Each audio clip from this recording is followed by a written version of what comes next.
Hello and welcome to Yahoo Finance Live from home, everyone. I'm Alexis Christoforous. Thanks so much for being with us on this Wednesday, May 6th.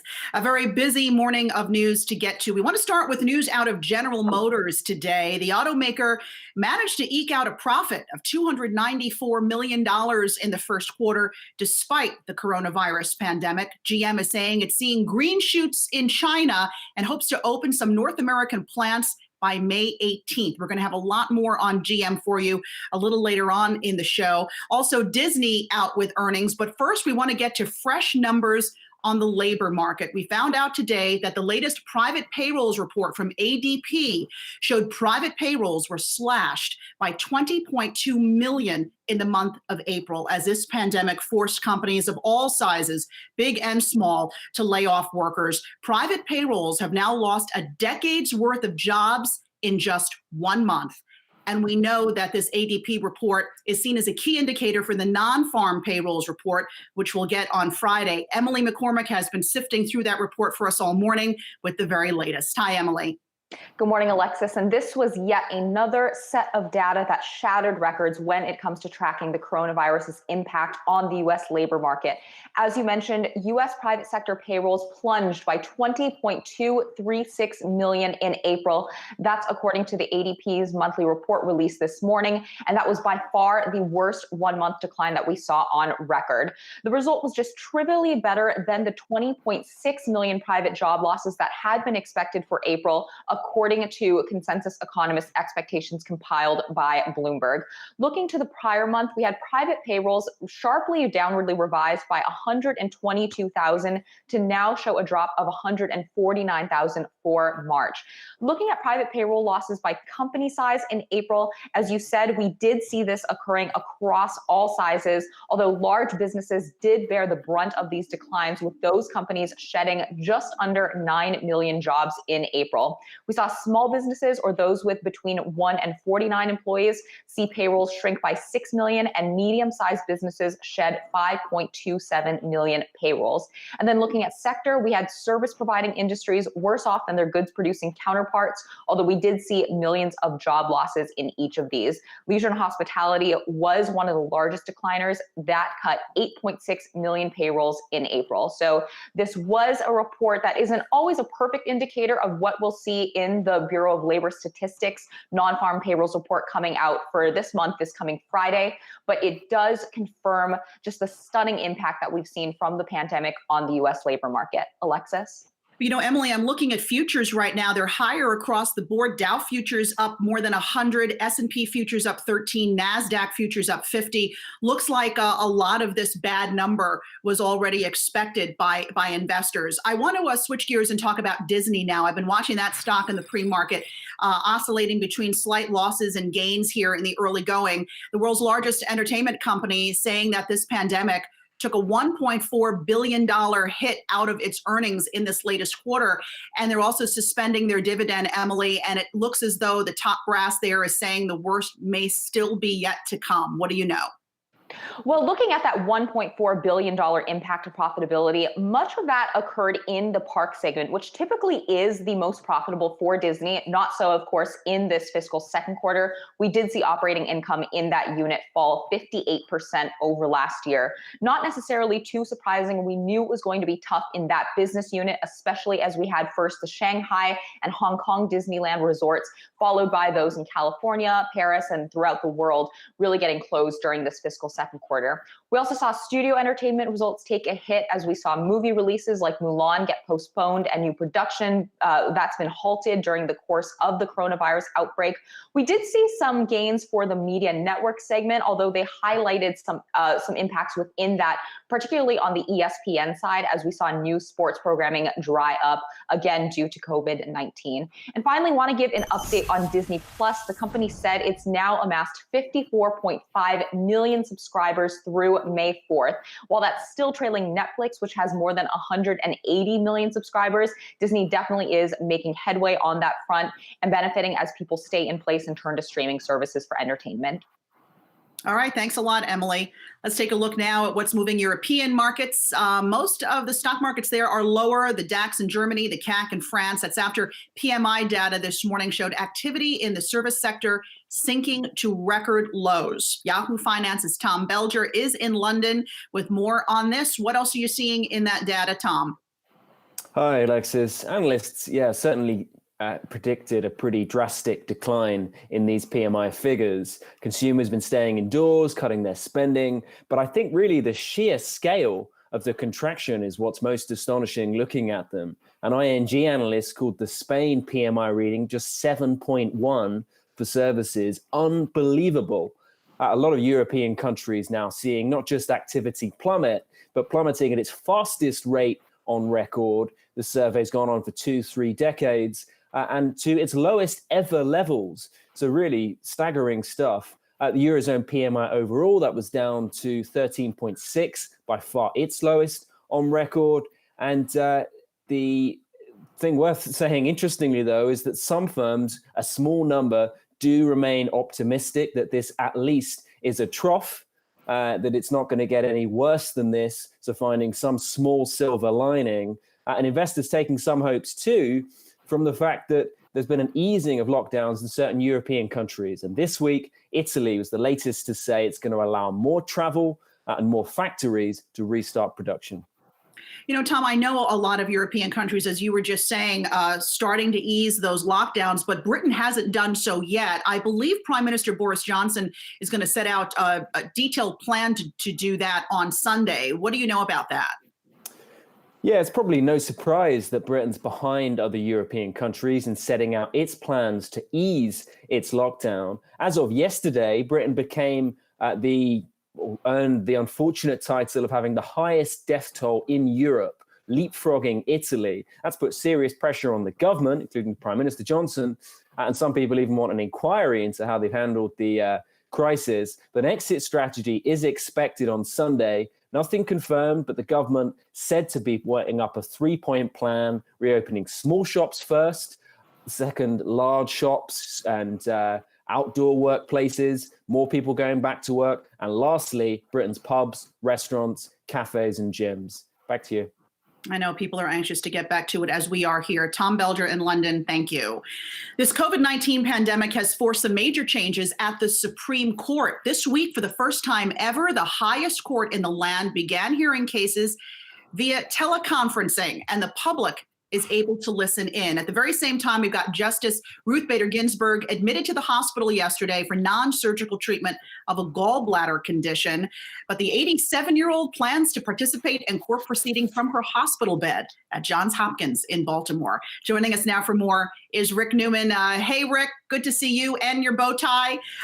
Just your thoughts first on how the Supreme Court's going to be hearing these cases and what might the implications be, if any? I mean, apparently it's working. They've been doing this for a few sessions now, and no one can see each other, but it's just a big conference call.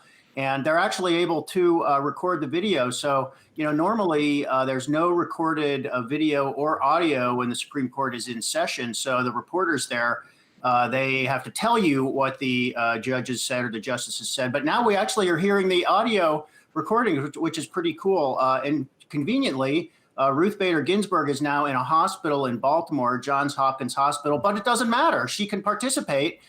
She would not be able to participate if the Supreme Court was in a regular session, but because she just has to phone it in, she's able to be there.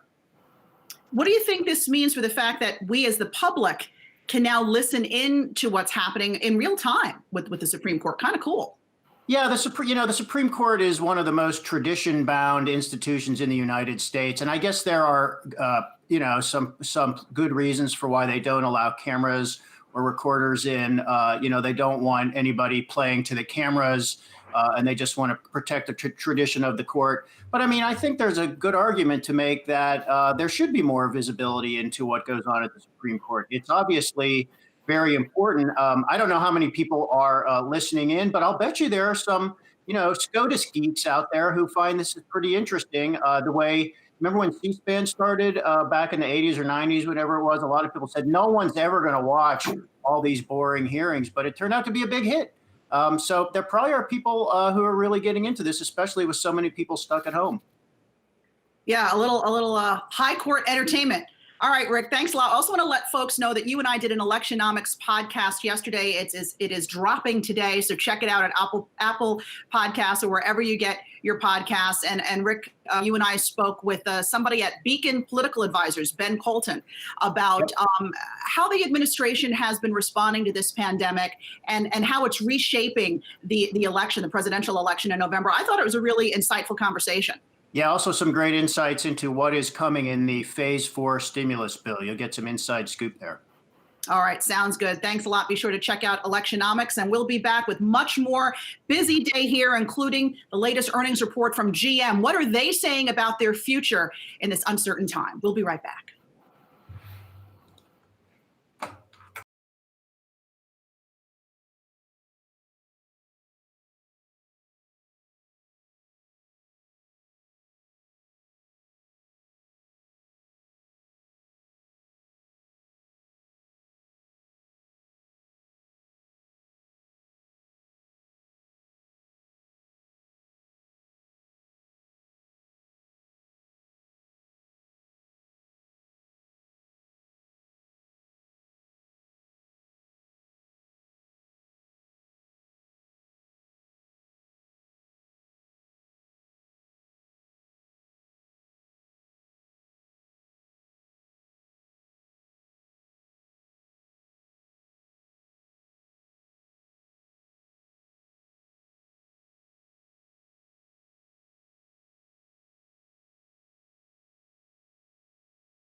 Welcome back to Yahoo Finance Live. Despite progress being made, the number of coronavirus cases continues to grow.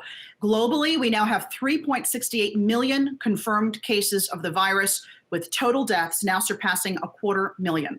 Here in the U.S., we have now passed 1.2 million confirmed cases and over 71,000 deaths. For more, let's bring in Anjali Khemlani. Anjali, these numbers are upsetting. They continue to grow, although we are still seeing that we're flattening that curve that we keep talking about because of social distancing. With all of this going on, the White House is reportedly going over plans to phase out the coronavirus task force. This is leaving a lot of people, including me, scratching our heads. Why is this, and what is the plan that they're putting forth going forward? Right. So we're unclear about the full plan going forward. They do say that they're winding down probably by the end of this month or early June. And what that is going to do is sort of create more room, I think, for access to a lot of the health officials that have been wrapped up in this task force. Simultaneously, the White House has reiterated that it was not intended to be a long-term group, but they did do their part in terms of trying to create a streamlined sort of process for testing, for therapeutics, for putting attention on on ventilators as well, and we've heard about all the efforts to bring in the equipment. So what happens to all of that is the question. How does this affect the states? While they have really, banded together in some regions and in some pockets to look at reopening and look at sharing best practices and what's going on, there was, an understanding that the federal level did sort of establish itself. The White House, that task force did establish itself as a lead on guidelines and a lot of other things. But you have also seen the states sort of operating separately. So what does that do in terms of the power balance, as well as where do decisions come from after this is going to be one of the main questions. How will hospitals get access to equipment if need be? Because we do know that in some parts of the country, we are seeing steady rises in cases. Whether or not that will reach the surge level that we saw in the New York, New Jersey hotspot remains to be seen. But this does leave a lot of questions still on the table, unfortunately. And I'd imagine our states' governors are also scratching their heads. What does it mean for local governments if this task force is disbanded? Is it really sort of, every state for themselves at that point?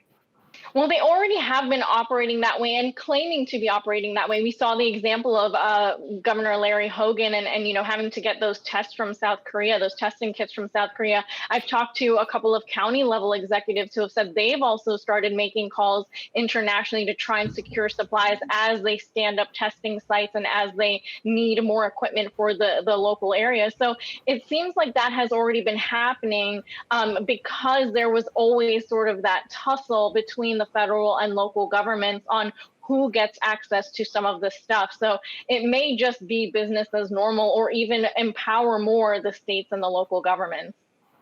All right, Anjali Kamlani, thanks for that. And as the number of cases and deaths continue to climb, a growing list of states, as we know, are easing their restrictions on lockdowns. But should they be? Dr. Anand Parekh is the chief medical advisor at the Bipartisan Policy Center and a former deputy assistant secretary at the Department of Health and Human Services. Dr. Parekh, you've become a regular on our show. Thanks again for being with us. How optimistic are you that we sort of have the upper hand on this virus now that so many states are starting to ease those lockdowns? Alexis, I'm pretty concerned.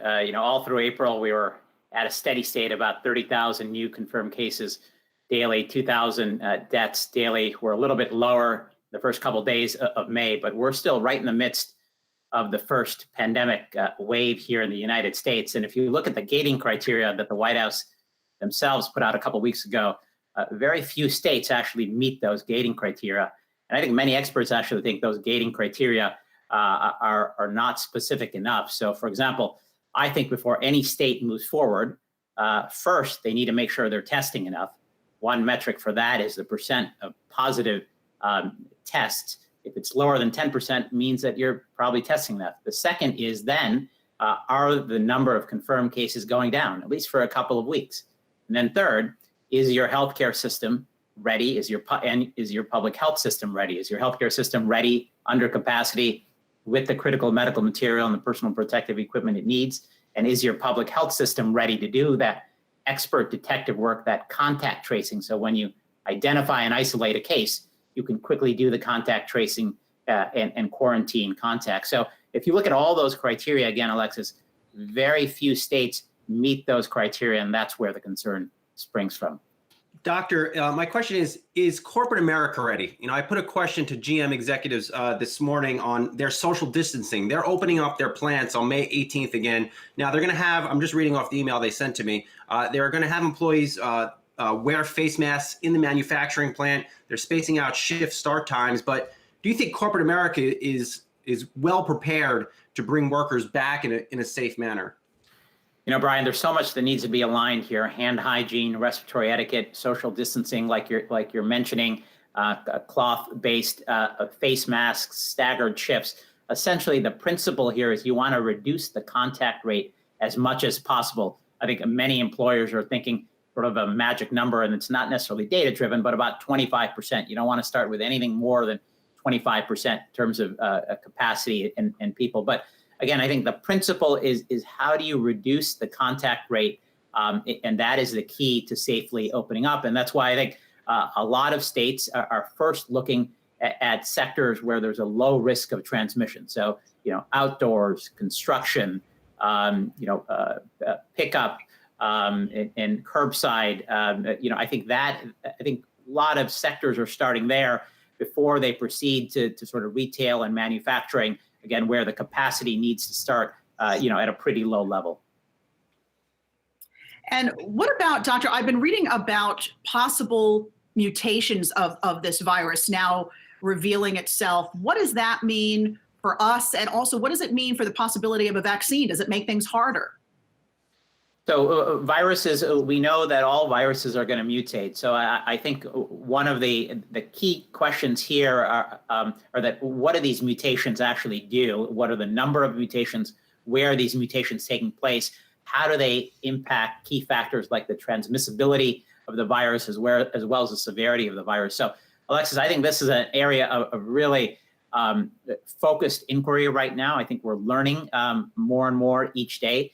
Right now, we don't yet have evidence that this is going to affect vaccine development manufacturing, but absolutely, I think this is something to keep an eye out on. All right, we're going to leave it there. Dr. Anand Parekh, thanks as always. Be safe, and we will talk to you soon, I'm sure. You as well. Thank you.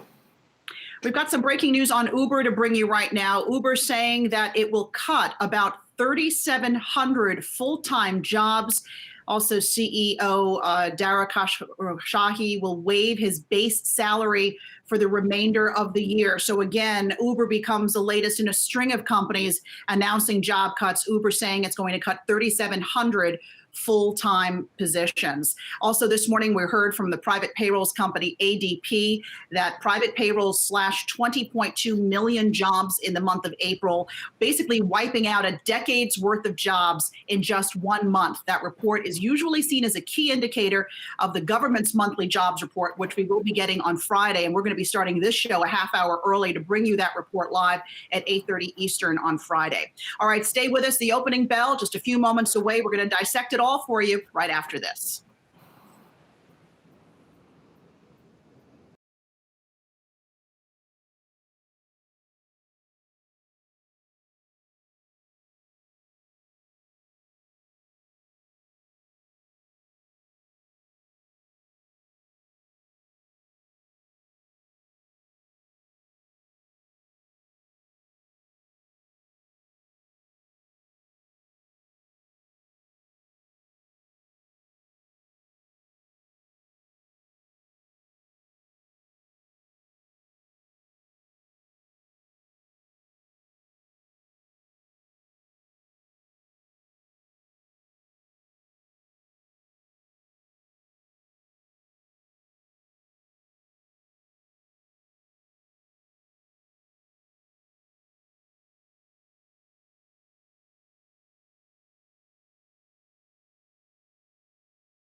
We have been keeping our eye on the cruise liners for a while now. This week, we know that Norwegian was saying it may be running out of cash to the extent that it may be having to go out of business. But today, there was a report that Norwegian successfully secured over $2 billion of additional liquidity in an oversubscribed capital markets transaction.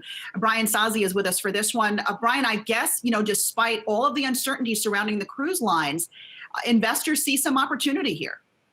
Yeah, I think that's the big takeaway here, Alexis. So the finer details on this one, $2.25 billion. It looks like Norwegian Cruise Line will raise, seeing the stock pop in the pre-market here. And Norwegian's saying this was due. They were only supposed to raise $2 billion, but the reason they got more due to significant oversubscription and demand across all three offerings. So there's several different components to this. They're raising debt. They're offering a common equity and exchangeable senior notes.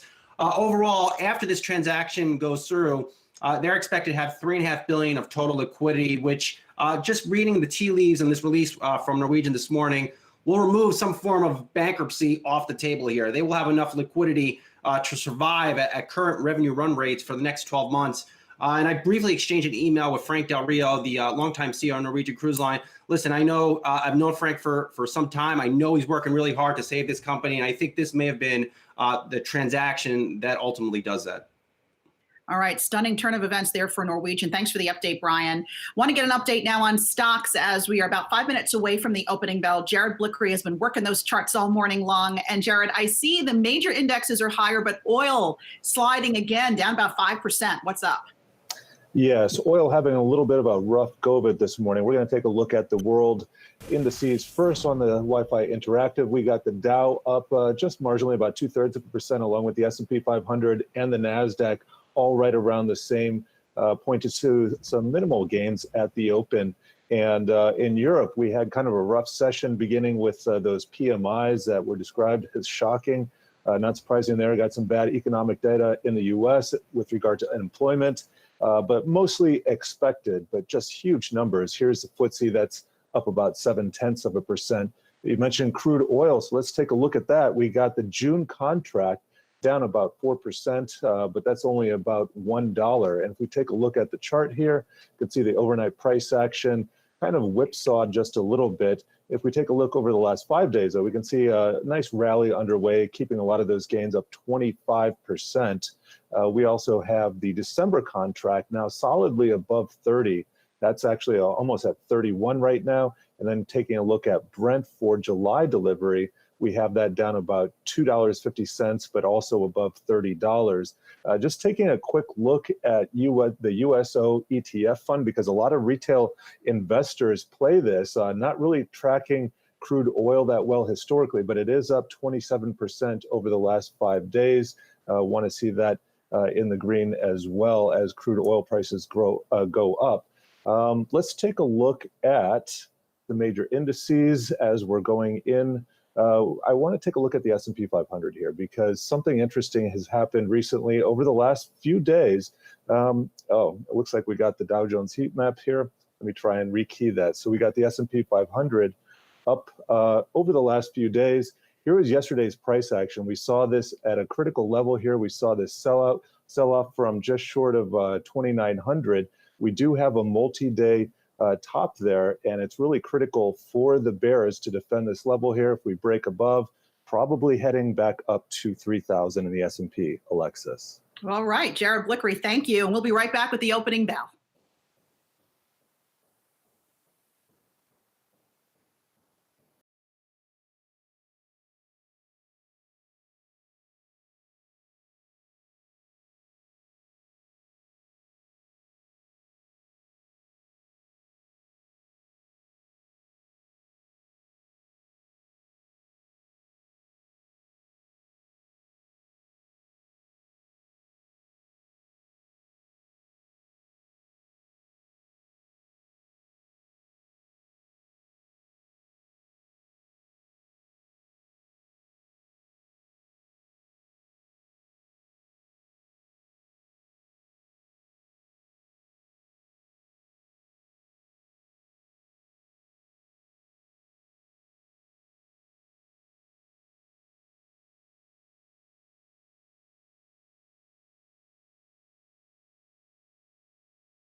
And here we have a new trading day underway on Wall Street. Here to help us break it all down is Michael Lee of Michael Lee Strategy. We've also got Jared Blickery with us and Brian Sazi. Good morning to you all. I want to just tell you about a tweet that's just coming over right now from President Trump, because we talked about this earlier in the show. So President Trump tweeting, the task force, meaning the coronavirus task force, will continue on indefinitely with its focus on safety and opening up our country again.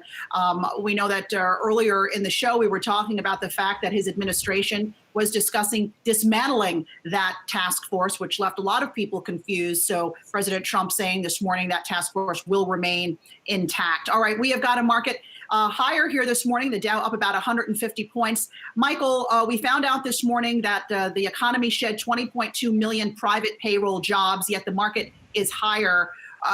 Are investors anticipating the worst is behind us at this point? You know, I think we're at a bit of a crossroads here. I think we've seen one of the biggest short squeezes in history, and that move from that 2150, 2180 level of the S&P 500 up to where we are now. So I'd say, you know, certain investors are either completely ignoring the economic news, looking through it, or what I believe is that stocks are the most disconnected from the underlying economy that I've ever seen in my entire life.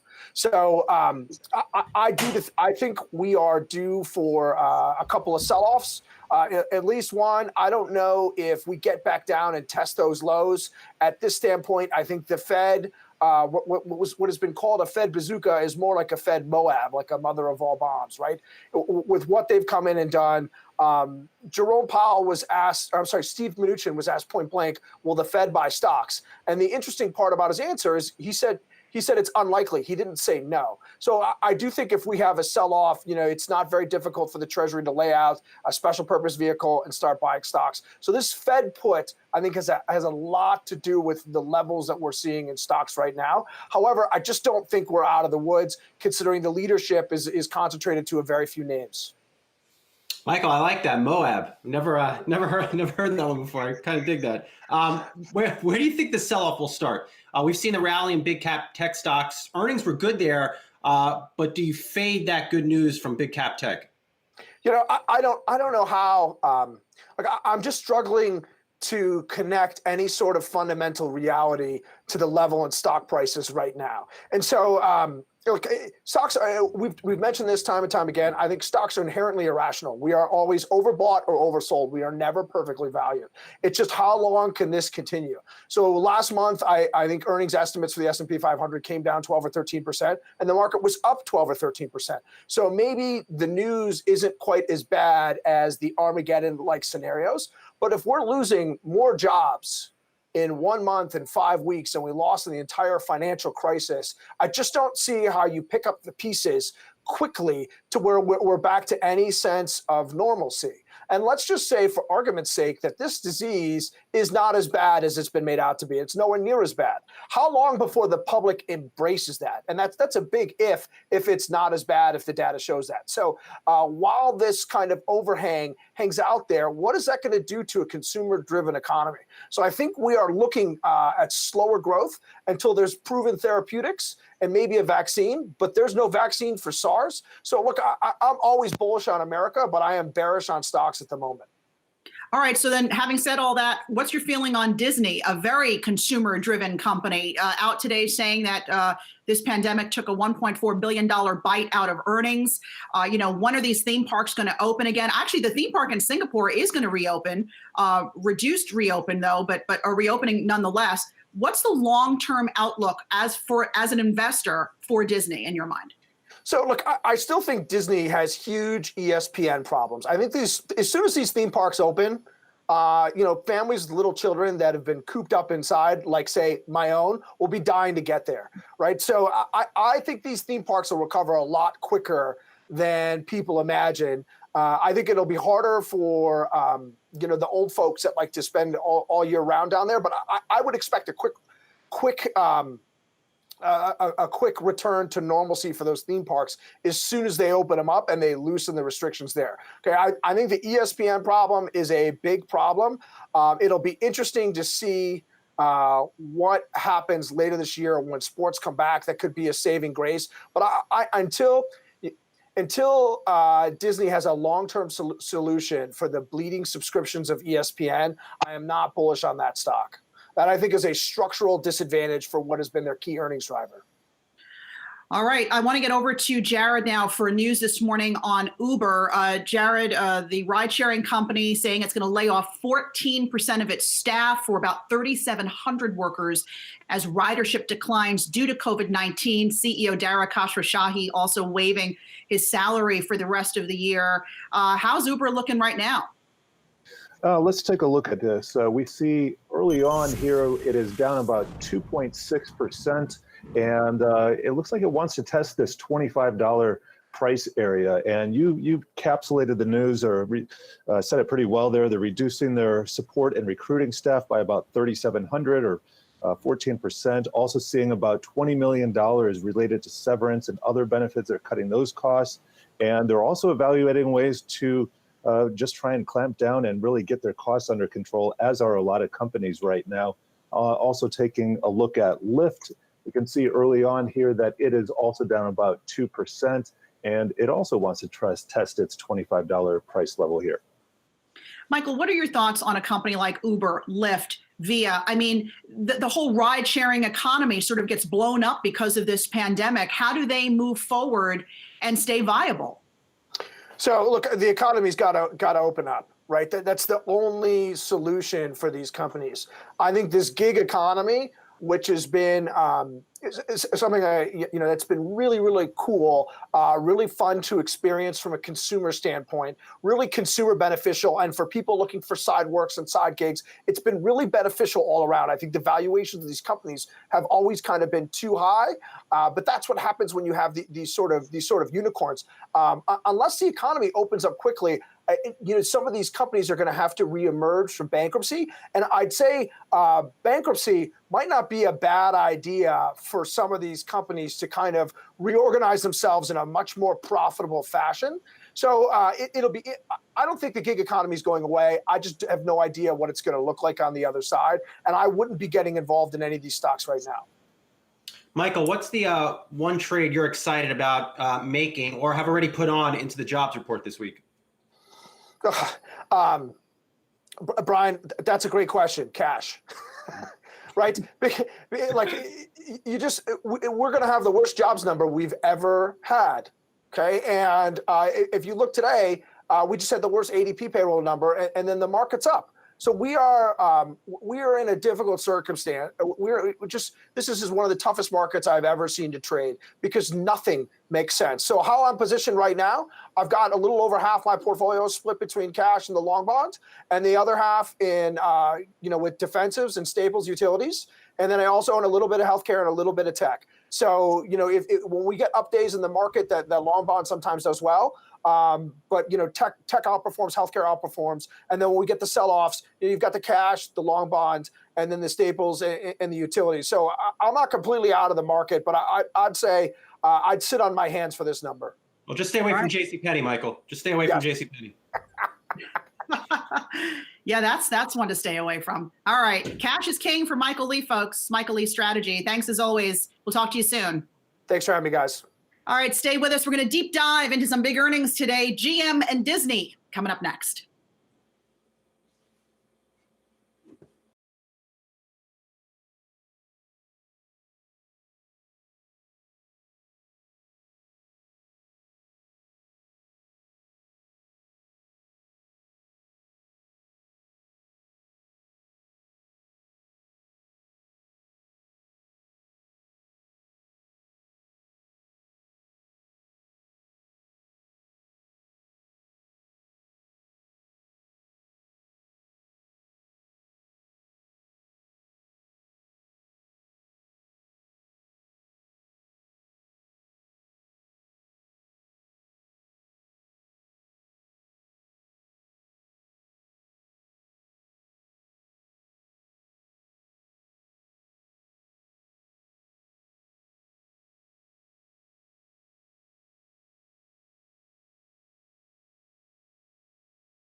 General Motors in the spotlight this morning. That stock up more than 7% here, 10 minutes into the trading day. The automaker was able to squeeze out a profit of $294 million in the first quarter, despite the hit from the coronavirus pandemic. Had strong pickup truck sales. And also, let's remember, it restructured ahead of the pandemic. So in many ways, it might have been stronger going into this crisis than some of its rival automakers. Here to talk more about this is Rick Newman and our own Brian Sazi. Rick, just first off, what do you make of GM's results?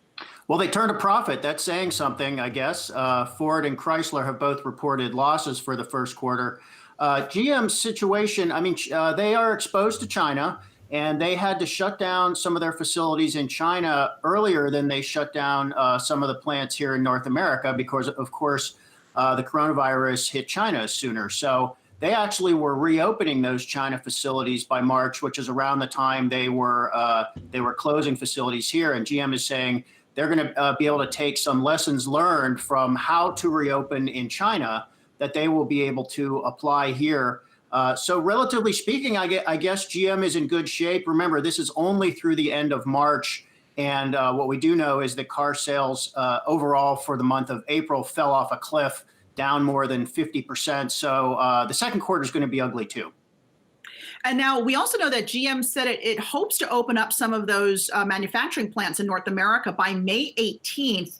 Brian, I know you got to ask the company about that. How are they going to go about it, keep their workers safe, and adhere to social distancing? What did they say? Yeah, well, first and foremost, Alexis, they're requiring when all employees, when they come back, to wear face masks or coverings on their face. They're also looking to improve or pick up the pace of their cleaning protocols inside the facilities. I ran over the plan. A GM spokesman tells me it's a 48-page plan. Send me over some of the final bullet points. It does. It looks well thought out. But I will add this too. So I hopped on there was a media call this morning with GM CFO Divya Suryadevara. And I think what you're seeing with the optimism in the market so far in terms of the stock is that pickup sales. They've been doing pretty well. The CFO noted on the call, quote, China is seeing some green shoots. So overall, not a clean quarter, but maybe not as bad as some in the market expected. I think the big question once they restart production, so they start building cars again. Are people going to buy them? Yep. I think that's the biggest question. So they're going to generate some supply, but is the demand going to be there? And that has everything to do with how well these reopenings go state by state. If people feel like, yes, you can start going back out, getting back to work, and we do not see a resurgence of the virus, obviously good for consumer confidence. Car sales are very sensitive to consumer confidence, obviously. But if we start to see backsliding and resurgence of the virus, I mean, this gets ugly all over again for the automakers. And Rick, no, that's a great point. You had a couple reporters press GM. They didn't take my question, but they pressed GM on where's the guidance, because the company did not come out here and provide full year guidance, and they said they're not going to. It's just it's unclear, to your point, how demand will come back and how quick a lot of that inventory on these dealer lots will be moved. But you know what, guys? One thing that these automakers have going for them is gas prices. I mean, how low, right? I mean, at least that is an incentive, maybe a small one. But if you don't feel safe about going out, I don't even know if gas at zero is really an incentive to go out and buy a car. I want to mention that GM did say earnings per share were reduced by 28 cents because of lower values of its stake in the ride-hailing firm Lyft. And we heard today that Uber, Lyft's biggest rival, cutting 3,700 jobs. I mean, Rick, how does a company like Uber even get back to normal? I'm already getting emails from these ride-sharing companies saying, come ride with us at a reduced rate. And by the way, we're not ride-sharing, so you're going to have a solo ride for 20% off. How are these companies going to survive?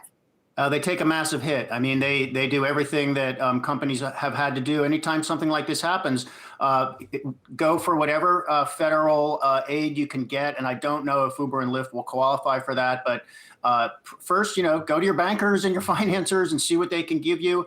I mean, you're going to roll as much debt as you can and just hold on. I mean, this is some of these startups have never been through a cycle in the economy. The automakers are cyclical, and they've been through this many times, probably not as bad as it's happening right now. But I will tell you, 2008 and 2009 was devastating for the auto industry. Remember, GM declared bankruptcy and came back.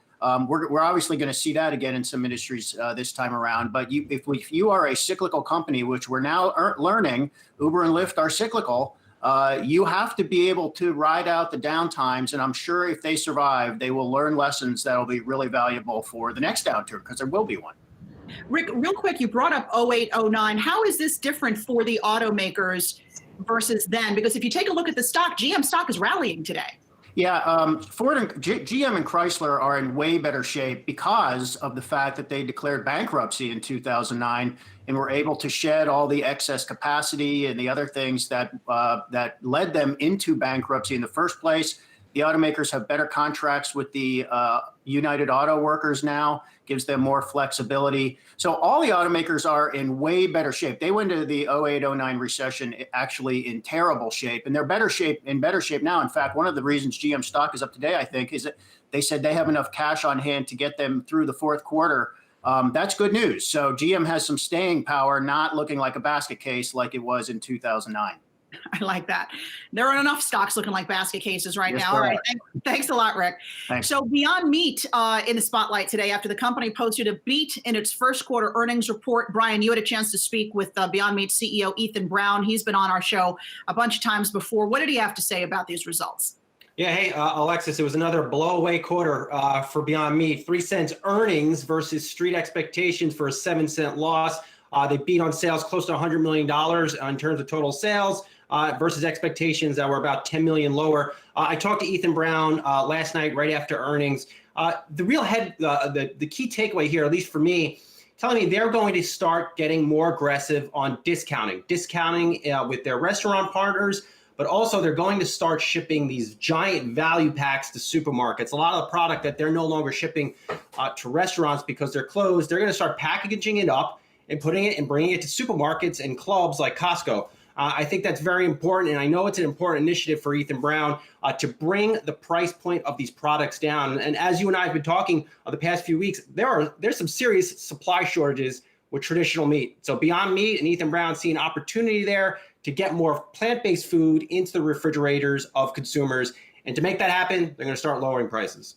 Yeah, I think smart move for sure. And also we got to mention Impossible Foods, which is privately held, but Beyond Meat's biggest competitor. We've had their folks on a bunch of times, CFO David Lee a couple of weeks ago on our show. And just this week, they announced they're going to be bringing their products into Kroger supermarkets. So I think the plant-based protein wars are on, if you will, as these folks look for opportunities during the meat shortage. All right, Brian, thanks a lot. Stay with us. More Yahoo Finance to come.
Everyone from tourists to Nevada's governor want to see the Las Vegas Strip reopen after the spread of COVID-19. But just when will it start to reopen is a big question mark. Joining us now is Andre Carrier, COO of Eureka Casinos. Andre, thanks for being with us. Do you have any idea when casinos may be able to reopen there in Vegas? First of all, thanks for having me this morning. We don't have a definitive date as of yet. We do have stages that are beginning to occur. The governor has rolled out a plan where he has transitioned certain authority in that process over to the Nevada Gaming Control Board. And the Nevada Gaming Control Board has issued their standards, as well as the Southern Nevada Health District. So similar process to what we're seeing in other parts of the country is we're all getting the opportunity to prepare properly, but no definitive date's been given as of yet. So, Andre, when you talk about preparing properly, how do you imagine reopening a casino and continuing social distancing? We are in the process of imagining that. And clearly, distancing is part of it. We're blessed that casino floors, by their nature, are large, and we do have the ability to spread out games and equipment. Clearly, you're seeing in all customer service areas, you're seeing the installation of plexiglass. Where possible, you're seeing more processes become automated to lessen the guest interaction where possible. You're seeing processes where we're introducing far more frequently sanitation practices in order to be able to cleanly provide rapidly clean environments for the guest. Andre, what goes away in this post-pandemic world? Do certain games get taken off the table? No pun intended. Does the buffet get taken away? What happens? It's interesting you bring that up. So far, the Southern Nevada Health District did give guidance that they'd rather us not open the buffets right away. As to other games, no. I think that poker is a game that is best played full, and so. I think as you apply social distancing logic to a poker game and you have 4 people on it, that game changes because you're not playing against the house there. But that's all. I think you may see fewer games on the floor in order to provide the spacing required. So where some casino environments may have had 2,000 games, there may be fewer when we come back. Andre, are you concerned the appetite just might not be there? I mean, people may not want to be returning to malls. People may not want to be returning to casinos. I mean, after all, they're not essential businesses. So are you concerned, and how are you incentivizing people to get back into the casino? Yeah, so first, like everybody, we're waiting. Concern is a word you could use, but I think just anticipating to respond to what demands are. Casino players and resort vacationers are hobbyists. And just like skiers will ski with man-made snow when the powder gods haven't delivered, I think we'll see people who are hobbyists and enthusiasts, return to playing. And I think we'll see vacationers doing the same thing, and business travelers not far behind that. The question is, how long does that take? And what can we do as an industry to give people more confidence? And first our employees and then the guests. And that's why the University of Nevada, Las Vegas has brought forward the Lee Prize, which is $1 million prize to help us innovate the way forward so that we can find out what the casino of tomorrow will look like and what innovations can we bring forward that give our employee more confidence returning to work and our visitors more confidence. All right, Andre Carrier, COO of Eureka Casinos. Thanks for some insight there on your industry, and best of luck to you. Thanks so much for having me on. All right, let's get a check of the markets now. We are higher here this morning despite some more disastrous jobs news. Jared, what have you got? Yeah, that's right. The Dow is down just a little bit, about 30 points right now. Looking at the NASDAQ, that is outperforming. Tech very much leading the way here, along with communication services. You can see Microsoft up 1%, Apple on the lower left up 1.5%, and Alphabet up 0.5%, Facebook up 1%. Let's sort by performance. We got some earnings out this morning from Mercado Libre, the Amazon of South America, looking very nice here. This is a one-year chart, so you can see this is a record high for Mercado Libre. They were one of the best performers of last year. And Activision Blizzard also outperforming here. That is up 5% after its earnings released yesterday after the bell. And then we got a couple of chip names, Lam Research and KLA. They are each up over 4%. To the downside, in the lower part, you can see United and American. Those are both down over 3%. And then just taking a look at the Dow, we can see here we have a kind of a mixed picture. Nike's up 0.2%. Financials under pressure here once again. JPMorgan down just under 1%. And not seeing a lot of big movement here. Boeing, this has been a big weak spot for Boeing over the last 5 days, still down 67% for the year and off 1% actually this morning. And let's take a let's take a check at crude oil here. We have that down about 4%. We hit about $25 a barrel recently. That is for June delivery, but we're also looking ahead to December. That is above $30 per barrel, as is Brent crude right now, actually just shy of $30 per barrel. And then just coming back to the market overall, so here's going to be the Dow. We can see just under 45 points here, down in the pre-market, down just in the first 30 minutes of trading here. S&P 500 just about flatline. And again, we're still watching this area of about 2870 to 2880, where it is right now, critical level, Alexis. All right, critical indeed, Jared. Thank you. And again, want to reiterate some news coming out of Norwegian Cruise Lines, which just a couple of days ago said it may have to go out of business because of this pandemic. Norwegian was able to raise over $2.2 billion through debt and equity offerings, giving the cash-strapped cruise operator enough money to survive with suspended operations for at least the next 12 months. All right, stay with us. Lots more Yahoo Finance Live to come after this short break. We'll be right back.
Welcome back to Yahoo Finance Live. You're seeing the market under a bit of pressure here, trying to get into the green, but in the red right now. Let's go right to Inez Ferre, who's closely watching the markets. Inez? And Brian, healthcare stocks have been kind of a bright spot over the last week. So we're taking a look today at CVS after the company reported its first quarter revenue, which increased 8.3% year over year. The stock right now is up more than 2%. Its adjusted earnings per share came in at $1.91. That's up 17% year over year. And about 10 cents of those adjusted earnings per share in the first quarter was due to COVID-19. The company had opened up testing sites among 5 states, and it's setting up more testing sites, targeting 1,000 by the end of the month. I want to also mention AbbVie up more than 2% after the company has received government approval to buy Allergan, getting past that antitrust hurdle. The deal is worth $63 billion. It was announced last year, and AbbVie has been under pressure really to diversify its portfolio, and buying the maker of Botox is one way to do that.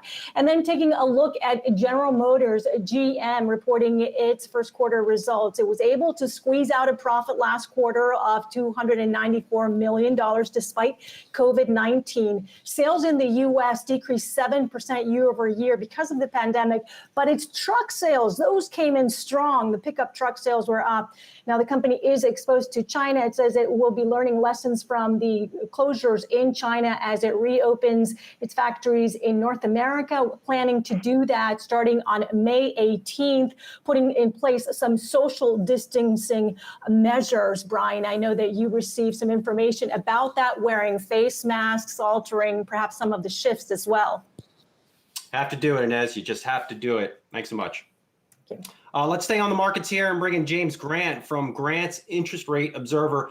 James, good to speak with you here. Really enjoyed your latest edition, and I think in the latest edition, you highlight a very interesting point here, which I think the long-term cost of all this government intervention. We're seeing the debt continue to pile up. We're seeing the debt continue to pile up in corporate America. What is that? What do you think that means to the average investor? For one thing, I think the numbers deserve to be just stared at, perhaps open-mouthed. It took 192 years for this country to amass its first $1 trillion in public debt. 192 years. That's 1789 to like 1981. And the latest trillion, we did that in 27 days. So that's, in a way, that's kind of progress, right? Well, it certainly is faster. And much the same kind of thing is on display in the corporate sector, perhaps not so very dramatic, but, well, for example, the Fed now has given its permission for companies to enter its mainstream lending program with ratios of debt to EBITDA of 6 times, which is very high. But because the Fed has fallen in with the present day way of doing business and accounting, it is now allowing, as of April 30th, it's now allowing adjusted EBITDA, which allows for the pixie dust of add backs and the like. So whether you're talking about the size of debts or of the way we account for debts, we have entered the age, what you might call it, of disinhibition. The idea of sound finance is kind of out the window, and in its place is the modern monetary theory of functional finance, which is that it's okay as long as it works. Good point there, James. You know, the market seems to like all this ballooning debt and all this wizardry from the Federal Reserve. But as you zoom out, do you think we're looking at a decade of suboptimal returns? I think we're looking at the near-term prospect of stagflation. Now, by way of preface, let me say that you see this phrase, foreseeable future. The Wall Street Journal used it on page 1 this morning. I can't look at that without wondering what in the world people think they can foresee. As of February, things seem kind of ducky in this country and the world, and they are sub-ducky at the moment. The future is, to my mind at least, a closed book. So we proceed on these questions of the future with the greatest humility, and you have to have some view, of course, but you can't be certain. So dogmatism is out. But having said all that, Brian, I would suspect that we are looking at a world of a very slow recovery. I wish it were otherwise, and it may well be, but it seems to me that we're looking at a fairly slow recovery and a gruesome profit picture and a lot of money and a lot of debt. And with macroeconomic figures we have not only not seen, but heretofore have not imagined. So, for example, new car registrations in the UK will be returning as of the latest rate of change to 1946 levels. And that is the kind of statistic we see almost every day. It's just astonishing. Hey, James, Alexis here. What else can the Fed do, or would you like to see the Federal Reserve do to help ease this economic hardship right now? Alexis, I'm not sure what the Fed can do to ease it. It is doing what it thinks is a helpful thing by opening the spigots, but in so doing, it is increasing debt. It is increasing the idea that the Fed is there to help us become more indebted. It is revving up the rate at which it emits what we call in the business liquidity, which is, a great gushing gobs of money. It is raising the stock market perhaps to levels it would not otherwise come close to trading at in the absence of these things. So I think the Fed is changing how things look, but it is not changing how things are. And I think that the danger with this well-intended, massive, unprecedented intervention is the widening gulf between appearance and reality. And so I'm at a loss to know what I would do if I were in Chairman Powell's shoes. I expect I might ask for a long vacation or perhaps a different career. It's a brutal question, but I'm quite confident, Alexis, that the long-term unintended consequences of these interventions are going to be substantial and not helpful. James, real quickly before we let you go, what one action would you take if you were in Jerome Powell's seat right now?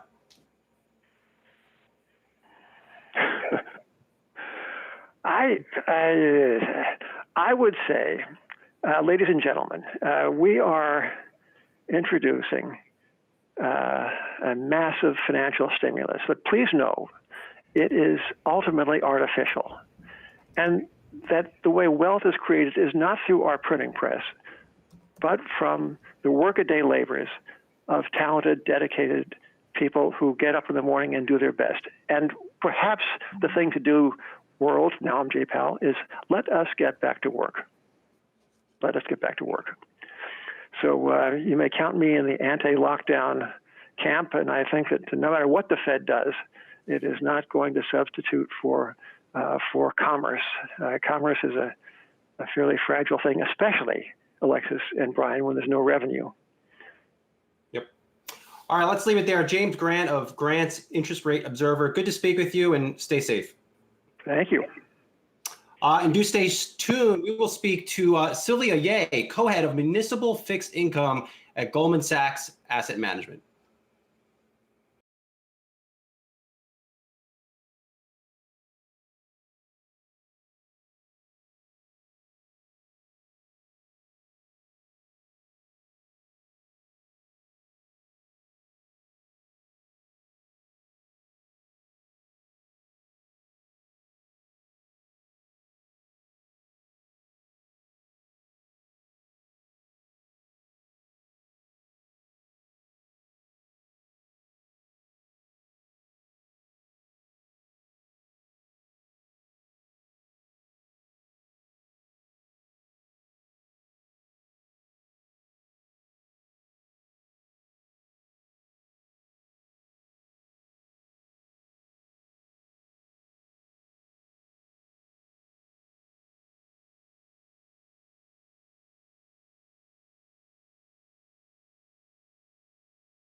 Welcome back to Yahoo Finance Live. Now, it's not just small businesses that are getting hammered by the coronavirus shutdown.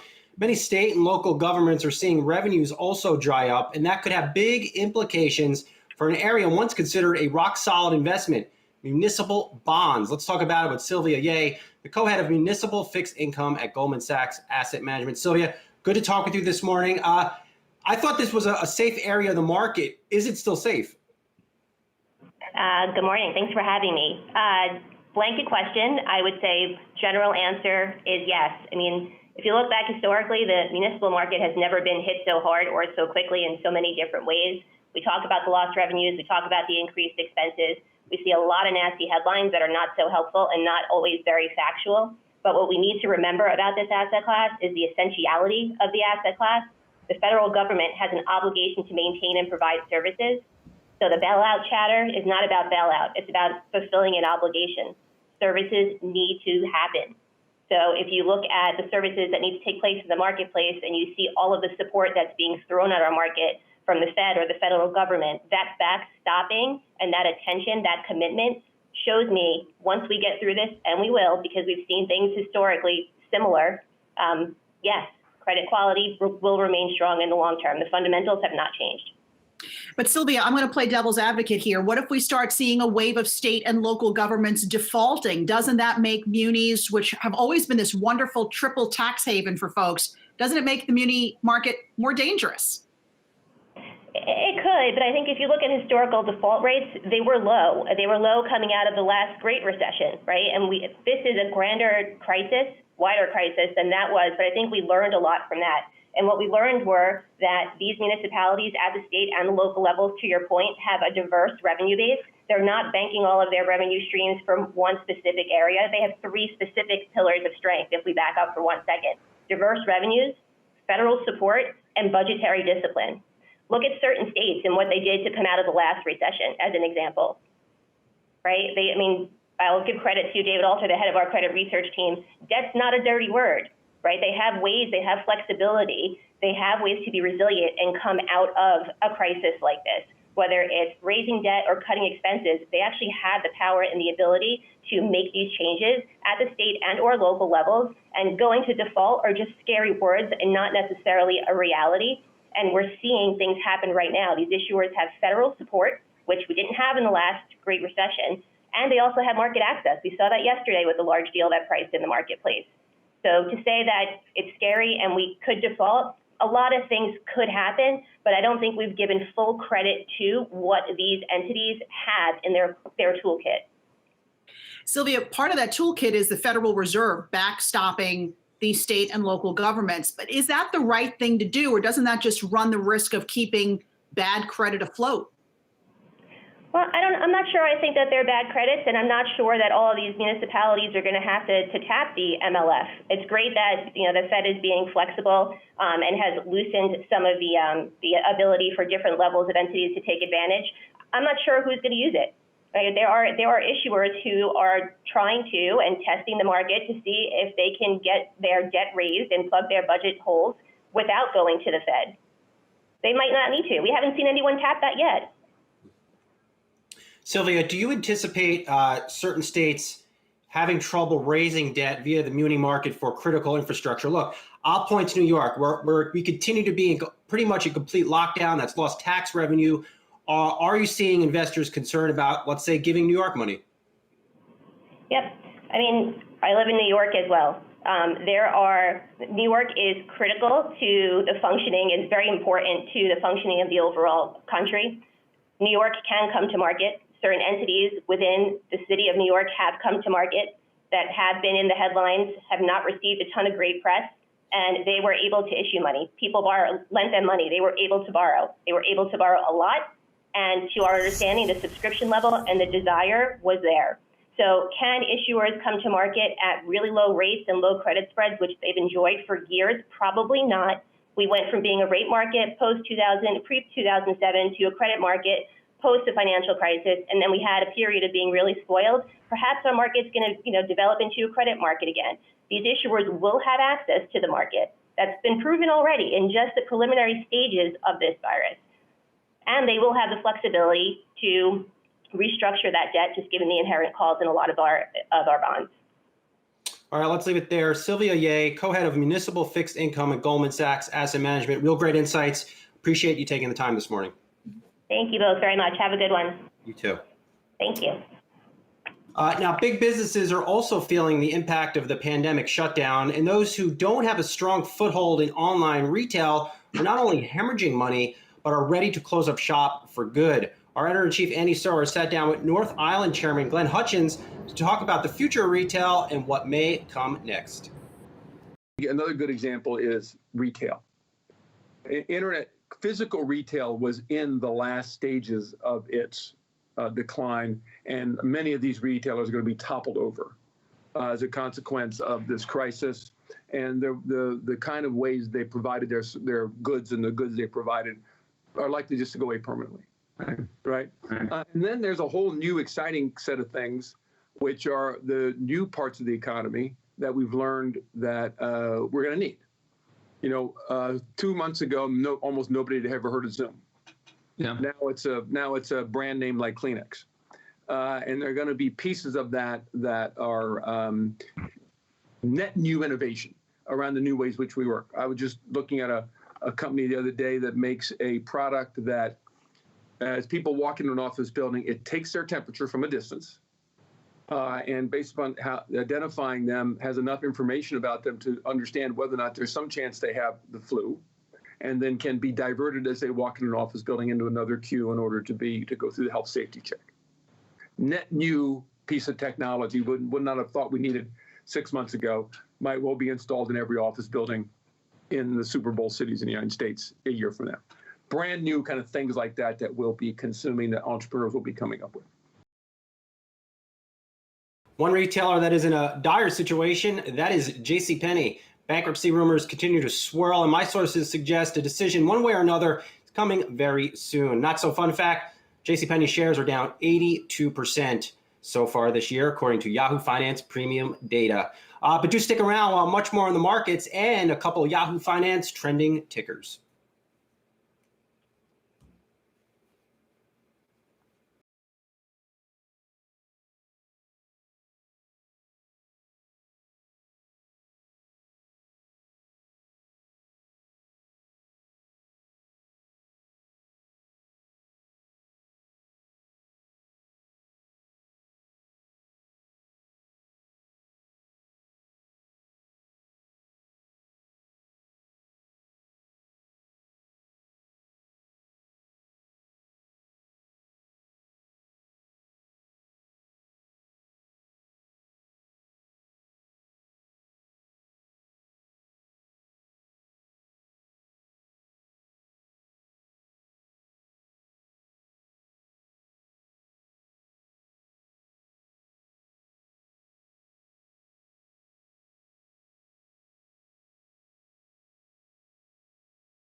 Welcome back to Yahoo Finance Live. Let's take a look at one of the trending tickers on yahoofinance.com. Activision Blizzard is in the spotlight after the company posted first quarter earnings that crushed expectations. Yahoo Finance tech editor Dan Halley is here to break it all down. Dan, some pretty big numbers out of ATVI. Walk us through it. Yeah, they absolutely demolished any expectations that were set by analysts. Basically, coming out of the gate, they had a new game rollout of Call of Duty Warzone. It's an add-on, a free-to-play add-on to their other game, Call of Duty Modern Warfare. That did absolutely well. And then you have this Warzone add-on. 60 million people signed up for it since March 10th when it launched.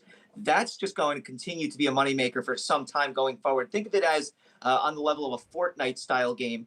And that kind of in-game transaction will continue going forward. And then outside of just that, we also have games from the Blizzard side that did very well. Games like Overwatch, which has its ongoing esports league, which they can continue to do digitally, as well as the old standby World of Warcraft. That's been doing well, getting new gamers as well as old gamers returning. That's a game that requires a lot of time. Obviously, people have a lot of time on their hands now, so they're jumping back into there. And then King, the digital side, the mobile side, did incredibly well. And, when I was speaking to CEO Bobby Kotick, it was basically, this quarter did well.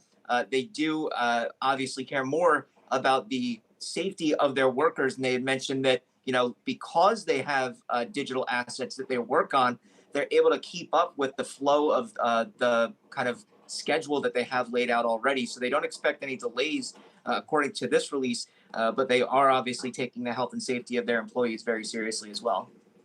Hey, Dan, did Activision Blizzard look ahead at all to the future and the holiday season and what that might look like for them?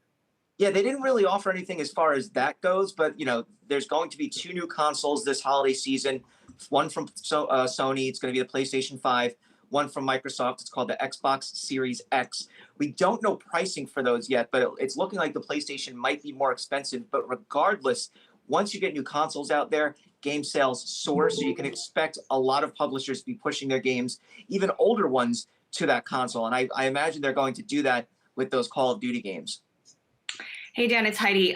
Question, because EA also reported yesterday, but when it comes to these 2 companies, was there any management commentary that had to do with, okay, this was because our games were really good, we saw this huge uptick in users, or is it just because people are working from home and spending more time in front of their TVs? I think it's a little bit of column A, a little bit of column B. It's, they have these great games out now, and a lot of times, part of the issue with not being able to game is, you might want to watch TV, or, their competition is Netflix and music on Spotify and, I guess books, whatever those are. But so now that so many people have so much free time, they're able to go and look at these games that everybody talks about and then dive in. And that's, looking forward, the long tail view, that could be positive for them, because you get into these types of games, you get to socialize with, look, I talk to my best friends every day, every other day, just playing this Warzone game. So I think people will start to do this, and they'll end up sticking around for the long term. Maybe not as far as the huge groups that we see now, but it will continue going forward.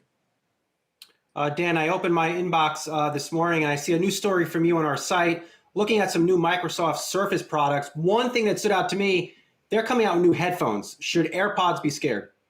Yeah, that's, so they're called the Surface earbuds. They are incredibly unique as far as the styling goes, in that, those big gauge earrings that people have, they kind of look like that. They obviously sit in your ear, though, so no procedure required to get that. But they're not necessarily in your ear canal. They actually sit on the outer area of your ear.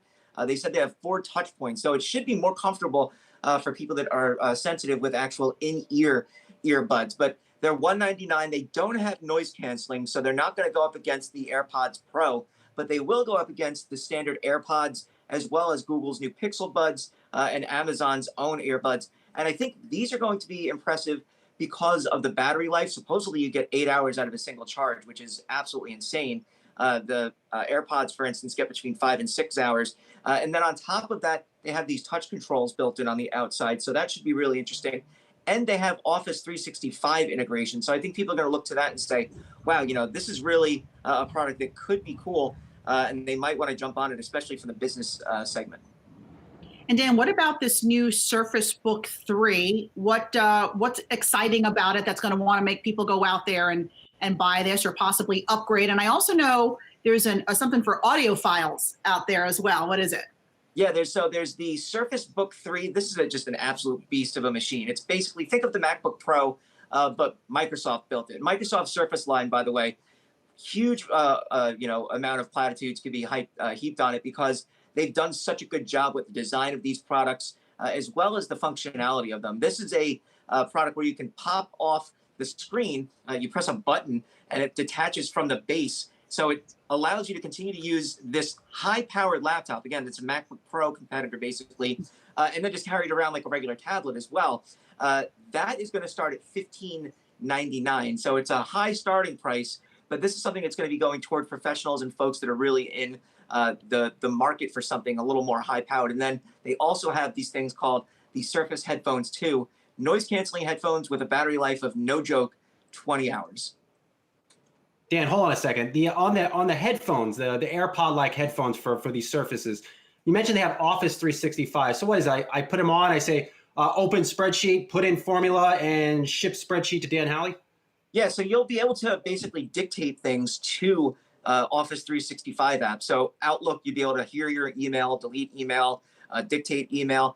In PowerPoint, for instance, if you're giving a PowerPoint presentation, it will automatically translate what you say and live caption it using these earbuds. So I think they're going to be really interesting. And for Microsoft, I was speaking with another industry professional, my wife, and she basically said, look, this is kind of the way that Microsoft is going forward from a mobile standpoint because they missed the boat on, smartphones so badly. But this is another way for them to get in.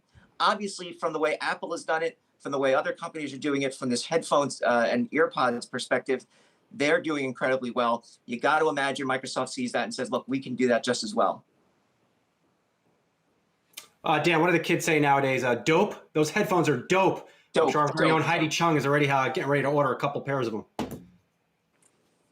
All right, Dan Howley, thanks so much. And do stick around. We'll have much more ahead on Yahoo Finance Live. We'll speak with the Chief Scientific Officer from Pfizer.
Welcome back to Yahoo Finance Live. Let's get right to Inez Ferre, who's watching the markets and Pinterest, Shopify, and global payments. Inez?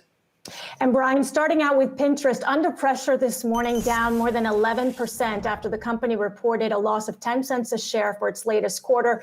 Revenue came in above estimates, but ad spending has slowed. The company did say it saw rising engagement because of the shelter-in-place measures. But on the advertising revenue side, in the retail space, for example, revenue from advertisers which had direct-to-consumer businesses grew faster than those that had closed stores, but that made up a smaller mix of the company's revenue. And just taking a look at the stock year to date, it's relatively flat, just down more than 1%. But really, you've seen a lot of the action today coming down 11% today. Looking at Shopify, up more than 4% after the company's adjusted earnings came in at 19 cents a share. Revenue beat expectations. The company said it saw more businesses move online. And then looking at global payments, up more than 3% after the company beat on the top and the bottom line. Adjusted earnings coming in at $1.58 a share. That's an increase from the same quarter last year. Revenue rose to $1.9 billion. And also the company identified an initiative to save some $400 million over the next year as it deals with COVID-19. Brian? All right. Thanks so much, Nez. Thanks, Nez. Now, Yahoo Finance's Anjali Kamani sat down with Pfizer's Chief Scientific Officer of Viral Vaccines, Philip Dormitzer, about coronavirus antibody tests. Anjali is here with us now. Anjali, what did Dormitzer have to say here? Thanks, Brian. Well, as we know, Pfizer is the third company to enter clinical trials for a vaccine, but the first major player among vaccine producers. So it was really interesting to hear, how that came to be, how he got there so quickly. And it's using a specific technology that we've also seen in one of the other companies, Moderna, which is a newer technology that there's no playbook for. So take a listen to what he had to say about how this came to be. So what it really grew out of was an existing collaboration. We had decided we wanted to work on a much better influenza vaccine, and we partnered with BioNTech in Germany, which is a company that has some of the broadest RNA-based vaccine technology in the industry. They'd applied it primarily to oncology, and we started working together on flu. So when, in January, the first sequence came out for this virus that at that time was causing disease in Wuhan in China, it was a natural step to swap the influenza antigens for the SARS-CoV-2 antigens to protect against COVID-19. So we were able to start because we've been working together since August of 2018, but on a different vaccine. Heard looking at it from August 2018 to now, working on that same technology and just plugging in the virus sequence that was released by China in January to start developing that vaccine. Brian? All right. Thanks, Anjali. The coronavirus outbreak has caused many businesses to rethink their strategies and adjust the way they operate. This rings especially true for one company, high-tech puppy pad producer Brilliant Pad. It's now pivoted to produce face masks for frontline workers. Joining us now is Brilliant Pad co-founder and CEO, Alan Cook. Alan, good to see you this morning. So take us through, you make a very innovative product. I was watching the YouTube demo online, definitely interesting stuff, but how do you pivot from making something like that to face masks? Well, our core business is making automatic self-cleaning puppy pads for small dogs. And this is a machine that replaces a dirty puppy pad with a clean one after the dog uses it. So this machine uses special high-tech puppy pads made on a roll. And we have a partner in China that we work with to make these special puppy pad rolls.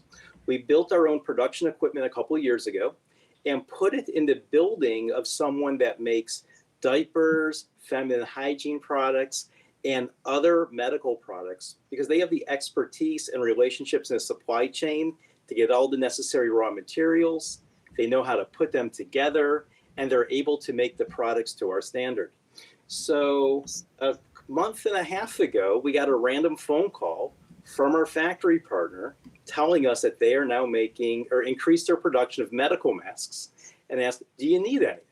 And it started off innocently enough with an email to a handful of friends and family saying, do you need any masks? And this was before the magnitude of the current crisis came into focus. And by the time we pulled together a little order for friends and family, we almost felt guilty of thinking this shouldn't go to our friends. This needs to get to people in greater need. And literally overnight, we kind of sat down and set up a new company, sent an email out to friends of friends, and within the first 48 hours, received orders for the first 200,000 masks. And then since then, that's grown into the millions. That is incredible, an incredible speed with which you were able to scale up like that, Alan. Very impressive.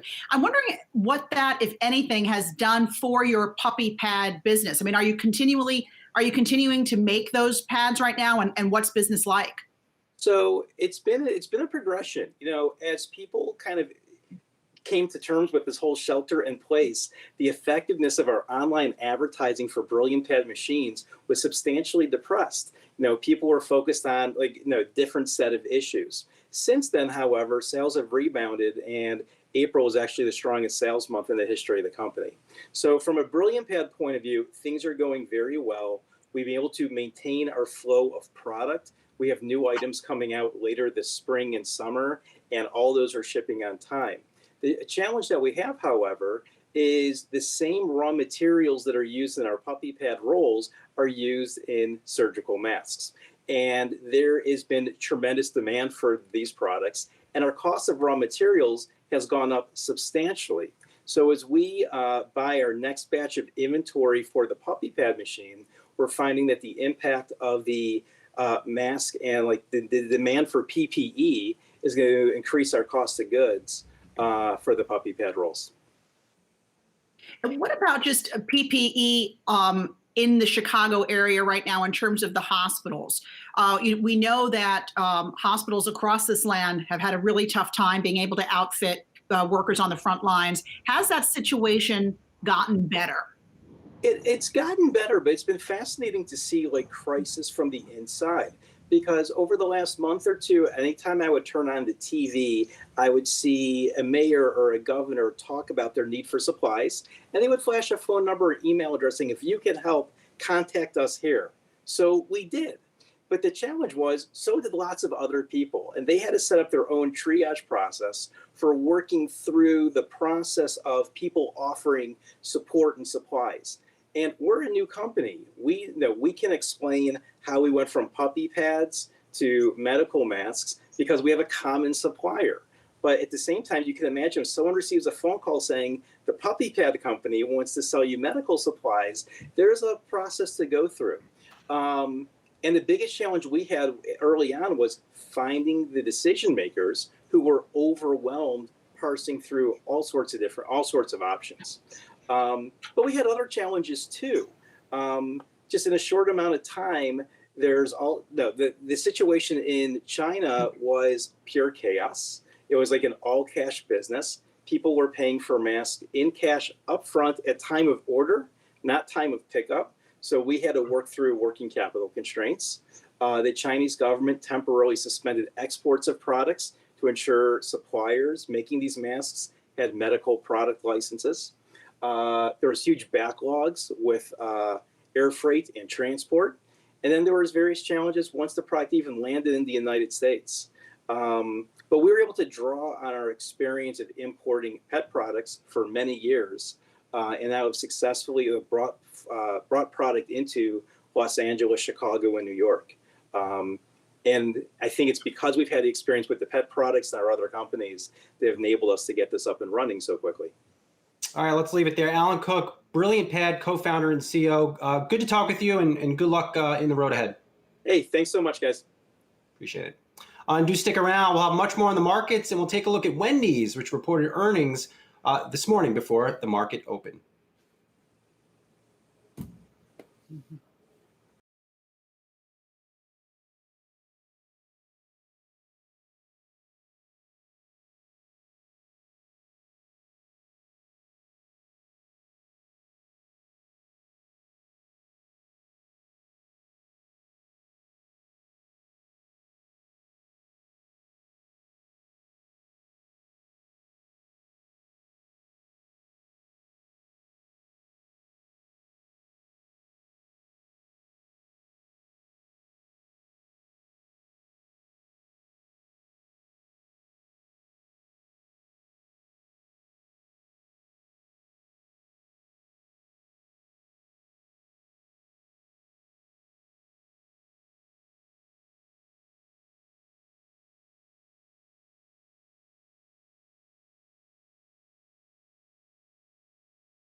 Welcome back to Yahoo Finance Live. Wendy's is also in focus on yahoofinance.com today after the company reported that same-store sales are picking up as customers are starting to return. Yahoo Finance's Heidi Chung is here to break it all down. Heidi, any talk or any insight into the beef shortages at Wendy's?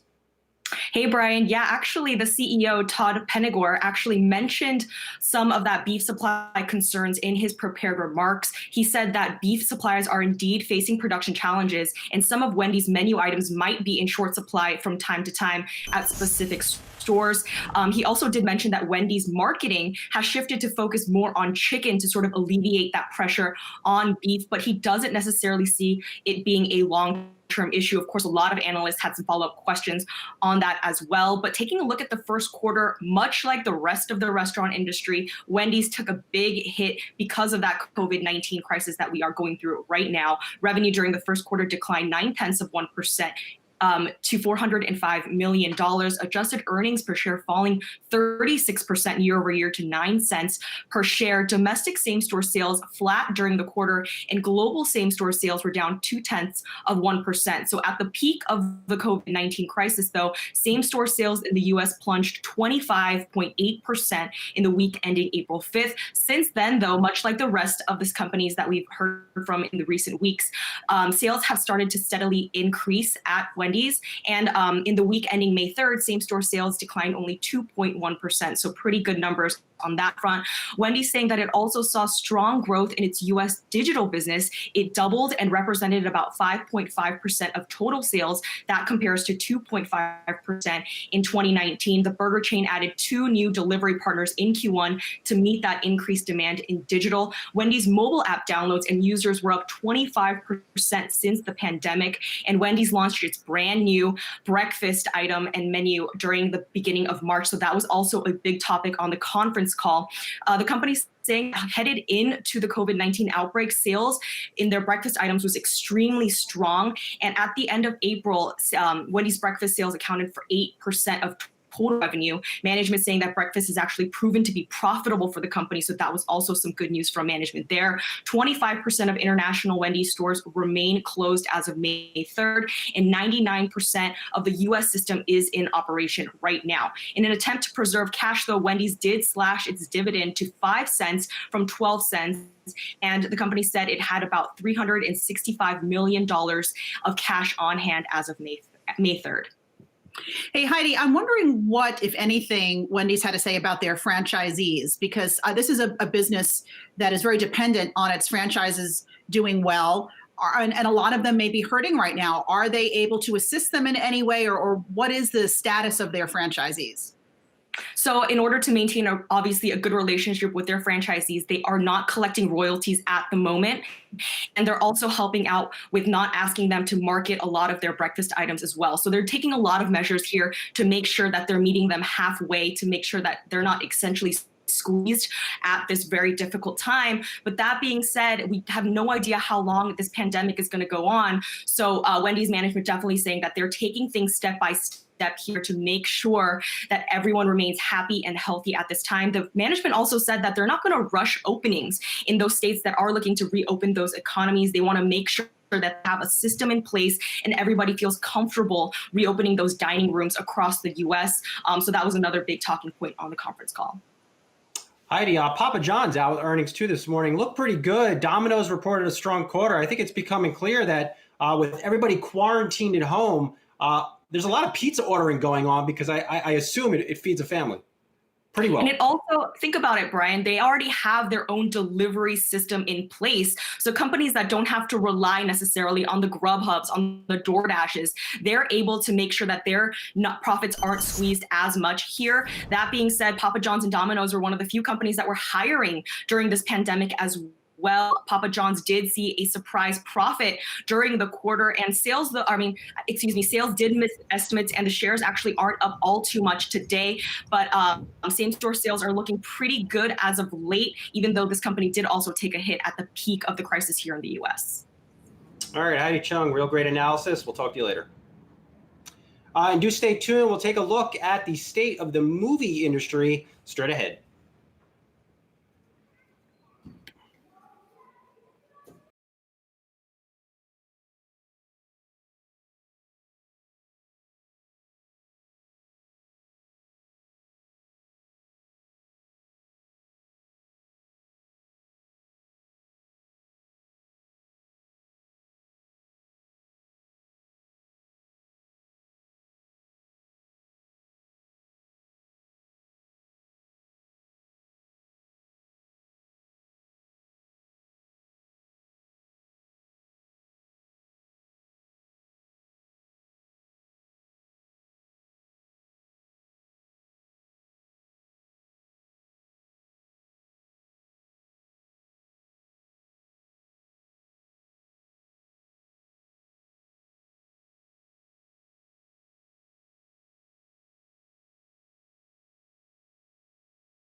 Welcome back to Yahoo Finance Live.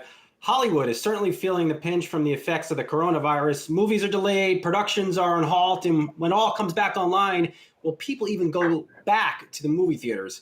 Joining us now to talk about all things movies is John Partilla, CEO of Screen Vision, and we also have our editor-at-large, Dan Roberts, here as well. John, we're fresh off of Disney's earnings last night, and you go through the conference call, and you get the sense that Disney might look to release more movies on Disney Plus first or instead of at the movie theaters. Do you think that's likely from a company like Disney?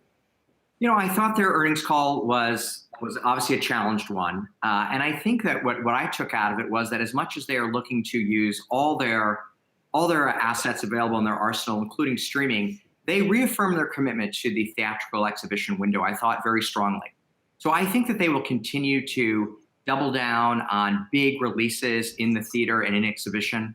But I think that they're staying light on their feet and being able to employ, all the tools in their toolkit. But they are very emphatic about honoring the theatrical exhibition window. So I think when they go to streaming, they'll go straight to streaming. And when they use theatrical, they'll continue to respect and honor the current window. John, Dan Roberts here. Thanks for joining us. On the Disney call, I agree with you. I thought they reaffirmed the importance of the theatrical release, especially for big blockbusters. Obviously, Black Widow, Mulan, those are movies they're not going to put straight on streaming. Now, that said, the question is, once movie theaters do open up, will people at the beginning feel comfortable going to movie theaters? And there was an interesting question on the call. Someone asked that of CEO Bob Chapek, and he said, well, we'll be able to get a good sense because a competitive movie is coming out 1 week before Mulan. That, I believe, is Tenet, which is a highly anticipated release. What do you make of the outlook here? I mean, sitting next to someone, a stranger, closely in a theater, and obviously there are a lot of analysts out there predicting that many industries are going to change permanently, or at least for the next few years. That is, even once they're allowed to reopen. Disney parks is another example. Will people feel comfortable going? Tracy, I don't Yeah, for sure. With that, as always, Dan, I try to rely, as we hear often in our living rooms in the evening on these daily update reports from the White House, I try to rely on the science and the data.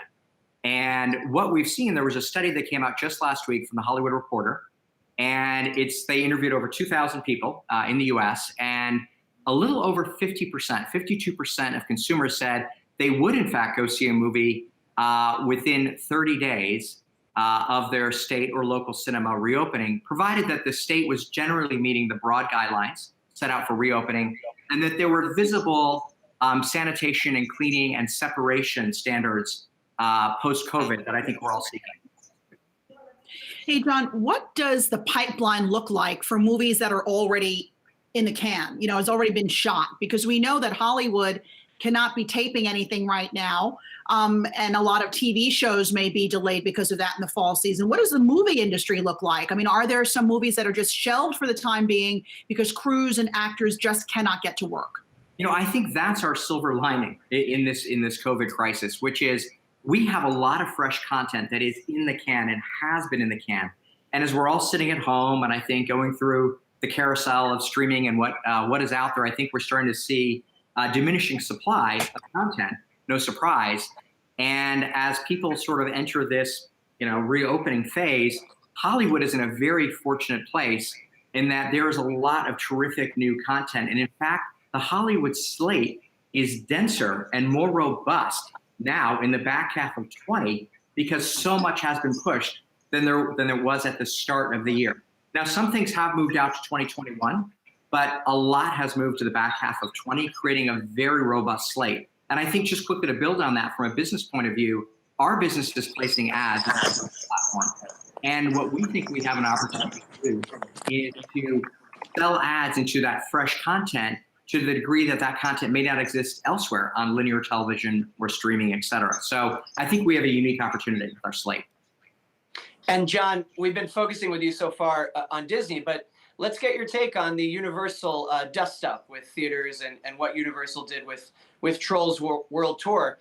It's hard for me to really imagine that AMC and any other theaters that jump on board and threaten not to show Universal movies after coronavirus lifts can really stick to that threat. I mean, these companies have to work together, and you have to believe that right now the movie theaters just kind of have to seem like they're standing their ground. It seems to me a little bit of grandstanding. But what do you make of the kind of back and forth here between AMC, Regal chimed in, and Universal? Yeah, Dan, I think you've assessed it really well. I think that, first of all, we're all getting a little bit frustrated and pent up in this, lockdown situation. And tempers flare up, right? They flare up in the household and they flare up in the business environment. Certainly, we're seeing experimentation across a lot of different sectors and a lot of different businesses. Now, I think some of these may endure in one form or another, but I think most of these experiments are very one-off. And I often say that the theatrical window model endures for a simple reason, and that is that it works economically for everyone in the value chain. And so just quickly citing the Trolls data, yes, I know they're releasing data, Universal, that said it made about $90 to $100 million in the streaming thus far domestically. If you go back 3 years to when the first Trolls came out, it made approximately $500 million in aggregate. That was $350 million globally in the theatrical release window, and another $150 million in the ancillary downstream revenue windows. So it's really hard to beat the full orchestration of the economic value chain around theatrical. But yes, I do think there's experimentation. I think there are frustrations. And I think people are just, voicing their ground and making sure that when we come out of the post-COVID, period, I think people want to make sure that we go back and endure, go back to the enduring model. All right, let's leave it there. John Partilla, Screen Vision CEO. Good to see you again. Stay safe and enjoy the movies when they reopen. Likewise, back to all of you. Thank you. Appreciate it. All right, let's get right to Inez Ferre for one more look at the markets. Inez? And Brian, the NASDAQ is outperforming the S&P and the Dow today. The NASDAQ up more than 1%. Let's take a look at GM. General Motors was able to squeeze out a profit last quarter of $294 million despite COVID-19. Sales in the U.S. decreased 7% because of the pandemic, but its truck sales really remain strong. The company says it's restarting its North American plants on May 18th, putting in place social distancing guidelines. You can see year to date, the stock is down about 37%, but today it's really seeing a pop up more than 6%. Another stock that is seeing a pop today is NIO, the Chinese electric car maker. That stock is soaring after reporting its April deliveries up 181% year over year, with more than 3,100 vehicles delivered in April. It also was upgraded at B of A to a buy from neutral. I want to also take a look at what's happening with Uber this morning, down more than 1%. This is after Uber said it was reducing its workforce by 3,700. Also, its CEO will waive his base salary for the remainder of the year, and Uber is also evaluating more ways to cut costs. And then looking at CVS, CVS is up more than 3% today. This is after its first quarter revenue increased 8.3% year over year, with adjusted earnings coming in at $1.91 per share, and that was up 17% year over year. Also, the company opened up its testing sites across 5 states, and it's also aiming to open some 1,000 testing sites by the end of May. And you can see year to date, the stock is down about 15%. And lastly, just want to mention that AbbVie and Allergan, that tie-up with AbbVie receiving governmental approval to buy the Botox maker, that deal valued at $63 billion. Brian? All right, thanks so much, Inez. Quick final thoughts from me. Beyond Meat stock is up 15%. Founder Ethan Brown telling me they will be discounting a good bit this summer to drive more volume. Makes sense to me. Also, too, Wendy's shares are up 6% despite a mixed quarter. Very important there.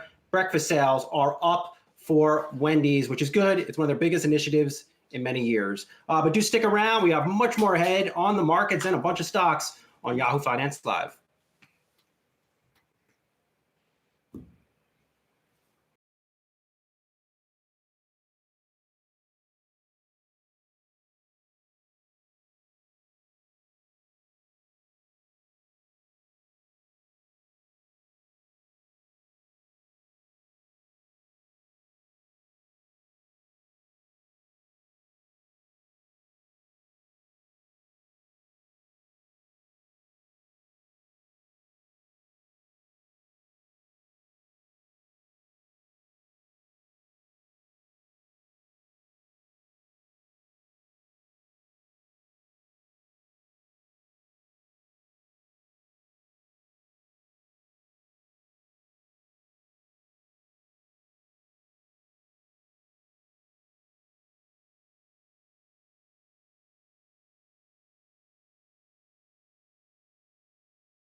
Welcome to Yahoo Finance on Wednesday, May 6th. I'm Adam Shapiro, and we're watching markets right now try to maintain their positive swing up. We've got the Dow up roughly 48 points. The S&P 500 is up 10 points. NASDAQ is up almost 100 points.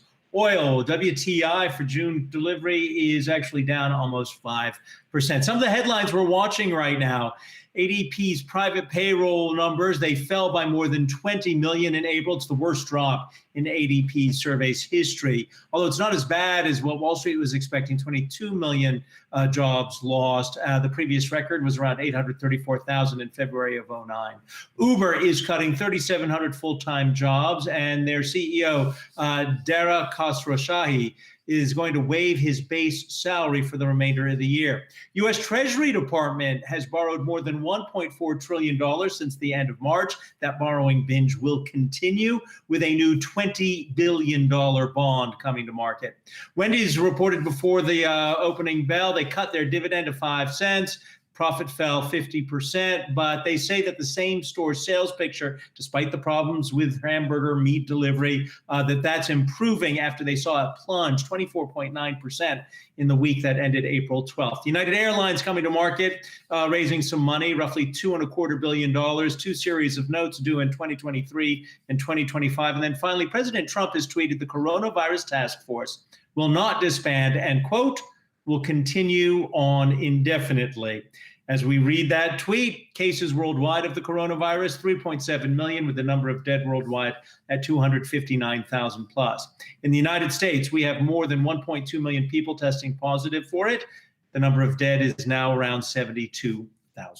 Let's turn our attentions to earnings, because we are in earnings season, and we got some news from General Motors. Take this with a grain of salt. Some of it's good, some of it not so good. They turned a small profit, roughly $300 million in the first quarter. On revenue of $32.7 billion, it had fallen 6% year over year. That's obvious after a coronavirus crisis hit car sales. But GM now is targeting to restart the majority of its manufacturing operations May 18th. That's in the United States and Canada. They, of course, are going to implement some of the safety measures, masks and social distancing, that they're already practicing at factories in China as well as South Korea. Now, in the United States, car sales fell 7%, but pickup truck sales rose 27%. And one last thing from GM, this might be a bit of a silver lining.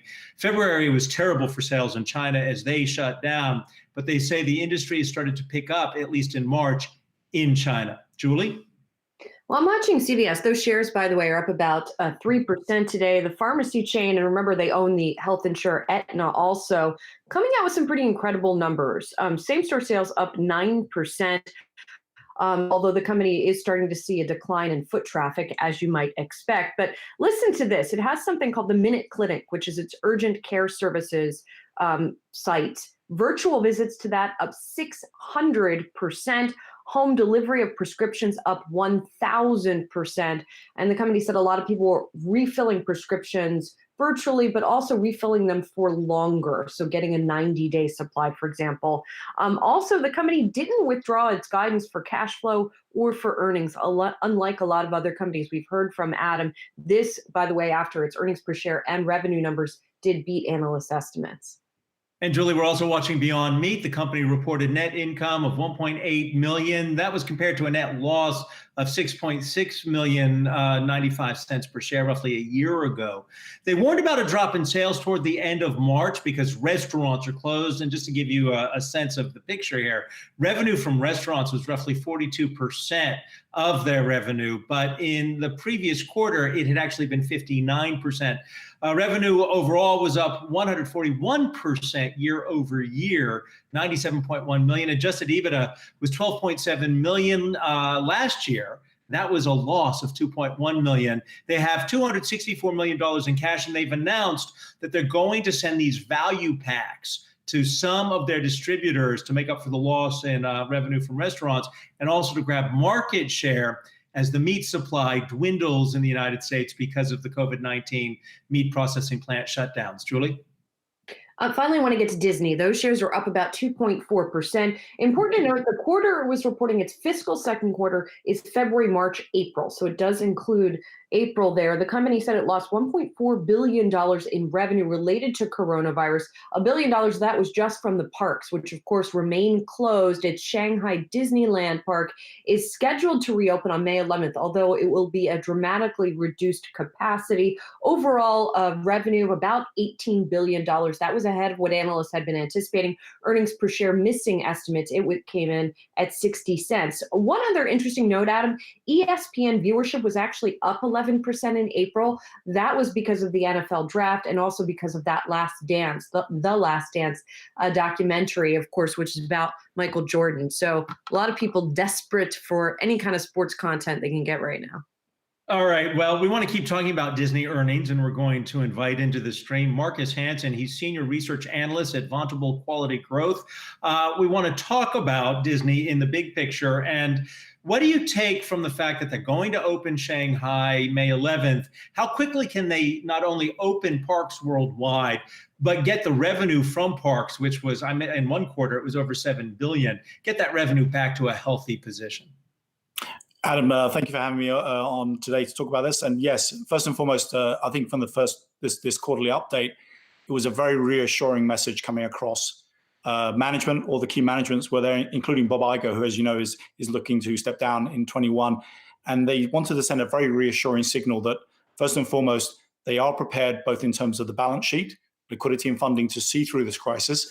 The one question mark we still don't know is duration, how long this lockdown will affect their businesses, particularly for the parks and the movie theaters. They are prepared for a longer term. Their view is obviously that we will start to see this gradual reopening.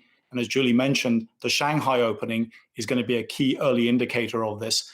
The set date right now is May 11. I think as far as the parks business, this is one company which, as you know, as many of you have probably been there, it's not only the happiest place on earth, but also tends to be one of the cleanest places. I think they're going to learn a lot from what's happening in Shanghai and bring that here into North America. And what's key here is going to be the safety factor, the familiarity factor, and the fact that, you know, it is okay to go and visit these parks. And we've seen similar examples from other companies who've had some experience from what's happened in China, are reopening here in the States as well. And I think there is a playbook that can be offered across that basis. Marcus, all of this sounds very, very expensive, right? Because Shanghai, for example, the Chinese government says they want Shanghai to reopen at 30% of capacity. Disney says it's not even going to be that. They will work up to that level. Cleaning staff, having a lot of people on hand to make sure things are operating as they should be. But if you're operating at diminished capacity, you're not making the money that you want to out of these parks. So what is that cost burden going to look like? And as you say, obviously duration is still a question, but it seems like it's going to cost them a lot. So you hit a good point here. This is going to be a very staggered opening. I believe the guidelines were for 30% for Shanghai. They're going to open below that because Disney wants to get it right. So they want to reassure. Remember, with a lot of these big brands, and particularly strong, durable franchises, it's about the long term. They're not going to rush things for the short term. Disney will want to do this in a staggered but safe fashion to show that it is a safe place to bring your kids. I mean, at the end of the day, it's about the kids and the families. If there's anything unsafe, you're not going to want to do that. Your question about how they do these reopenings, they did on the call discuss that there will be temperature checks, there will be masks, there will be some form of social distancing enforced. But keep in mind, if this is an experience that is still fun, the fact is there is pent-up demand out there. There are some, I think, indications of you can actually go and book early on from June 1st on some of the events that Disney's offers. Not that they know they'll open June 1st, but it shows there is this pent-up demand. People do want to get out. Disney is a staple household event, and it's still perceived very much as a safe, fun event to go to. How they adapt that is going to be very interesting. But we have seen other companies, for instance, Starbucks is a good example, who have managed to implement a playbook of adapting their China stores, which they'll now roll here into the US. This is an area where you can go in, there'll be other people, and you'll be able to order things. Disney is going to be a very key first mover on that side. And we will see this as early as next week with the opening of Shanghai. Now, whether it goes from 10 to 20 to 30, we'll see how that evolves. But it's going to be a very important learning point for them that they can then bring across to the United States. Marcus, Ines Ferre here. What about on the ESPN side and those numbers that Julie was just mentioning, and viewers really hungry for sports? Once sports do come back online, what do you expect to see? It's going to be interesting. Look, the hunger for sports is very clear. The fact that even the other day I was just watching a rerun of an old Stanley Cup final. It still was exciting, but not quite as exciting as the live thing. Sports bring us together. I mean, very much what Disney does. It brings families together. It brings people together to watch and do things together. Sports is key to that. They are ready to go.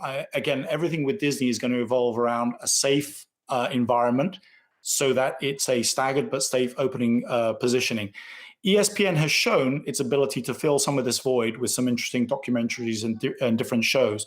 But at the end of the day, the power of live sports, particularly for advertising income, particularly for those live eyeballs, which are very important, and particularly for the cost of this. Remember, there are sports rights out there that have been entered into. These aren't particularly cheap. The sports leagues themselves want to get back as quickly as possible. And ESPN is going to be a key vehicle for the sports leagues to show that they can do this in a safe manner, and more importantly for Disney to generate incremental revenue and profit. And keep in mind, because of the nature of COVID, the first way we're going to be watching sports is on TV. You're not going to be able to go to the stadiums probably longer than you are to visit a Disney park or go and get a coffee and so forth. So ESPN is instrumental in this. The chatter in the newspaper suggests that this is in discussion, and it's certainly something they pointed to on the call. The final point coming back to what Julie mentioned was regarding the documentaries. I mean, kudos, the Jordan documentary, very successful. All right, Marcus Hansen, Vontable's Quality Growth Senior Research Analyst. We appreciate you joining us on Yahoo Finance. Look forward to having you come back as we keep watching Disney. But we want to head across the Atlantic right now to London. Tom Berger is watching for us what's going on with predictions of big contraction in the Eurozone. Tom? Yeah, as forecast revisions go, this is pretty remarkable. European Commission knocking about 9 percentage points off its growth forecast for the bloc in 2020, saying output now set to contract more than 7% this year, and almost 1 in 10 of the workforce it thinks could be left without a job. This is on top of new PMI data we saw this morning for services across Europe. That showed activity plummeting for services firms in a lot of European countries, not just at its fastest rate on record, but also to record lows for that survey. It's been going for decades, frankly.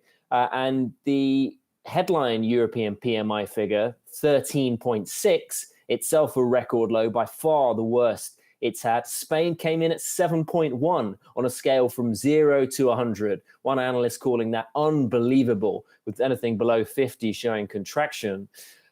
Obviously, some firms are trying, maybe because they have to look on the bright side.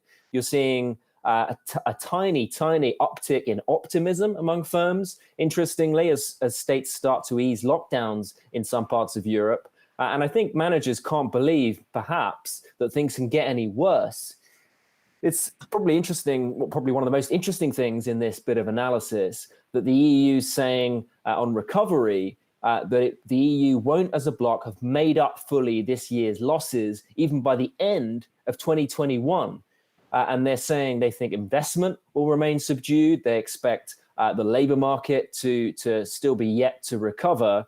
And I think most interestingly, both the depth of the recession and the strength of the recovery are likely to be significantly uneven between European countries. Puts that down to key differences within Europe between countries in the likely speed of lockdowns easing. Some of them have been far more battered by this virus than others, as well as the extent of their reliance on hard-hit sectors, areas like tourism suffering particularly, and lastly, on the resources that they have for stimulus. So potentially some divergence there, and a commissioner for Europe, for the economy within Europe, warning that's a threat in itself to the Eurozone's future and to the single market if you get those kind of existing divisions entrenched by this crisis. Yahoo Finance's Tom Belger in London. Thank you for joining us. Those issues, those economic issues that the Eurozone faces are very similar here in the United States. And we had a huge announcement from U.S. Treasury this morning that since the end of March, they've already borrowed $1.4 trillion. And now they're going to raise even more money as the binge continues to borrow with a new 20-year bond. And to help us understand the impact of that. I want to invite in Seth Carpenter, UBS's chief U.S. economist. He's joining us, I believe, on the telephone, and I'm going to need you to *6 to unmute your phone, Seth, just to make sure that we can hear everything you have to say. But what is the impact going to be with this huge borrowing, not only on the 10-year, but overall?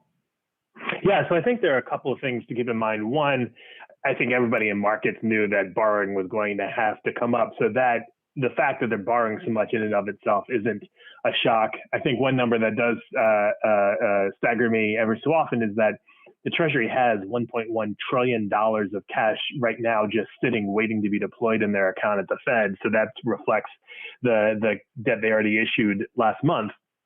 I think the news today, though, was how heavily they're hitting longer dated issues. You know, the 20-year brand new issue this year, they outperformed our expectations in terms of how much they're going to start issuing there. The ramping up they've done in the 7-year issue is also notable because they seem to be disregarding the typical Treasury management practice of thinking about which issues can take the increase in supply easiest to reduce volatility and that sort of thing. And they really do seem like they're ramping up the 7, 10, 20-year sector pretty aggressively. Hey, Seth, it's Julie here. So what is the demand out there? Is it inexhaustible for all of this supply that's coming out? And then what effect is all of this going to have on yields in the long run? Yeah, so that's obviously a key question. So just today on the announcement, we saw a pretty big move in as far as these things go, and Treasury yield, you know, several basis points higher yield. So the price came down some as people realized, they're going to be issuing more at the long end than was anticipated. So there's some movement in that direction, but to keep things in context, the 10-year is now trading at about 72 basis points. So it's not as though this extra debt issuance is expected to drive U.S. interest rates through the ceiling. And in fact, with so much of the rest of the world, especially the developed market sovereign yields at negative rates, treasuries are really attractive. They're super safe relative to everything else, super liquid. And paying a positive yield just means that I think we're going to be able to keep a cap on things. Our interest rate strategists here at UBS are looking for the 10-year to be around 75 basis points at the end of this year. We'll see how that goes with this extra issuance in the longer end, but there does seem to be a lot of demand, both in the U.S. and globally. When you talk about that demand, you're mentioning possibly, what is it, total 2020, 5.3 trillion in bills from Treasury. Isn't it at some point the world just going to say enough is enough? Yeah, I mean, I think there has to be a limit on everything that gets done. The tricky part for markets and the tricky part for policymakers is, are we anywhere near that level? And I think given where we are with this recession being so sharp, so deep, and the tail of it potentially being very, very long, there is going to be a demand for very, very safe assets. And then when you think globally, across the whole world where there are investors looking for places to put their money to work, you got to put them somewhere. You got to put it somewhere. And treasuries are safer than lots of other securities, and they're still paying, strongly positive yields. So I don't think we're in the dangerous part yet. Next year, we're going to have another big issuance year as well. At some point, it's going to matter. But the Fed's there in the wings. So the Fed's already bought $1.5 trillion bonds, and they're probably going to buy another $500 billion as this year goes on. Hey, Seth, it's Julia LaRoche. Thanks so much for joining us. I want to ask you about the deficit. How focused should we be on that? How much does that matter? So again, it's sort of tricky. I would have said the deficit in and of itself is a useful summary statistic, but it doesn't give you the whole picture. And there are all sorts of technical accounting tricks. So if you think about the Congressional Budget Office, right, hardworking civil servants trying to figure out how much the different legislation that Congress passed is going to cost, they looked at $500 billion that the Congress appropriated for the Treasury to backstop the Fed. They said, you know what, we're at least our preliminary estimate net present value of $0 for the deficit. But just what the Treasury reported our daily Treasury statement, the Treasury is actually deploying cash that's backstopping the Fed. So it's actually getting issued. So that's an example where the deficit number might be 0, but Treasury is going to issue, looks like, enough debt to raise cash to stop this. So it can get tricky. I really think the key to look at is what is going to be issued, and today's refunding report, I think, is key there. how much is going to get issued to the market? How much does the market have to take down? What maturity is getting issued? And again, the news this morning is it's longer maturity, so the market has to buy more duration than you might have thought before. And then the big question is always going to be, what's the Fed going to do on the back of this? The Fed's been paring back their purchases at the same time that the Treasury has been ramping things up, hence a little bit of upward pressure going forward. So the deficit to me is only a starting point. There's so many other details that are going to matter a lot more than the deficit itself. And that's why we're going to have you back on. Seth Carpenter, UBS Chief U.S. Economist. Good to have you here today. Stay well. Thanks for having me. We're going to head to break right now, but want to let you know, now that we've addressed fiscal issues, let's talk about the monetary side of all of this. And we have a voting member of the FOMC joining us in the 12 noon hour. The Federal Reserve Bank president from Dallas, Robert Kaplan, will be in the house at 12 noon.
Welcome back to Yahoo Finance. I want to take a look at markets right now, and we can see that it's a mixed picture, but you've got the Dow has fallen back into negative territory, off about 37 points. S&P 500 is down roughly 2 points. NASDAQ remains positive off of its higher hit. It's now up about 73 points. One of the things we're paying attention to is that announcement from Uber that they are going to lay off 3,700 employees. Want to bring in the panel to talk about this, and my co-anchor, Julie Hyman. I mean, the world is really dependent upon the Ubers and the Lyfts, especially with rapid transit, perhaps not the safest way to get around in COVID-19 era. Yeah, I mean, it's also interesting because Uber and some of these other startups like an Airbnb, which is also laying off folks, have built themselves as tech companies, right? And I think that this crisis lays bare the idea that they're not really tech companies, because tech companies, by and large, have been more resistant in this crisis. So it's just interesting now as we see this rollover and start to hit Silicon Valley more significantly. And also, Julie and Adam, just noting what you just said to Julie about Airbnb cutting its staff as well. CEO Brian Chesky, in the email that he wrote to employees, what I thought was interesting is that the company is streamlining, so it's not focusing on some of the other businesses that it was also focusing on. And I think in this kind of crisis, this is what you're seeing with companies, is that they have to really laser focus on their business. And there's companies that are postponing launches of products because otherwise they just can't handle it. Hey, Inez, and to that point, that Airbnb letter from Brian Chesky, I gotta say, like, layoffs are awful. They're no fun. No one likes them. They just stink. There's no other way to put it. But it's one of the classiest letters that I've read so far in this crisis, honoring the equity. So everyone who is leaving, they are still going to be a shareholder, maintain the health care, the severance, helping with the job support. So overall, even though, of course, no one likes layoffs, totally an awful situation, I have to give some props to CEO Brian Chesky for just being a class act when it comes to this. And also, Julie, what he was also mentioning was consumer habits. And once that people start traveling again, that they may do it more on a local basis. So they may not go to places as far. And I think what you also will be seeing is really the unknown about consumer behavior. Not as many business people perhaps traveling. So you're going to have so many of these uncertainties as the market ramps back up, as the economy starts recovering again, on what the total impact will be on companies like this and what that recovery is going to look like. Oh, Adam, I think you're muted. I'll just hop on it right in here. And I want to switch gears and talk about Pinterest a little bit as well. That company, the shares are down more than 10%. And you would think a lot of people will be pinning right now. And more people are, but perhaps not as many as analysts had been predicting. So the revenue was up 35%. The user base rose, but it didn't rise quite as much as it has been in the past. And some analysts are weighing in on this. For example, MKM saying that revenue for the past month was surprisingly weak if you look at it versus a Facebook or a Snap. Now, I don't know if you guys are Pinterest people. I don't happen to be, but one, again, would think, Julia's raising her hand, one would think if a lot of people are home that they would be on Pinterest more and that it would be getting even more of a lift. Well, wouldn't it be an ad issue? Ad rates falling, Facebook and Google. Talking about the users. Yeah, but this is more about the user base as well, I think. Okay, as a Pinterest user, can I just jump in here real quick? My theory, well, one, I'm not planning anything anytime soon. And two, there's so many other things that are, taking my interest right now, whether it's, I'm watching all my Disney Plus shows or my Apple TV or my Netflix or whatever. There's a lot of things going on that are kind of pulling my attention in different directions. And a lot of it is basically, it's frankly mostly video at this point.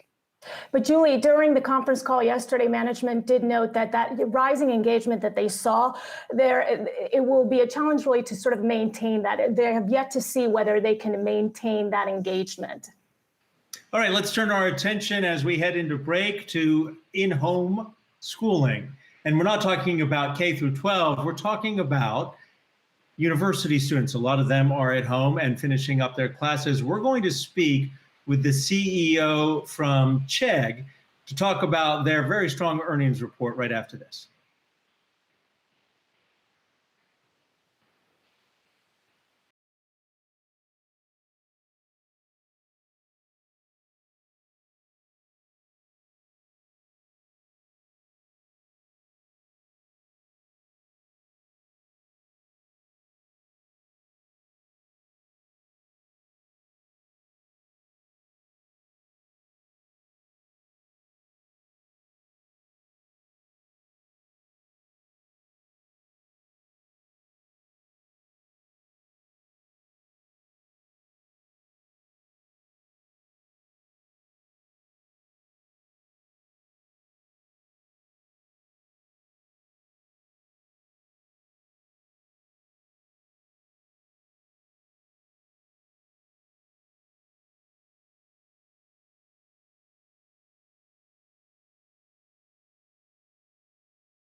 Yahoo Finance, a lot of young people are studying at home, college students especially, and we're going to invite into the stream Dan Rosenzweig.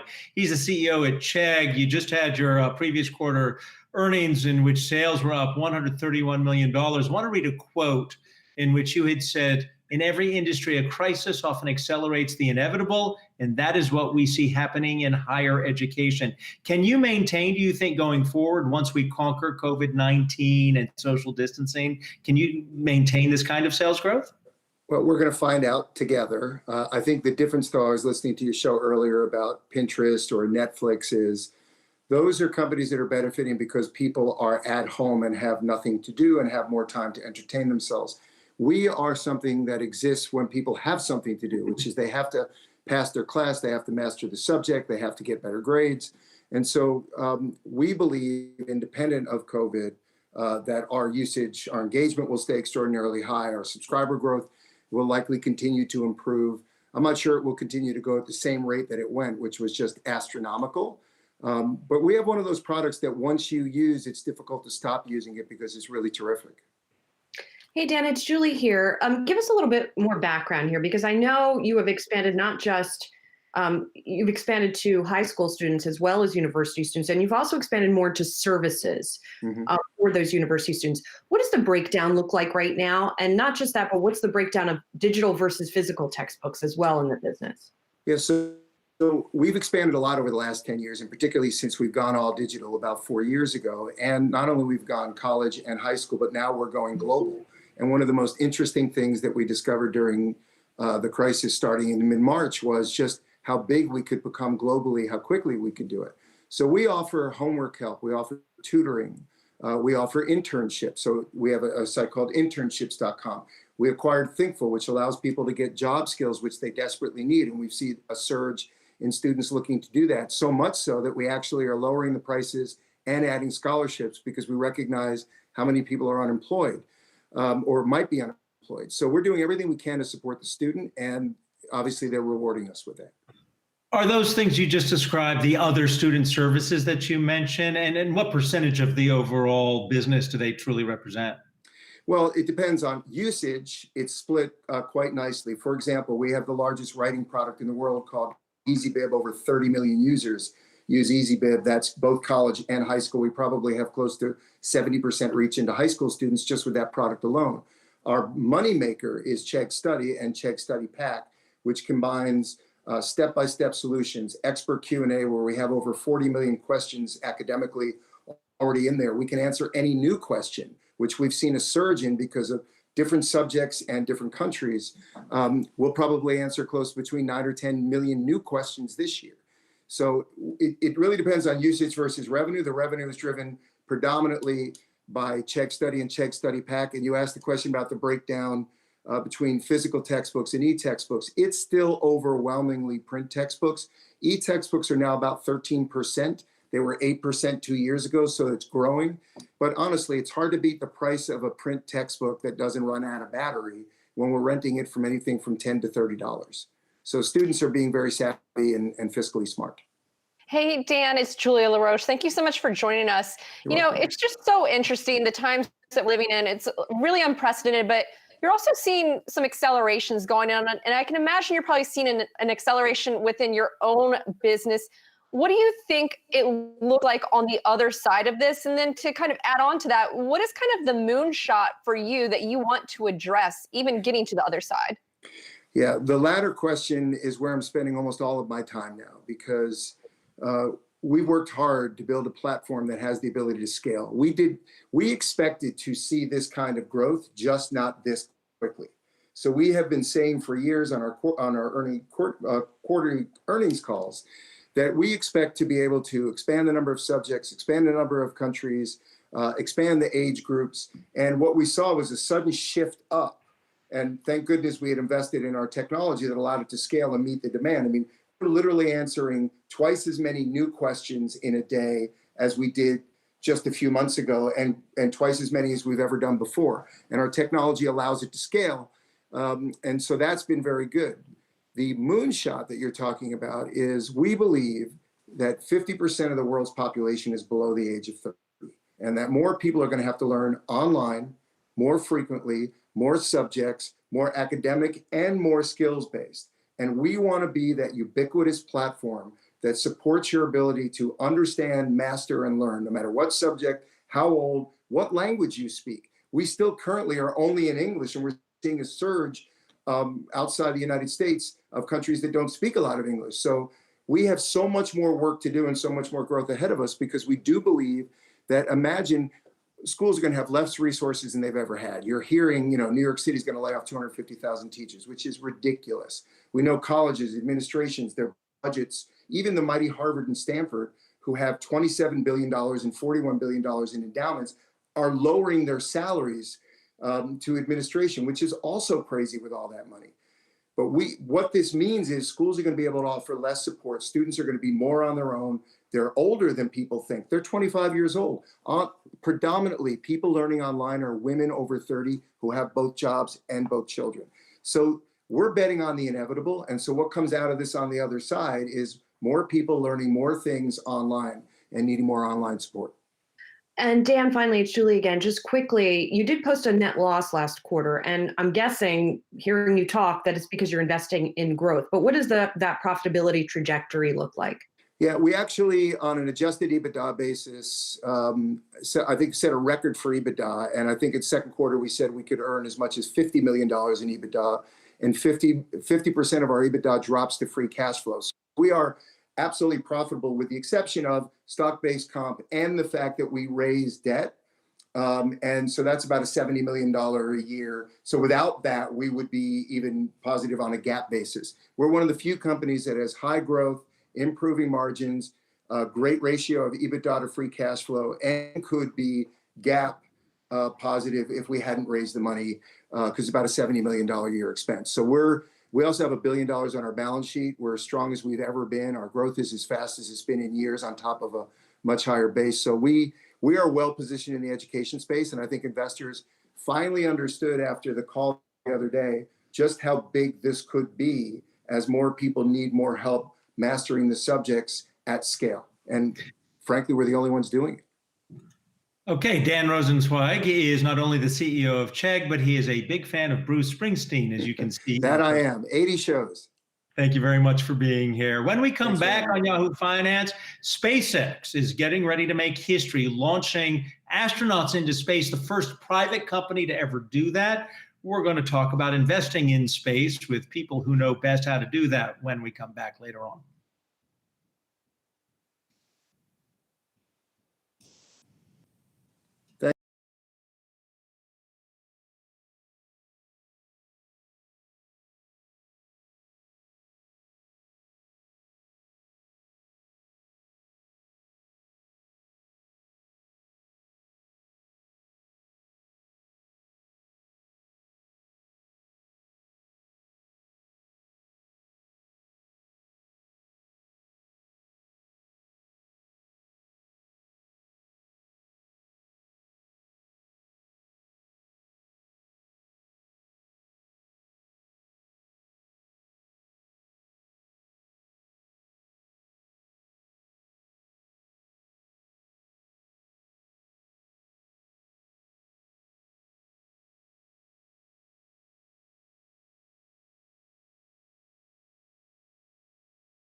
Welcome back to Yahoo Finance on this Wednesday, April 6th. The S&P 500 is trading a little bit higher, up about 3 points. Dow's fallen back into negative territory, essentially down about 3 points. NASDAQ remains positive, almost up 100 points. As the world gets ready to reopen, especially here in the United States, the focus is on producing a vaccine. Our Angelique Hamlani spoke with the chief scientific officer at Pfizer about doing that. Usually, when you have a vaccine against a virus, you have a piece of the virus, or maybe a weakened version of the virus that you use in order to immunize people. In this case, we don't actually immunize with any piece of the virus. We immunize with a set of instructions in the form of RNA and a lipid delivery system to deliver those instructions to your own cells. You inject in the muscle, so presumably in cells that are present in the muscle. And then it teaches your cells how to make the vaccine antigen. So you're actually responding to an antigen that your own body is making based on the instruction set that is in the vaccine. And Angelique joins us right now with more on that discussion and also this race for a vaccine. Angelique? Yeah, absolutely, Adam. So as you can hear, it's a newer technology, and that's one of the things that's really interesting about Pfizer's efforts. It mirrors what we saw earlier, Moderna, the one company that had gotten really early in clinical trials. This new technology is actually a lot faster to produce because they're not using a live virus, and they don't have to basically replicate that. They just have to code that sequence in. And so using that is getting them to the finish line a lot faster, but it still remains to be seen how regulators treat that. And that was another thing I spoke with Philip about, is how will they go about doing that and what they see the timeline being affected as a result, Adam. All right, Angelique, thank you very much. Also want to turn our attention to this economy. And our Andy Serwer spoke with North Island Chairman Glenn Hutchins about where private equity is going to invest in the next few months. Here's what he had to say. My view right now is I think we really need to get, before you start allocating capital in serious ways, well, two kind of pieces to it. One is there's some things which you can do kind of right away if you can get the analysis right. So for instance, let's take an example. Let's say there's an office building in Manhattan where the rent rolls are filled with creditworthy clients who aren't necessarily affected by the pandemic, but because the real estate financing markets are shut down, they can't raise capital. Right. That looks to me like to be a no-brainer, right? Mm-hmm. There are some things that right now you can see they're just good companies, but because of financial dislocation, good assets you can do something with. There are other things which, companies that someone comes and says, well, if you give this money, we're going to spend it down at this rate, and we think the pandemic will be over in a year from now. Our cash burn rate is 18 months. We think get through it, and then when we turn our business back on, it'll be good again. The answer is, well, no, I don't know how long the crisis is going to last. Right. I can't really give a good analysis of your burn rate because we don't know how long that period is going to be. And then there's a third set of companies, like the one I talked to, mentioned earlier, which are of net new innovation to serve the future. And so those are three kind of categories of ways of thinking about how to invest.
Let's talk about the space race, because despite COVID-19, later this month, history is going to be made when SpaceX launches 2 astronauts into orbit. It's history because it's a private company doing it. To help us understand where investment money can be made with space, even in this environment, Chad Anderson, Space Capital's managing partner, joins us now. It's good to have you here. And a lot of people are asking, where really is the investment opportunity with space? Because with COVID-19, even the industry's getting hit, like Virgin Galactic. We saw that yesterday when they reported. Well, so space is very broad, a lot more broad than just satellites and launch vehicles, which a lot of people look to. There's a lot of really exciting things happening on the infrastructure side of space, but you shouldn't discount the opportunities in distribution and applications that come off of that space-based infrastructure. We produce some intelligence on investment and equity value that's been derived from space. And if you look at GPS as a playbook for investment opportunities, we just published a report that looks at how GPS developed, how infrastructure investment by the government into GPS satellites created this really valuable space-based signal that then distribution companies like Trimble and Magellan and Garmin tapped into and made accessible to the tech community. And then we saw it gave birth to the rise of location-based services, hundreds of billions of dollars of equity value and trillions of dollars in economic activity. So GPS is a great example for how we view space and where we view the investment opportunities. Of course, there's a lot of really interesting things happening in launch vehicles and satellites as well, particularly over the last 10 years. Chad, Ines Ferre here. I know that you look at space companies that do B2B and B2G more favorably, especially, of course, during a recession. What about Virgin Galactic with its partnership with NASA? I mean, is that positive for that company? And what kind of companies are going to survive this recession? Certainly a positive development for Virgin Galactic. We, like most other investors over the last 6 weeks or so, have been triaging our portfolio, looking and trying to understand where they're at, what their cash situations look like, what contingency plans they might have, and how we can help out. And the majority of our company is faring very, very well with COVID. And the reason for that, well, there's a few reasons. One is, like you said, they are business to business or business to government, so that's a little bit more resilient. The government is stepping up and providing a lifeline in a lot of cases. So there's a number of agencies that are increasing their contract amounts or advancing payments. And so all of these things are important in terms of resiliency, especially in a downturn, but also a number of our companies we're having conversations with them about how to seize this opportunity. So there's a lot going on right now, and while everyone is retrenching, there are opportunities opening up, and a number of our companies, particularly that are focused on Earth observation, geospatial intelligence, governments and businesses are turning to these companies in this crisis to understand macroeconomic trends, to look at their use satellite data to monitor their supply chains and their facilities. And so we're actually having conversations about where they can look to capitalize on the opportunities that are opening up. Chad, when you talk about trends and you use the example with GPS, regarding Virgin Galactic, part of the play there, we all get excited about going into space, but they're really not going into deep space, into full orbit. What they're really doing is building a very fast vehicle that would cut down the flight time, say from New York to Tokyo. Given what's happening in the world today, though, is there going to be a future for what they're developing? Yeah. If you look at the market opportunity and where the price targets are based on the analysts that cover Virgin Galactic, they really are on the point-to-point travel, like you mentioned. And they're still a ways off from that. They're still working towards putting their first human to the edge of space. Richard Branson is going to be the first person to fly on their vehicles. And that has been pushed out till next year. And with the pandemic, it's who knows when that flight is going to be. So for us, I mean, Virgin Galactic is not something that our fund invests in, but what it does and what's so interesting to me is it's a really interesting case study in the appetite for in public markets for space-based opportunities. And so Virgin is for the most part, pre-revenue, pre-profit, certainly. And so what would happen if a company went onto the public markets that had good revenue growth and was profitable? Think SpaceX talking about spinning out Starlink. I think there's going to be a huge opportunity here, and it should be speaking to a number of these space founders that have been at this for 6 or 8 years, that there's an opportunity here. Hey, Chad, it's Julia LaRoche. I'm definitely sensing a bit of optimism from you, especially when you're talking about this almost like longer term opportunities as it pertains to space. Since you are the space guy, I'm going to ask you this. What is your moonshot, and what do you think is that investment or opportunity that's going to be the biggest game changer for humanity when it comes to space? I think in the same way that GPS is ubiquitous and a pervasive part of our everyday lives, Earth observation is going to be the same way. So we have all of this infrastructure and all of these new satellites in space gathering intelligence about our planet. And we are right at that distribution phase that GPS went through with Trimble and Magellan and Garmin and others. We're investing in those companies now. And what that's going to do is open up the market for millions of new applications based on this data. So it's really the space-based data that's providing a lot of the value, a lot of the investment opportunity, and a lot of the opportunity to really change how we interact with our planet and also do business on it. So, please. And I finish that thought. No, and then, I mean, we can also talk about some slightly longer term, bigger plays. I mean, the government is making some big moves towards the moon. And we have invested in a couple of those companies also that is a part of their program to send rovers and landers to do the first scouting missions for Artemis and the human landers that they're going to be sending up by 2024. I'm going to make a suggestion. We bring you back on the 27th should SpaceX actually do that launch, because I'd like to continue that discussion. We're going to go to break right now. But Chad, all the best to you. Chad Anderson, Space Capital Managing Partner. Thank you.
Like you, were trying to make sense of this market action right now with the Dow off more than 100 points. Jared Blickery is going to help us try and make sense of it all. Jared?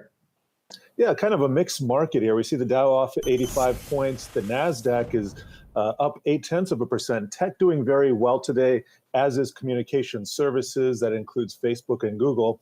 And here's the S&P 500 down 12 basis points, relatively unchanged. And here is the day's price action. Well, actually, this is year to date, but I want to check out the last 2 days price action.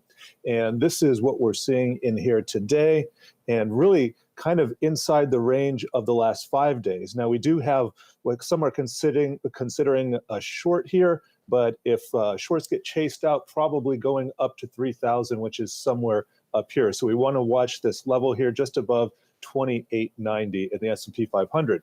Now, we're also taking a look at the semiconductors. Those are outperforming today, doing pretty well. And the VIX is down to 32 again. And we can see hasn't been able to crack 30. That's that level down here, just kind of hovering down there. If we do manage to break below there, probably concurrent with a material rise higher in equity prices. But if we bounce here like we've been doing, probably going to head down in stocks. Now, here's the 10-year T-note yield, and that is up today, up 6 basis points. That's a pretty heavy increase for the 10-year T-note yield. Haven't seen a move like that in a while. Nevertheless, financials and energy are just underperforming today, so that's a little bit unusual. But I do want to get to a Yahoo Finance premium idea, and this is for Twitter. And this comes from Argus Research, and this is a fundamental take. They are raising their long-term target to 40. And we can see this on a year-to-date chart here. I can pull this up. Here we go. Here's the 40 level. And if you're looking to protect your money here and you're just getting into Twitter, probably want to place it underneath this $20 level, give it a little room to work. Now, here's what Argus is saying about Twitter that they like. There's strong user growth, but weakening ad revenue. And actually, they're saying that over time, we can expect advertising spending to catch up with user growth, but we see this as a durable outcome of the pandemic area. So that's our premium placement of the day, Adam. Jared, thank you very much. We're going to take a quick coffee break, but when we come back on Yahoo Finance, we've got a voting member of the FOMC who's going to join us. Federal Reserve Bank President Robert Kaplan will be here in just roughly 2 minutes.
You're watching Yahoo Finance Live. I'm Julie Hyman. We're looking at a mixed picture for markets today. The S&P 500, little change, slightly to the downside.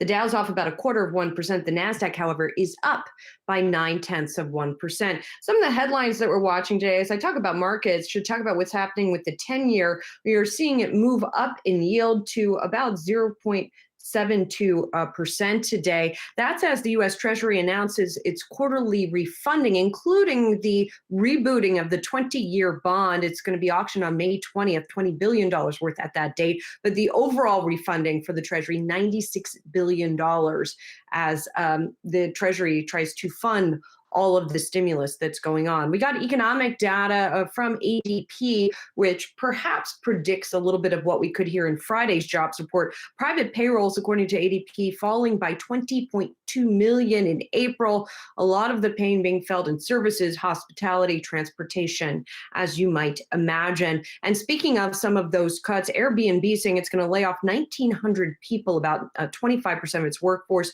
Uber, 3,700 people, 14% of its workforce. Uber also reports out to the close, and we're going to talk more about that in just a moment. And the latest numbers on coronavirus, 3.7 million cases now confirmed globally, 1.2 million of them in the U.S. The death toll globally at about 258,000, with 71,000 of those in the United States. All of this as we start to see some reopening. Adam Shapiro, my co-host, going to be with me for the next hour. Brian Chung is joining us for the following interview as well, because we have with us Robert Kaplan. He is the president of the Federal Reserve Bank of Dallas. He's joining us on the phone from Texas. And President Kaplan, it's great to talk to you. Thank you so much for taking the time to talk to us. Good to talk to you. Since you're in Texas, I'd like to start there, because that's one of the states where there has been some reopening. And so I'm curious, as you look at the economic picture there, the latest Dallas Fed Services Sector Survey, for example, saw significant downward pressure on wages and prices in April. What then is the reopening going to look like? What is the path going to look like as we see the economy opening back up there? I think it's going to be very phased and very, very gradual, and a number of prescriptions for social distancing, what type of businesses can open, and I think the question is also, even if businesses are open, will they choose to open? If they're allowed to open, will they choose to open? And I've talked to some business people that say with some of the restrictions, they're not sure they can be profitable. And then the second thing, will the consumer, will individuals, what will they choose to do? And so we're gonna learn a lot from this, but I think it's going to be very gradual and very phased in. Hi, President Kaplan. Brian Chung here. So we already know the picture of employment with that ADP report coming in this morning. Payrolls falling 20.2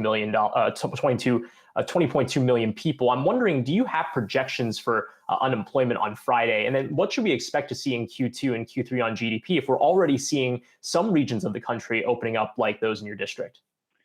We're still of the view on GDP that we're going to see a substantial contraction in the second quarter, as much as 25 to 30% annualized, meaning multiplied by 4, that will start growing in the third quarter, and then in the fourth quarter. We think the unemployment rate can get as high as 20% at its peak, and we think we'll likely end the year closer to probably 8 to 10%. These are rough estimates, and but we're going to still have a very elevated level of unemployment at the end of the year. So what do you think is going to be the solution from the Fed's angle to deal with this? So we know that the Federal Reserve has already cut rates to zero. It's got capless QE with a balance sheet at $6.7 trillion right now. I mean, what would be next for Fed policy to make sure that after we get those pretty shocking numbers on unemployment on Friday, the best way to kind of dig out of this? Is it going to be a stated pace of quantitative easing? Is it going to be a yield curve control in some form? What types of tools do you think you could see the Fed deploying? We haven't announced or said anything publicly about that yet, but we'll have to obviously run a very accommodative monetary policy for some extended period of time, and that's going to have to be combined with fiscal policy in order to help the economy grow faster. But you should expect, yes, the Fed will do what it needs to do in terms of accommodation to help encourage and stimulate growth. President Kaplan, hi, it's Adam Shapiro. Thank you for joining us. You just mentioned, your partner in getting this economy back on track, which is Congress, over which you have no control. And I wanted to ask you, messaging so important with the Fed. You're about to launch the Main Street lending facility, and yet, you understand what it means to be a single parent, and now the pressures on single parents are even greater at home. They may not understand how the Fed is helping to try and get through this crisis. So what can the Fed do, especially since we're still waiting for Congress to do more fiscal response? Well, just to be clear, what the Fed primarily does is we've worked on stabilizing markets. We're a lender of last resort. We don't make grants. We give loans. So the Main Street program is an example of doing lending to mid-sized businesses. But we've announced a program in to lend to municipalities, commercial paper, asset-backed securities, corporate bonds. And so we've got a broad range of programs to assure that companies, big and small, will have access to financing. The thing that we don't do, as I said, is we don't make grants. That's Congress and along with the Treasury. And so that, in addition to the Fed's lending programs, are going to be important in order to stimulate growth and work down this unemployment rate.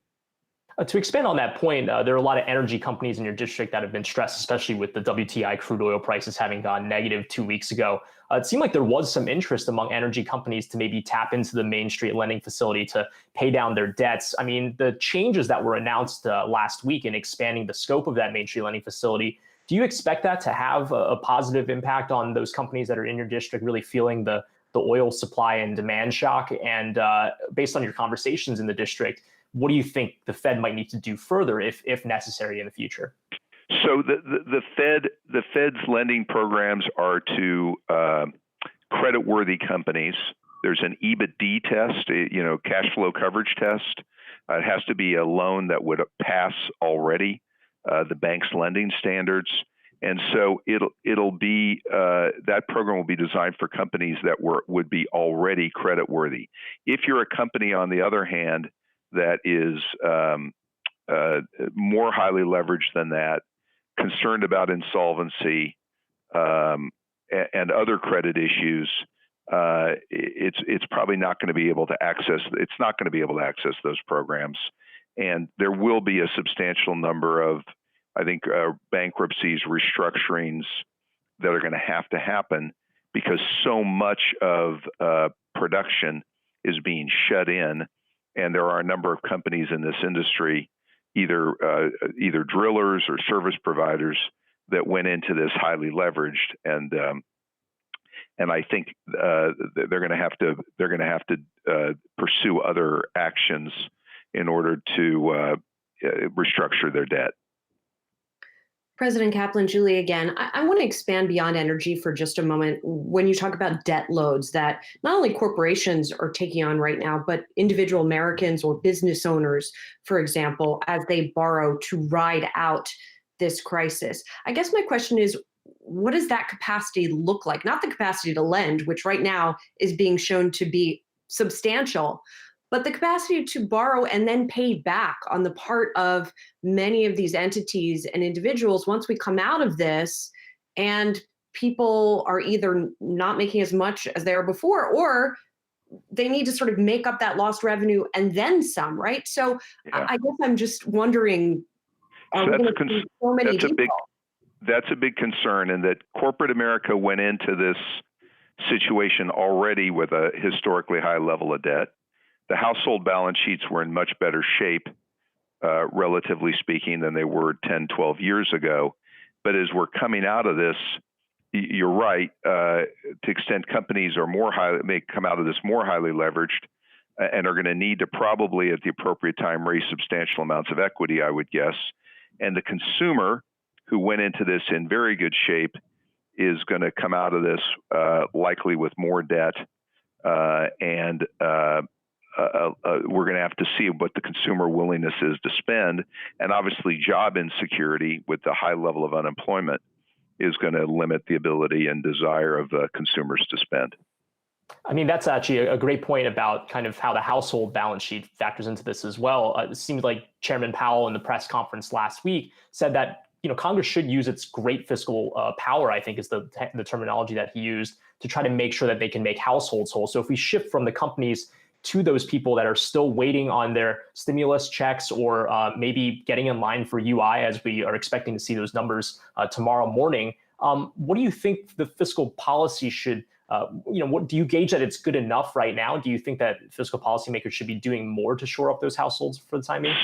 So in my job at the central bank, I'm going to be careful to comment on what fiscal policy specifically is needed, other than to say loans only help to a point, but people have lost income, and I think grants, fiscal policy in the form of grants, either individuals or state and local governments or other entities, are going to be necessary.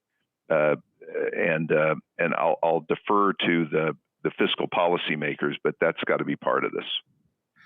It's Adam Shapiro again, President Kaplan. I'm curious about the consumer. And in one of the Dallas Fed's monthly papers, they talked about the index of future retail activity being less negative than it had been in March, suggesting a less negative outlook over the next 6 months. When you look back at previous financial downturns, the Great Recession, does the Fed have a sense of how long it takes for the consumer to become confident to start spending again? Well, there's a few parts of this. One is the health aspects. What's it take for the consumer to be willing to go into stores, be in large crowds, resume flying, staying at hotels, doing all the things that they used to do? And that has more to do with testing, what the advances are on a vaccine, medication, contact tracing. Then the second part is the ability to spend, and that has a lot to do with consumer debt, but most specifically, what's the unemployment rate? And so the thing that in particular we'll be focusing on is trying to grind down that unemployment rate and get back to full employment. And that's going to be critical for the consumer's willingness and ability to spend. President Kaplan, seemed like a few months ago, before all of this, we were focusing on the Fed's review of its monetary policy. There was discussion on the table about maybe tweaking the way that you handle inflation. I'm wondering if you could kind of give us a little bit of a sense on where that review is now. Do you see the COVID-19 crisis as maybe pushing the Federal Reserve to change certain things about its framework on things like inflation, on things like forward guidance as it gets through this crisis? Well, we'll come back to the policy review for obvious reasons. We put it off to the side here for the time being, and I'll probably defer any comments until we get further down the road. But we'll come back to it at the appropriate time. But now is probably not the appropriate time to be focused on that. And then lastly, we've had a number of other Fed presidents on our programs in the previous weeks, and something that I've been asking them is, you have these conversations with contacts, whether that's businesses or households in the Texas area. And I'm wondering what you're telling them through this time, right? A lot of people are nervous. There's so much uncertainty is the buzzword that everyone uses to describe what is an unprecedented event. What are you telling people in your district about what the Fed's response is and what they should be expecting in the short to medium term? So when those conversations, I'm doing more asking questions than anything else. I think the Fed programs, we're spending time talking about what the Fed programs are doing, but a lot of my conversations with companies is they all go through the same thing, whether they're big or small. What's the demand impact on their business? What's the right sizing for their business? How's their business going to need to change? And also, what's their capital structure and liquidity needs as they go through this? And that's the bulk of my conversations with companies, large and small, is about that. That's what, and we're talking that through, and they're trying to come to grips with that so they can make it to the other end of this crisis. The main question they ask me is, how long do you think this is going to go on? And obviously, we discussed that at length. And unfortunately, none of us knows exactly for sure. Robert Kaplan, thank you so much for being here and giving us your perspective. Mr. Kaplan is the president and CEO of the Federal Reserve Bank of Dallas. Thank you again. Thank you. Good to talk to you. Well, coming up next, we're going to be talking more about the economic data that we got today, as well as looking ahead to the jobs report on Friday. We'll be joined by Mark Zandi, Moody's Analytics chief economist. Keep it right here.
You're watching Yahoo Finance Live. I'm Julie Hyman. I'm being joined by my colleagues Adam Shapiro, my co-host, as well as Yahoo Finance's Rick Newman and Melody Hom.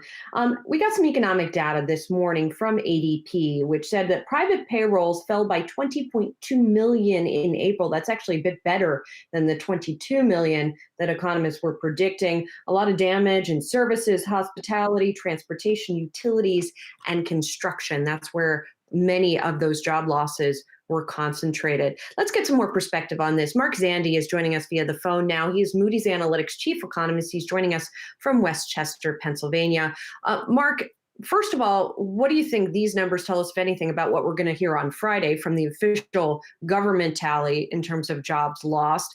And then what does the path look like for unemployment for the rest of the year, as much as we can tell?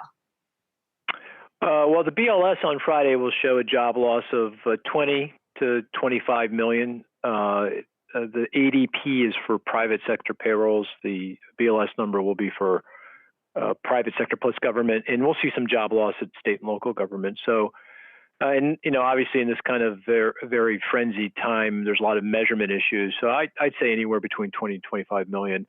The ADP gives you a very good sense of the distribution of the impacts, though. Leisure, hospitality, retail, trade, construction, manufacturing, healthcare, all lost jobs, and I'm sure we're going to see that in the BLS numbers. And interestingly, the ADP showed large job losses across all business sizes, but smaller businesses, particularly micro businesses with fewer than 50 employees, got hit much harder. BLS doesn't have much to say on that, but I'm sure it's very consistent. In terms of unemployment, the unemployment rate will rise to somewhere between 15 and 20%. Again, a lot of measurement issues around that, just exactly how the BLS counts an unemployed person. You have to be out of work and you have to be actively searching for work. And given the sheltering in place, many people can't search for work, so they may not be counted as officially unemployed, but somewhere between 15 and 20%. And, that's probably the peak for this crisis. April will be the peak.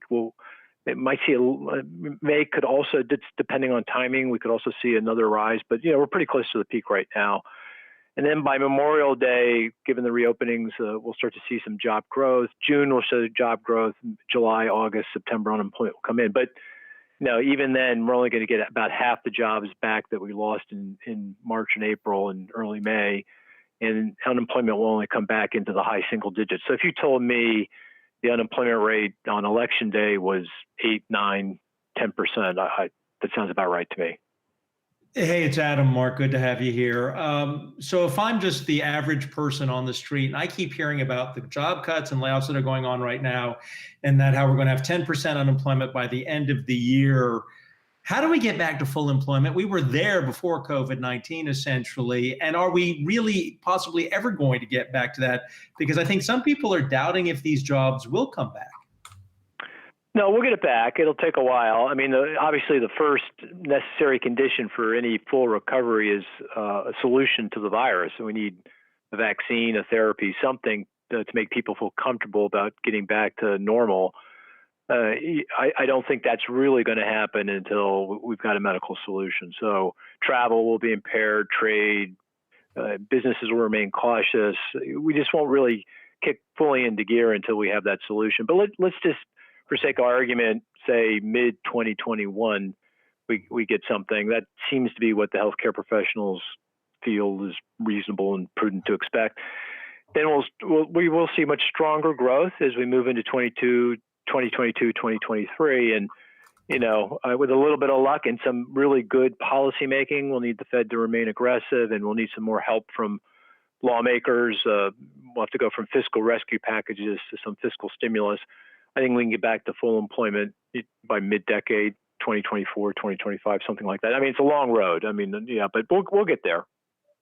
Hey, Mark, you rightfully point out that micro businesses have been the hardest hit, but I don't know if you caught some of our interview with Dallas Fed President Robert Kaplan saying that so many of these companies, whether they're the energy space or just small businesses in general, had very unhealthy balance sheets going into the pandemic. I know it sounds very crude to say, but how do you anticipate on the other side of this, some of those businesses that were failing, right, that weren't necessarily doing so hot, should they kind of be in existence? Where are those kinds of small business owners looking to get work then? We will see a lot of business bankruptcy and failure, no doubt. I mean, you can already see the headlines. A lot of retailers, big retailers, are already filing for bankruptcy, and they were struggling before the virus. Brick and mortar retailers are just getting crushed by Amazon and other online retailers. So that was a trend already in place, and of course, this crisis only exacerbates that. And then a lot of other smaller companies, firms, always are living kind of on the financial edge. I don't think anything was different about pre-COVID than it was 10 years ago, 20 years ago, 30 years ago. I mean, just to give you a sense of it, there's roughly 8 million business establishments across the country. 4.5 million of them have fewer than 4 employees, and they're kind of mom and pop, and they make a living. It's not great, but they're always living kind of sort of on the financial edge. They don't have banking relationships or access to a lot of credit. So when things don't stick to script, and obviously nothing about this is sticking to script, they're going to have a problem. So we're going to see a lot of failures. So of those 4.5 million, say of those 8 million establishments, if you told me a couple, 3 years from now, we've lost 1 million of them, 1.5 million of them, I don't think I'd be too surprised. And that's another reason why it's not going to be possible for the economy to get all these lost jobs back quickly, because we're going to have to see businesses form, and that's going to take time for that to happen and for employment to get back to where it was. Hey, Mark, Rick Newman here. You keep a running election model at Moody's Analytics. You had President Trump looking pretty good for re-election until recently. I think you're now showing Biden more likely to win based on economic factors. Why don't you update us on that, please? Yeah, sure. Yeah, it's flipped. As you can imagine, the economy matters. And because now unemployment is going to be close to double digit on election day, and the stock market is down, which turns out to be another important variable in lots of voter patterns. The model does show with typical turnout. So R's and D's turn out as they have on average since the 1980 election, when we estimated this model. Vice President Biden will be the next president. And what really happens is 3 states flip. Pennsylvania, where I live, that's my home. It's the most important swing state. Michigan and Wisconsin, they were all in Trump's column before the COVID crisis. They're now in President Biden's column. So the model is now saying that the election will turn into Biden's favor. I will say, though, the one thing that keeps President Trump close, and amazingly enough, he's still close, is because of his approval rating. It goes up and down, but it's really very stable through the recent volatility. It's been very stable compared to where he was a year ago, 2 years ago, 3 years ago. And as long as that continues, it'll still be a close call. And finally, the last thing I'll say is turnout matters. So if the R's turn out en masse or the D's turn out en masse, that could swing it one way or the other. So it's still going to be a very close race. And Mark, finally, does response from the government also matter? In other words, leaving aside the president for a moment and his handling of all of this, what about the congressional response? We've seen a lot of stimulus. This is sort of similar to what I asked Robert Kaplan a few moments ago. How much legs does that stimulus have to help people weather this thing? Because it feels like, we're in the midst of it, so it's tough to tell. It feels like it's going to last for a long time, and the money might not be enough to help people ride it out.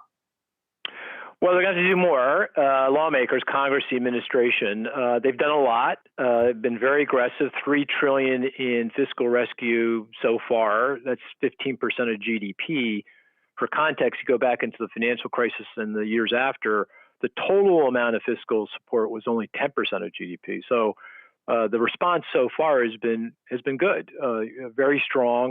You can debate the merits of in the individual aspect of the support, like the payment protection plan. How effective was it? There was a great piece coming out of the New York Fed today saying it wasn't all that effective. But in the Main Street facility that the Federal Reserve is managing on the behalf of Treasury, we can debate those things, but that's a lot of cash, a lot of money. But having said that, you're right. This is going to be a slog. and lawmakers are going to have to come up with more support. They're debating another tranche of fiscal rescue now, help to state local governments, maybe another payment protection plan to take over from the current PPP program, more money for UI, that kind of stuff. But they're going to have to do that. And then on the other side of this election, the next president is going to have to switch from fiscal rescue, just supporting the economy, to fiscal stimulus, how to get this economy moving again. So when we get that vaccine, we can get people back employed and get back to full employment sooner rather than later. A lot of work still yet to do. Mark Zandi, thank you very much. He's the chief economist at Moody's. Thank you. We started that conversation with Mark talking about what the employment picture looks like. We have some individual examples of that today, including Uber, which confirmed it's going to be laying off 3,700 folks. That's about 14% of its workforce. The CEO is also going to not take his base salary this year. I know Melody watches Uber pretty closely for us. And, something that we were talking about a little bit earlier in the show was that now we're seeing not chickens come home to roost, so to speak, but this crisis is now hitting Silicon Valley in a more decided fashion. Yeah, and just to give you more context, Julie, according to layoffs.fyi, which has been closely monitoring a lot of those tech losses, tech companies in general have eliminated more than 38,000 jobs over the last 2 months during this COVID crisis alone. And earlier in the show, you did mention Airbnb as well. I think it's no surprise to people who have been following this ride-sharing space closely that Uber and its counterpart Lyft last week announced these rounds of layoffs, especially because Derek Khosrowshahi, the CEO of Uber, in March had said, we are in dire straits. This is not looking good. And our worst case scenario, we will have a 90% loss in gross bookings looking at all of our entities worldwide. The one kind of silver lining, I would say, in an Uber versus Lyft scenario is that Uber does have global exposure. Lyft only operates in North America, primarily the United States and Canada. So thinking about the hardest hit countries right now, Uber is on the up and up for a lot of those earlier hit places who have resolved COVID or have contained COVID perhaps in a more effective manner than the United States. And so that's one thing, as Uber reports earnings later today, that analysts are hopefully finding some sort of guidance on. I'm personally very interested in the outcome of the litigation in California. So they passed this law that looked like it said that work drivers for Uber and Lyft in California had to be considered regular employees able to get benefits, but Uber and Lyft did not extend that status to those workers. And so now the Attorney General in California is suing, and so are some municipalities. I don't actually know what the right outcome is here. I think it's going to be very interesting to see where this comes out, because on one hand, Uber and Lyft's entire business model is built around gig workers, basically, and some drivers say, that's how I want it. I want to be able to work a few hours here and there, more if needed. But obviously, we have a situation like this, and you're really strung over a barrel if you don't have benefits. So really interesting to watch. Rick, it's a good point that you bring up. AB 5, Assembly Bill 5 is what you're referring to. And it was interesting even hearing from a lot of truckers based in California that actually got an exemption because, to your very point, a lot of those folks do not want to be classified as employees. And that's, of course, Uber and Lyft and Postmates' argument in this situation. Of course, there's a huge swath of folks who are not choosing to be gig workers. Perhaps they were laid off and furloughed even prior to the pandemic, and they needed this income. So this is an ongoing dialogue. I think executives at Uber were hoping that it would be shelved during this time. But of course, now it's actually escalated. And we should mention, as you alluded to, Melody, Uber's reporting after the close of trading. Those shares down more than 3% today. So is Lyft. It's also reporting its shares are down about 4%. And one would think both of those companies would be commenting on this litigation, or at least asked about it on their conference calls. Coming up next, we are going to talk to the head of a taco chain that stretches across some different states about what reopening is going to look like in those states. We'll be right back.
You're watching Yahoo Finance Live. I'm Julie Hyman. Well, unfortunately, we're having this next conversation on Seis de Mayo and not Cinco de Mayo. We're going to bring in Clay Dover. He is the Velvet Taco CEO. Clay, you have 14 restaurants stretching across 4 states, and you're joining us from Dallas, Texas. And in fact, you have, I believe, 9 restaurants in Texas. 8 of them have begun their phased reopening. So as somebody who's had to manage through that, what does it look like? It's difficult. If you think about all the places where guests touch inside of a restaurant, whether it's a soda machine that everyone goes to, people handling your foods. We're fast casual, so we're counter service where we'll make your food and call your name and you come and grab it. So we're not a full service restaurant. But on Friday, Governor Abbott, the governor of Texas, opened up restaurants for a 25% dine-in occupancy. And so we went ahead and did that. Those restaurants before were serving takeout and delivery only. So for us to open the dining rooms a little bit to a 25% occupancy, we felt it was a safe enough step to take here in Texas. And last weekend, we did it on Friday. We saw some nice sales increases, but guests are still being cautious. And we're taking every step that we possibly can, washing our hands, increased sanitizing methods. We put the spacer 6 feet across on the floors. We took away chairs and tables from inside. But there really has to be kind of a recovery plan put together before you just throw your doors open and start letting people in. So Clay, quick question about the capacity issue. Do you have somebody at the door who's monitoring that and saying, okay, now you can come in there? How does that work? Yeah, we've actually designated managers that stay at the door to not only oversee, make sure there's proper spacing in line. We also do obviously a heavy takeout business right now. That's all we've been able to do. So we actually have 2 lines now, people lining up to order food to eat in the restaurant, and then also people lining up to get restaurant, their food to go in bags. And so we've got to space those out, as well as we have patios and inside restaurant seating as well. So we've got to kind of, for the most part, guests have been pretty socially conscious as far as socially distancing and stepping apart. And you'll see people, kind of walk in and, excuse me. And, so it's been pretty good. We haven't had any issues yet. And our hope is that we won't have any. Clay, here in New York, I was walking yesterday and there was a big throng of people, no social distancing, lined up for the takeout at a taco place here on 2nd Avenue. I share that with you because here you are, you're reopening, you're doing the appropriate things necessary. What are you learning works and doesn't work? Because your guests, some of them are just going to start congregating, right? Yeah, that's a great point. We had a busy day yesterday. We had a couple instances where when you space out 6 feet apart, the line seems like it's long and people naturally want to congregate. You just have to, what we've learned is you have to just say, hey, we're trying to be conscious here. Please give everyone their space. We have masks available. So one of the things that we've learned is we have disposable masks available for guests. In the state of Texas, it's not mandated inside the restaurant by guests. We are wearing them as a team inside the restaurant, but we started passing out masks and just reminding guests to be conscious of those around. I would encourage, the best way to support restaurants right now is still takeout and delivery. We have the Great American Takeout every Tuesday, and that happened yesterday as well, on top of Cinco de Mayo, on top of open dining rooms. So it was a lot of things rolling, but it is difficult to make sure that guests are conscious of that. For the most part, we've felt that guests have understand, but it's going to be state by state, county by county. Julie mentioned earlier that we have restaurants in other states. We have a restaurant in Atlanta that we decided to wait to open that restaurant. We could open it up 100%. The governor's outlined 39 guidelines that we have to follow, but we're going to wait a little bit longer there. Texas, based on some of the direction from the health officials, et cetera, we felt that we're a little bit safer in opening up, and we'll give it a couple of weeks. There's a phased approach for the state of Texas as well as every other state. I do think what I would suggest for other restaurant companies or guests going out is just be patient, be understanding. This is a new world for restaurant operators, and whether it's the lemons for drinks, we don't put the lemons out anymore. There's no sauce squeeze bottles anymore. We have to individually portion them out. We had a manager handing people water to drink instead of having the tap running. So there's a lot of nuances that we've got to work through, and for restaurateurs, it's difficult. Hey, Clay, Rick Newman here. I want to ask you about liability for anything that might happen with regard to coronavirus. Yeah, right. It's a big issue, right? So they're debating this in Congress. Should there be some kind of liability shield for businesses? Of course, if you shield businesses from liability, what you're shielding them from is their own customers and their own workers. So this is a touchy issue. Do you feel like you need some kind of liability shield? It would be nice to have that, yes. We put up on the front doors of all of our restaurants the recommended guidelines of what we're asking for. And again, we're providing masks for those people who would like masks, or if they're uncomfortable in the restaurant or feeling that it's too close, we put down stickers on the ground to space it out. But it is something to consider. And other restaurateurs, as they're considering opening, need to think about that. For Texas, at 25% occupancy, it's really difficult to make money only doing 25% of your volume. Other states are going to have different guidelines, but my recommendation would be, again, think about how you're going to reopen your business. The restaurant industry is projecting by the end of this month, $80 billion in lost revenue. And by the end of the year 2020, $240 billion is what the National Restaurant Association. So restaurant operators want to get back to work. We want to get back to serving our guests. There's great opportunities as we open up for takeout and delivery. The Great American Takeout sponsor, there's over 400 restaurants that are involved in that. Every Tuesday it's been going on. It's a great way to support the restaurant industry and your local restaurants, whether it's your local barbecue shop or hopefully a Texas-based taco chain. Big and small, restaurants are looking for your support as consumers. And hopefully you will be getting it. Clay Dover, CEO of Velvet Taco, all the best to you. Stay healthy and well, and to your employees as well. Appreciate it. Well, coming up, we're going to talk about what's been going on with the movie and movie theater business amidst this pandemic. Keep it right here on Yahoo Finance.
You're watching Yahoo Finance Live. I'm Julie Hyman. Just checking on shares of Disney today after that company reported its earnings after the close yesterday. Right now, they're off just about 0.1%. I want to mention some commentary that Disney made about movies in particular. Bob Chapek, the CEO, said that there are $7 billion films coming that were in calendar 2019.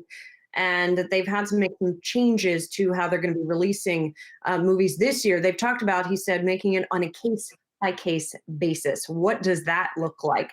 Paul DeGarabedian is joining us now. He's ComScore senior media analyst. He's joining us from Los Angeles. Paul, it's great to see you. Julie, great to see you as well. So you're out there in the LA area. You are really connected with this industry. Yeah. Are people freaking out? I mean, what does this look like right now? What does this scenario look like for the film business? Yeah, I mean, I think on many levels, it's creating a lot of anxiety and angst in a business that relies on not only the communal experience of the movie theater, but the communal experience of movie making. And that's put a lot of people who are freelancers or, they work on a show by show or movie by movie basis in a real bind because they want to be out there creating and they want to be out there on set. These are things that we literally can't do right now. So I really feel for those who are in front of and behind the camera, making the content, building the content for theaters and for streaming. So that's a big deal here, particularly in Southern California. Beyond that, everyone's looking toward what is the movie theater reopening going to look like, the relaunch, how's this all affecting streaming, and what will be the new habits that people choose for themselves in terms of both their personal hygiene, but also in how they consume content. So it's really an interesting time. It's unprecedented. If I had $1 for every time I've used that word, I'd have a lot of money in the bank right now, but it really is unprecedented. Paul, we've come a long way since Sense-Around, right? Earthquake and Sense-Around from the 1970s. This is a serious question I want to ask you. Does Hollywood have any kind of plan when it starts resuming shooting? We're watching Arrested Development. We're binging that. There's a lot of slapstick. They're touching each other. They're hitting each other. Does Hollywood have some kind of plan in place so that they can start filming those kinds of things? Or, the romance stuff where you have to kiss somebody? What are they going to do? Well, that's a really interesting question. Now, I'm not on the production side, so I can't really speak directly to that. But I would think that this whole idea of low contact or no contact will be something that is going to have to be, those protocols are going to have to be put in place. Slapstick for a while may not be what it used to be. And certainly close contact in terms of like love scenes or things like that, fight scenes, whatever it may be, where people are in close contact, there's going to have to be, I think, a lot of creativity in how filmmakers and actors on the front lines and people, the people who mic up artists or are close in proximity to the artists or the creatives, that's going to be really, or the talent, that's going to be really interesting to see how that all plays out. Everyone is going to be very concerned about their own safety. We just don't know how that's all going to manifest. We're going to have to see over time what the protocols are. Social distancing by its nature means that we are distant. So it may show up in the content in a way that we just don't know yet. Hey, Paul, Melody Hom here. I'm also in Los Angeles. Glad to be in your company. Yes, thank you. When you think about the summer movie season, which was kind of the reliable go-to, especially for parents with young children, many of them consuming a lot more content now, so perhaps there isn't that pent-up demand. What are you anticipating? You kind of laid out a model where even opening in mid-July would be disastrous. Is that even looking likely at this point? Yeah, I don't know. I mean, look, Tenet is still set for July 17. Christopher Nolan, the biggest proponent of the movie theater out there. Mulan coming just after that. So as they ramp up the movie theaters, what some theaters are indicating is that they will show archival content, older catalog movies from the past, and then start rolling out those big blockbusters. But it's going to be I think in the beginning, there's going to be a slow warming up to going to the movie theater. And if those movies stay on those dates, it'll be very interesting to see what the revenues are for those films. Though at first, if they're lower than expected, I don't think anybody should be shocked by that. Over time, as people go to the theater and there's no incidents, no issues at that point, that's a couple months from now, that will be good for the industry. But I think it's going to be about that. I think Marcus Theaters just announced that they're going to do no contact or low contact protocols in their theaters. So it's going to be about instilling that consumer confidence. But summer, the biggest movie season of the year, represents about 40% of the total year's box office. It's going to be pushed down the line. It might be summer in October this year. And then, of course, 2021 is looking to be a huge year with so many big movies being pushed out into that year. Hey, Paul, I sat down with the kids and watched Trolls World Tour this weekend. And of course, I am not alone. And now we have this sort of kerfuffle between AMC and Universal over Trolls World Tour. Are we going to see more of that? Is that a battle that AMC can win? Well, I think it's something that's playing out in real time. What's happened here is because of COVID-19 and the pandemic, it's accelerated a look at those issues in terms of the theatrical window and streaming. Look, let's put it this way. Right now, streaming is the only game in town. Restaurants, and your earlier guest with the taco restaurants, people aren't even really able to go out to restaurants or bars or sporting events. So there's literally no competition for in-home streaming. So naturally, you're going to see a huge spike. Of course, people with families and kids particularly, and you've noticed it's mainly films for families that have gone that route by going to the shorter window and being put in the home. And families love that. They need that kind of content. But even Bob Chapek said there's going to be a big pent-up demand. I think families are going to be so ready to get out of the house. And again, assuming things are safe, the health and safety of patrons is going to be number one. People are going to be really excited to do dinner and a movie outside of the home, something they've been doing at home for the past 2 or 3 months. They're going to want to go to a restaurant, have dinner, and go to a movie in a big way. But again, those safety protocols are going to be key, and restoring consumer confidence is of the greatest importance right now. And in 2 months, when movie theaters en masse presumably reopen, but it's an ever-changing situation, ever evolving. Paul, what's your pulse on the membership model? So AMC Stubs A-List, of course, rest in peace Movie Pass. Do you anticipate that those will kind of start back up, or people will be more reticent saying, hey, I'm not going to go to the movies as often? Well, I think loyalty programs are going to be really stepped up and super important for the movie theaters, because before that was more about giving discounts on concessions and keeping people coming back to the movie theater by keeping them loyal, by giving them things, giving the audience something. I think now it's going to be incumbent upon theaters to really step that up. They've always been in that hospitality business. I think subscription or loyalty programs will be very good for the movie theaters, because you want people to feel like the movie theater is welcoming them back, but also appreciating them, which I think theaters are going to do in a big way. Part of that is going to be stepping up those loyalty programs even more and creating an even better in-theater experience. I think we're going to see a lot of that. And one more quick thing. I think the influencers on this are not going to be executives and analysts. It's going to be filmmakers for whom the big screen canvas is very important. And this doesn't just go for big blockbuster films, like everyone thinks it's just about blockbusters, but smaller independent filmmakers like Wes Anderson or Paul Thomas Anderson, others, they want their films, even if they're modestly budgeted, to be on that giant screen canvas. So everyone's wanting the movie theater to come back, but we all realize streaming is great. I love it. I'm using it nonstop. We love all that content, but the movie theater is singular in that experience, but it's communal. So that creates a set of issues, if you will, that will have to be addressed. And I know the theaters will do that.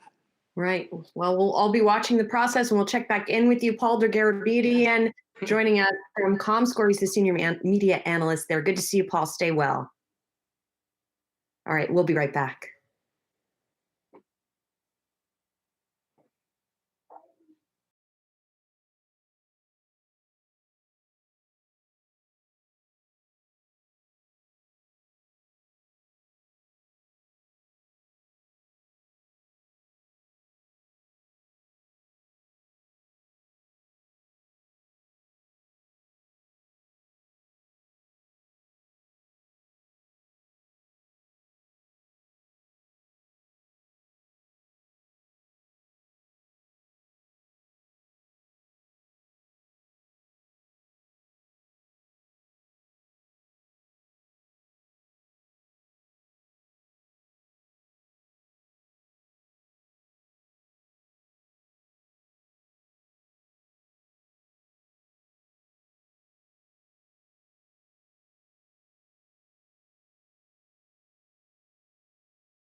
You're watching Yahoo Finance Live. I'm Julie Hyman. Rick Newman's still with us. And Rick, you have been watching closely the administration's handling of this crisis. There was a report that the Trump administration was considering disbanding its virus crisis team.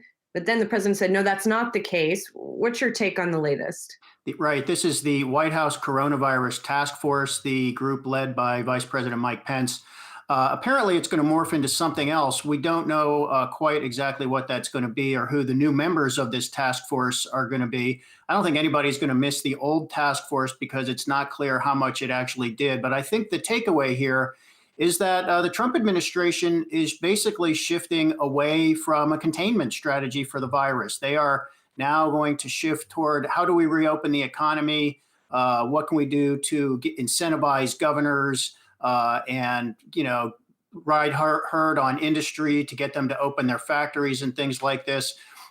This is possibly bad news because with the exception of the three Northeast states, New York, New Jersey, and Connecticut, infection rates are still rising in most of the country. And basically, you've got the Trump administration saying, nope, we're not going to invest in a national testing strategy. There is not going to be a national effort for contract tracing. There's going to be no national army of contact tracers. That's going to be all up to the states. So Trump wants to move on, and this is kind of an experiment. Can we actually move on? I don't think it's clear yet. Well, even though the Trump administration has sort of laid out the criteria for which states can open, it seems like it doesn't really matter. It doesn't matter. Those criteria are guidelines. Many of the states that are now allowing businesses to reopen do not meet the criteria. And that's things like you have to have a declining rate of infections for at least 2 weeks straight. You have to have a declining rate of hospitalizations and known cases of flu-like symptoms for at least 2 weeks straight. And many, like I said, I mean, you look at the number of reported cases, and in many states, they're going up, not down. And the governor of Texas has even acknowledged we are going to get more infections because we are opening up. So we're moving into an uncomfortable phase here where we are going to have to figure out what's the right trade-off between public health and the number of infections and deaths, additional deaths that you're going to actually have to tolerate in order to get the economy reopened.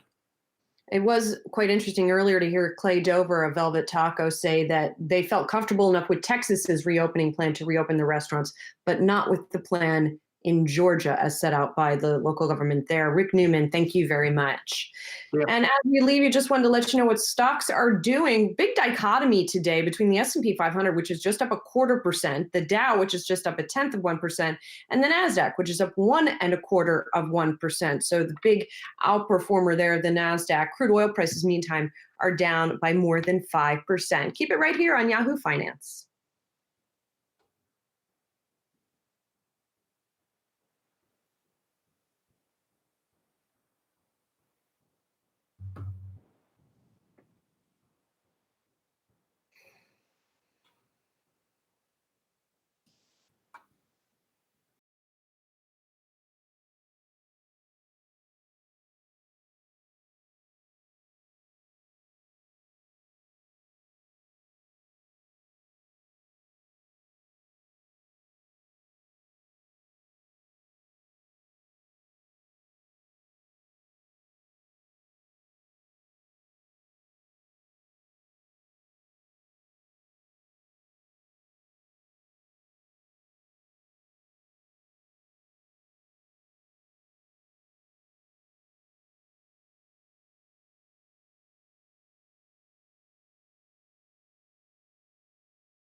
Welcome into live market coverage here on Yahoo Finance. I'm Zach Guzman, and right now we have stocks pretty much flat. The Dow sitting flat right now. The S&P only up by about 0.1%. The Nasdaq, the big gainer today, though, up more than 1%.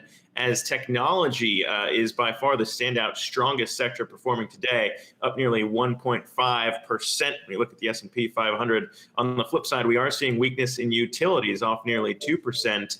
Interesting updates we've got from the president today, seemingly reversing course over his plans to wind down the coronavirus task force, today taking to Twitter to say that that task force will continue indefinitely, as he praised the work that they've done. So a little bit of a change in direction there from the White House. Of course, we've been tracking the way that the overall economy is pacing to reopen here as more states move to open their economies across the country, as well as businesses. The latest, which we got the update just about an hour ago, that Gap plans to open more stores across the country, with the first of those being in the state of Texas. The company is saying it will be bringing masks, partitions, and signs to its stores, as it plans to open about 800 of its stores nationwide, including its Old Navy and Banana Republic brands, by the end of the month. And that will be welcome news for a lot of the employees tied to that company. Of course, we've been tracking the unemployment claims, and we will be getting the update in terms of the overall Department of Labor update on this Friday. When we look at the overall unemployment number, that's expected to be quite high, though not quite as high as what we saw during the Great Depression. A lot of people have been trying to draw comparisons back to that era. We did, however, get the update from ADP in terms of private payrolls and unemployment there. And that update was not optimistic in terms of what we will be getting on Friday. For that story, I want to get to Kristen Myers, who has the details from the ADP report. Kristen? Hey, Zach. So as you mentioned, not at all optimistic. The numbers that we got out of that ADP jobs report today, actually painting a pretty bleak picture when it comes to the state of the economy in terms of how we're dealing with unemployment and employment in general. So to talk about that private payrolls number, we saw a loss from March to April. I want to be very clear, just 1 month, 20.2 million. Jobs lost in just that month. Again, that's the U.S. non-farm private payroll sector. Now, businesses of all sizes, we know, we've been discussing it a lot, have been greatly impacted over the last couple of weeks. But large companies, that's 500 employees and more, have really been slammed over the last month. What we're seeing there is just about 9 million jobs lost just from large companies alone. Now, if we want to look at sectors here, leading the way there, we've got the service providing sector or industry. Over 16 million jobs lost there, Zach. I mean, so that is a really hard hit sector industry, and it comes as no surprise. Leisure, hospitality, really coming in second, but pretty far behind when we compare it to that 16 million number. We've got about 8.6 million job losses there. So this really is painting a picture. As you're mentioning, we're getting that jobs report out on Friday. Really should be painting a picture for you here and for everyone at home, really just what we should be expecting on Friday. We've been talking a lot about the numbers. We've got 30 million on the unemployment rolls already so far. That number could really increase. I remember when we were talking just the other day about the Penn Morton budget model, they had actually projected roughly 14 to 18 million jobs being lost if all the states didn't reopen their economies, which, as we know, they're not. We're seeing partial reopenings around the country, but many states are still on lockdown. I'm looking at the map here. We still have California shut down and restricted, Nevada, New York, of course. And then, of course, we also have those partial reopening of like Texas, of Georgia, Louisiana, for example. Those economies are starting to reopen. And the reason for that being, Zach, is that the economy right now is, in a way, on its knees. We have a lot of people out of work. We have states like California, and potentially now Illinois and Connecticut, that have to borrow money from the federal government to pay people out for their unemployment benefits, their state unemployment benefits, I should say. And this is really causing people, or rather officials, to question, what should the policies be going forward? Should we be reopening the states? What should the next stimulus packages look like? So we're seeing governors of states, as I was just mentioning, deciding whether to reopen, to do a partial reopen, or to stay in lockdown over the next coming weeks and months as they start to see their own coronavirus curves start to flatten, hopefully, and be on the decline. But we're also seeing just out of the White House and on a policy level from government officials deciding what to do going forward. So out of the White House, the priorities there seem to be stimulus in the form of tax cuts, suspending payroll taxes for everyday people. So we're going to see a payroll tax holiday, so to speak, potentially. We're also seeing tax cuts for businesses and investors. And the idea there out of the White House is really trying to spur growth instead of providing direct support. Now, this shouldn't fly, I don't think, too well with Democrats, which have really been pushing hard for direct relief to folks, particularly to women, to minorities, to communities of color, and also to those frontline workers that are also immigrants, both undocumented and documented immigrants. So we're going to have to see going forward in the next coming days, I should say, and weeks, as those stimulus, debates really start to pick up, exactly how government officials are going to decide to really get the economy back on its feet again. Because 30 million, if we're going to be adding another 20 million people there, we're going to start to see states really, really start to struggle soon. Absolutely. And as we mentioned on yesterday's show, California being the first to tap those federal dollars. And it seems as if 8 states likely to follow there. But of course, once we get that official unemployment number update this Friday, expected to be 16%, that could add a little bit more urgency to some of those states grappling there. But Kristen Myers, thank you for bringing us that. What is interesting is that even though the unemployment rate could reach as high as 16% this Friday, we have been hearing reassurances from Fed officials saying that much is expected when you look at the tallies we've been getting from the ADP report we just talked about, or the state unemployment claims we've been getting in the weeks leading up to this Friday jobs report. Saying that as long as the government continues to spend, we should be able to brace such a high level of unemployment. Though it is high, a quick and swift recovery could ensue on the other side. The big question, though, is exactly what Kristen was highlighting there, is whether Republicans and Democrats can come together to agree on not only if they continue to spend, but how those dollars will be injected into the economy. And for more on that, we're joined now by the American College of Financial Services professor and Frank M. Engel Chair of Economic Security, Michael Finca, joins us now. And Professor, thank you so much for taking the time. When we look at this, it does seem like we are approaching the most controversial standpoint here between Republicans and Democrats in terms of this next wave of stimulus spending. So when you look at it, it seems like Republicans are finally starting to take issue with the deficit, largest we're expecting to see since World War II. So what do you make of what the spending should look like now to kind of support the surge in unemployment that we're seeing now? Well, it's a tough question because it's really all about whether you believe that unemployment is going to be sustained over a long period of time. And you have to create incentives to make sure that those who are unemployed are taken care of over the course of a few months until infection rates die down. Or do you want to create a stimulus to try to get people to rejoin the workforce? For example, the payroll tax incentive to get rid of the payroll tax. That is a way of directly providing more money into the pockets of workers. And it actually disproportionately benefits lower income workers. It creates a strong incentive to rejoin the workforce. And then the question becomes, is that something that you really want to do? Yeah, seemingly at a time now when we had Democrats and Republicans kind of jockeying over that extra $600 in federal aid for unemployment benefits there at the state level. That was one thing the Republicans were trying to push back on to make sure that there wasn't too much incentives out there for people to stay unemployed, since it could have provided more money than they were making while they were still working at their job before. But when you do look at that, it is interesting to hear the president talking about payroll taxes again. That was one of the things that he originally floated here, as well as potential cuts to capital gains and permanently expanding the tax cuts that he, of course, had touted when he was still seeing the economy chug along at the clip that he enjoyed. But there is a large question there about what you do if the shutdown does last longer. We are seeing some states open, but people, if you look at the unemployment lines, the food bank lines, clearly people are hurting right now in the short term. And it took a long time to get some stimulus checks out there. So what's your take on that front?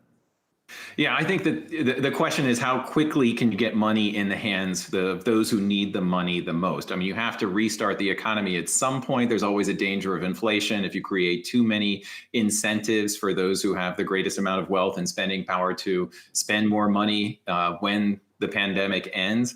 I think the primary focus in the short run really does need to be getting the money into the hands of those who simply need it to survive. And we know that there is a big percentage of the American population that is going to need some form of support. There's just no easy way to get it in their hands quickly, such as eliminating the payroll tax. That's something that you can implement almost instantaneously, but it only helps those who still have a job. Yeah. Professor, it's Kristen here. So I kind of want to continue on that thread as you were mentioning those payroll tax cuts or that payroll tax holiday only helping you if you actually have a job currently. So previously, we've seen in the past with the White House, anytime we get tax cuts, I should say, they tend to skew towards the wealthy and businesses. Do you at all think that there's a fear here that perhaps if we start focusing more on tax cuts for future stimulus packages, that the people that need it the most vulnerable, those low-wage workers, or even now people that are completely out of jobs, are really going to be in a large part left out of those stimulus measures? I think that's definitely a fear. I mean, those types of tax cuts are most effective if they provide incentives for those who control the businesses to actually help unemployed workers rejoin the workforce. So you've got to be very careful and targeted about those types of tax cuts. Something like a capital gains tax cut or elimination of the capital gains, that would be a pretty extreme measure. Of course, it would be very regressive. It would benefit those who have the most wealth, but it also might create an incentive for people to sell off a bunch of stocks. If they've been holding on to stocks that have appreciated and they have a lot of capital gains, that could actually have a negative impact on the stock market if it were implemented, especially if it was a short-term measure. And we also know that President Trump does actively look at the performance of the stock market as one of his report card, his own grading mechanisms there. But when we do look at it, you talk about the stock market, and it is interesting just because the CARES Act did introduce certain exceptions to the rules when we think about tapping retirement accounts for Americans across the country. Typically, you'd have to pay a penalty on that, 10% penalty when you withdraw, but the CARES Act waived that penalty and allowed you more time to actually repay back into the 401k what you took out. So when you look at that, obviously a lot of Americans are thinking about retirement right now. Perhaps some of them are preparing for it within the next few years. I know that you've done some research on that front to maybe look into maybe potentially why Americans might not need as much as they thought for retirement. And what's your take on how that plays out here? Yeah, one of the things we've done is we've looked at how people actually spend money in retirement. Do they really need to replace their income? And the reality is that for a lot of sort of upper middle class or higher earning Americans, they may not need to replace as much of their pre-retirement income as they think. If they're making over $100,000 a year, then they probably only need to replace about 50 or 60% of their income to maintain the same lifestyle that they had. And what we see is that people actually end up spending less over time in retirement. So that's good news, that you may not have as much of a need to spend money in retirement. And it's one of the reasons why when we actually follow retirees, we see that they're not really spending down their money. In fact, a lot of them, especially those in the higher income, higher wealth categories, end up getting wealthier in retirement. But I think for a lot of Americans, especially those who lost their job as a result of this pandemic and had expected to work maybe another 3 or 4 years, this is a critical time because they're going to have to make a decision about whether to dip into those defined contribution savings. And perhaps, I mean, if in that research, maybe a little bit less reason to be worried about retirement there if you're optimistic about, maybe not spending as much as you might have otherwise thought you would have. But interesting findings there. Professor Michael Finke, I want to thank you for taking the time to share that with us this morning. Appreciate you taking time out of your day, sir. My pleasure. Thank you, Zach. We're going to take a quick break here. But first, I must remind you, of course, that last segment was part of our Funding Our Future campaign. We should note that is an alliance of organizations that aims to make a secure retirement possible for all Americans. And on the other side of this break, we're going to be coming back with a look at Disney's earnings results, how the company was impacted by the coronavirus shutdown, and why potentially that could last a little bit longer here in the U.S., but a sign of hope across the ocean over there in Asia, why they plan to reopen their parks in May, just a couple weeks down the road. More on that right after this.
Welcome back to live market coverage here on Yahoo Finance. Right now, the S&P 500 is pretty much break even, flat for the day. A similar story playing out right now. If you look at Disney shares, flat at $101.05 a share right now. Of course, the entertainment giant reported earnings yesterday, and earnings plunged by more than half to 60 cents a share in its second quarter, excluding some items. That was weaker than the 86 cent average that analysts had been bracing for. Revenues, on the other hand, topped expectations, rising 21% to $18 billion off of a boost provided by its acquisition of 21st Century Fox. Disney did say the coronavirus crisis amounted to about a $1.4 billion hit and loss profit for the quarter, with $1 billion alone coming from its shuttered theme parks business. Interestingly, though, the company did give the update that its Shanghai park will reopen on May 11th. Just about a week from today. For more on that, though, I want to welcome our next guest for his thoughts on Disney's quarter. That would be Bernie McTernan, Rosenblatt Securities Consumer Technology Senior Analyst, joins us now. And Bernie, when we look at this, I mean, you maintained your buy rating, $130 price target here for Disney. What did you make of the quarter for that? Yeah, so two things. So first, the negative surprise was the foregoing of the dividend, but as you alluded to earlier in your comments, that the positive or the bright spot of the quarter was the parks reopening next week in Shanghai. And so we think that as long as the curve continues to flatten, the catalyst path forward here is probably positive. So it's encouraging to see the stock flat on the day.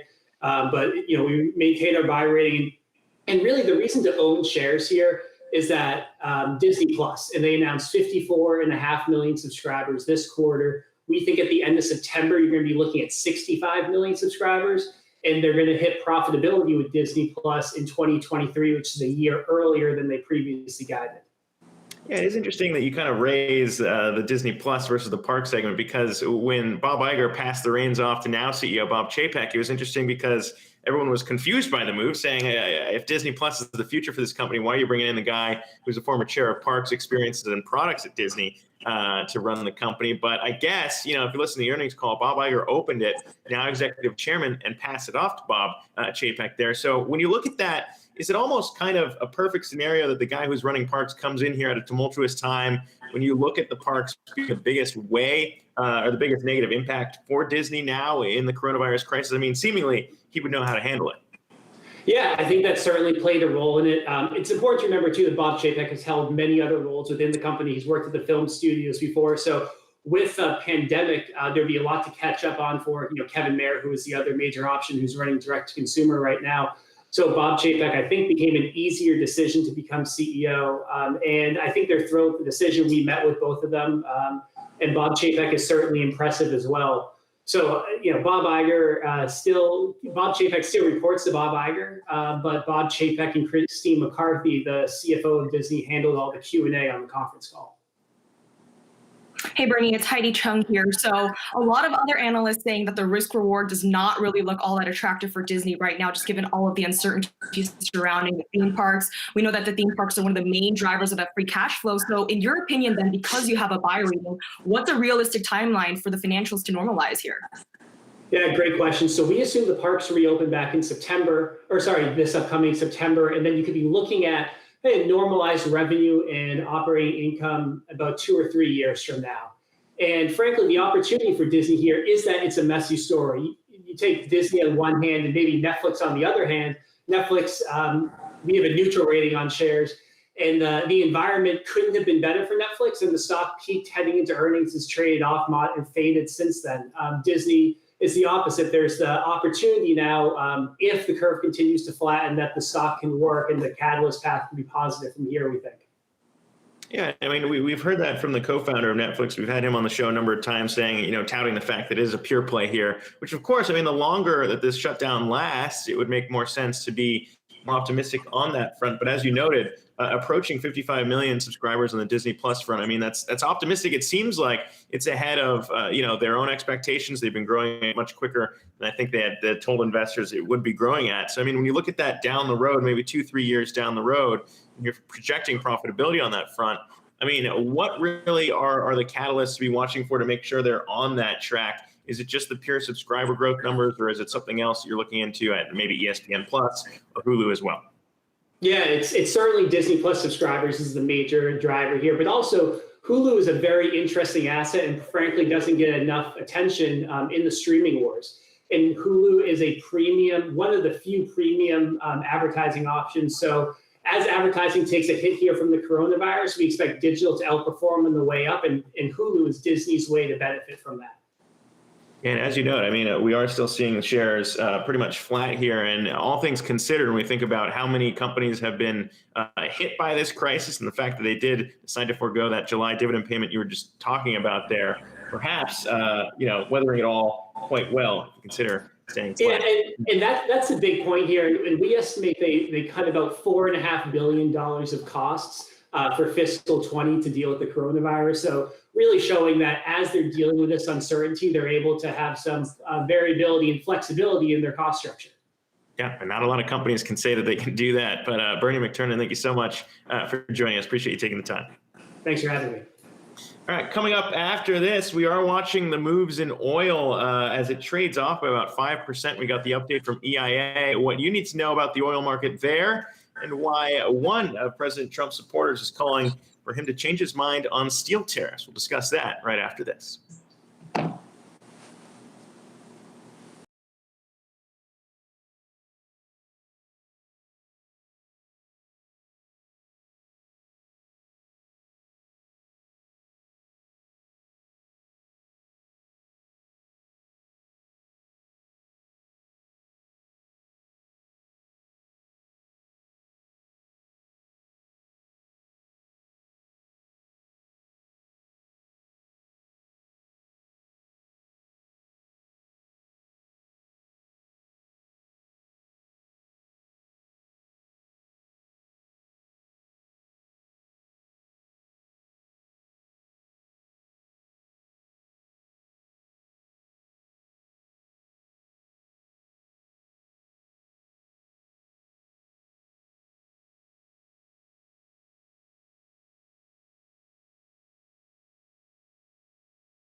Welcome back to live market coverage here on Yahoo Finance. I'm Zach Guzman. And right now, it looks like crude prices are pacing to break their 5-day win streak right now, off by about 5.5%, trading at $23.18 a barrel. Oil prices did take a bit of a leg lower after we got the update from EIA. Crude production here in the U.S.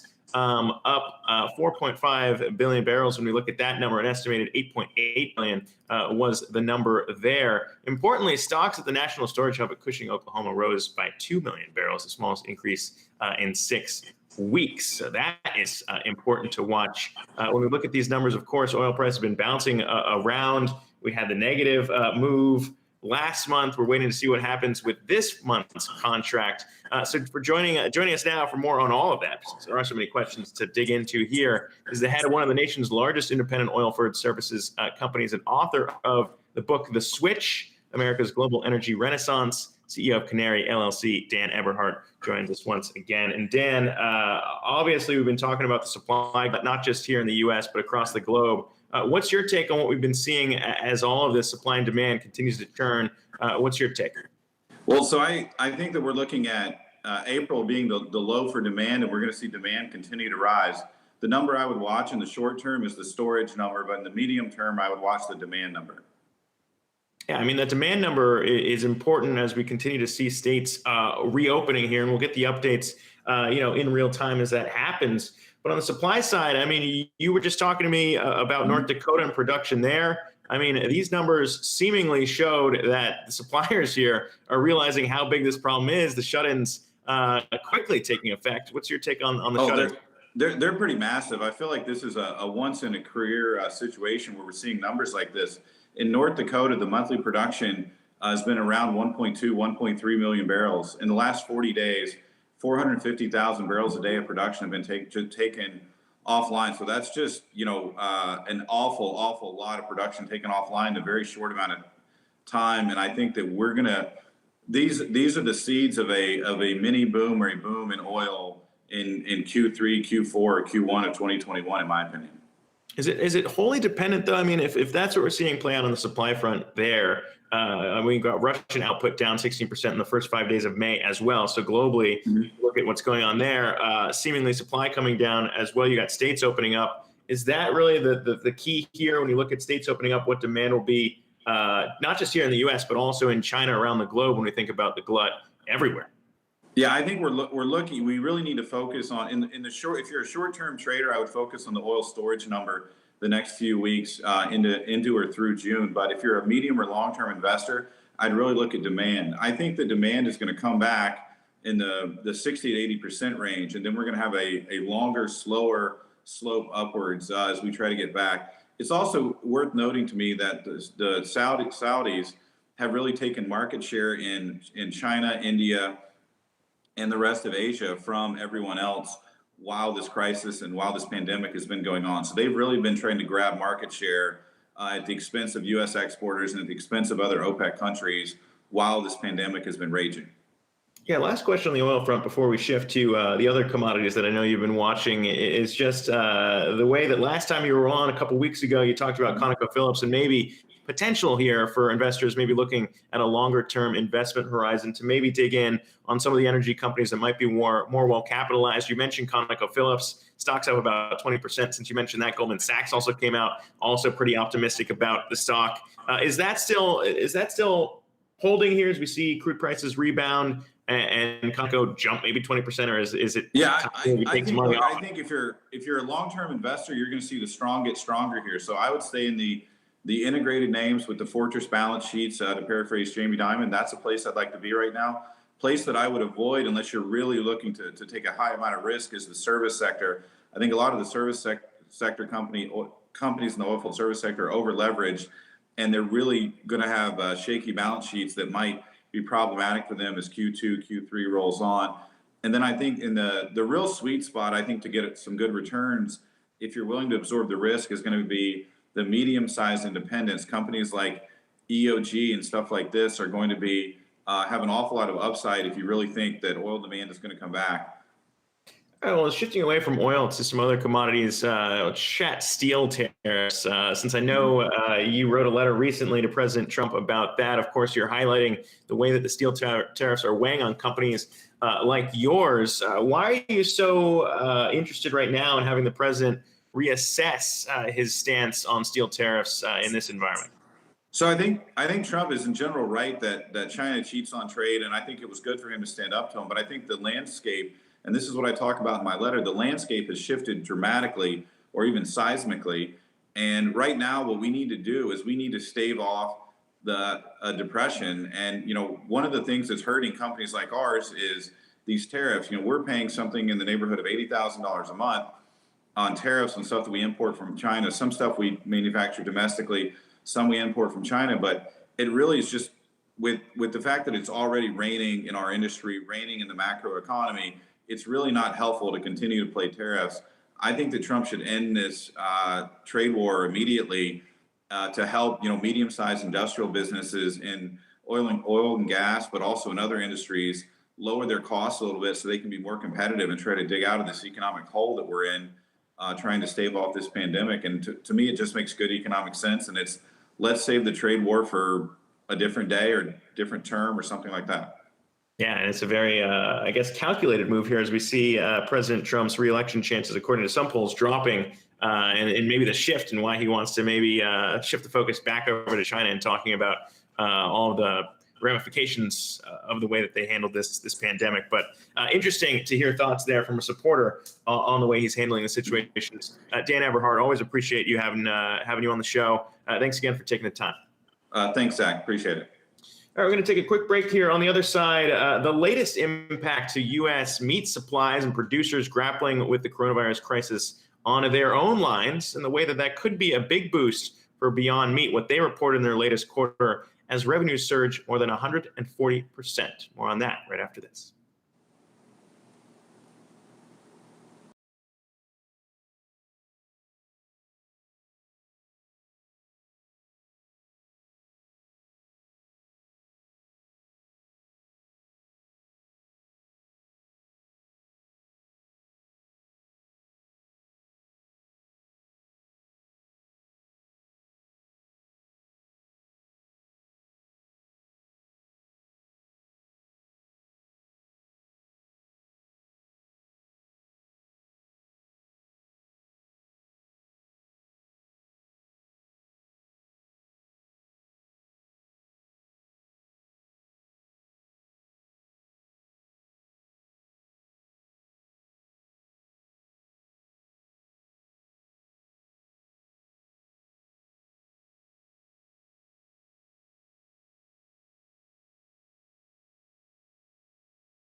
Welcome back to live market coverage here on Yahoo Finance. Just a day after we were talking about Wendy's potential supply issues at their restaurants, the company reported earnings, and we are seeing the stock up more than 5.5% right now. So maybe, potentially, Wendy's figuring all their stuff out. Want to get to Heidi Chung for the latest on Wendy's. Heidi? Hey, Zach. Yeah, we're seeing Wendy's stock soaring today, and that's not because the company had a necessarily good first quarter, but it's what management laid out about the future for the company that was really encouraging for investors and analysts alike. In the first quarter, obviously, a big hit from the COVID-19 outbreak, revenue declining 0.9% to $405 million, adjusted EPS falling 36% year over year to 9 cents per share, domestic same-store sales flat during the quarter, and global same-store sales down 0.2%. And at the peak of the COVID outbreak here in the US, same-store sales plunged 25.8% in the week ending April 5th. But since then, we've seen same-store sales incrementally get better here.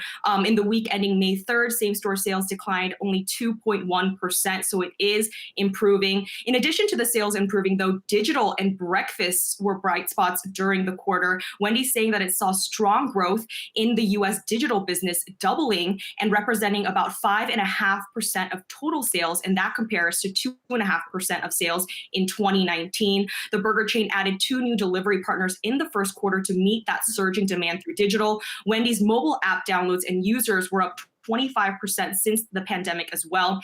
Zach, you and I both tried the Wendy's breakfast items when it launched in early March, and it proved to do really well for the company just ahead of this outbreak. But even during the outbreak, it proved to do well as well. It accounted for 8% of sales in April. Management saying that breakfast was also profitable for the company. So some encouraging news on that front.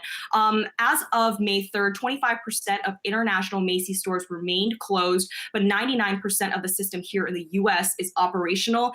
And in an attempt to preserve cash, Wendy slashed its dividend to 5 cents from 12 cents. The company said that it had about $365 million of cash on hand.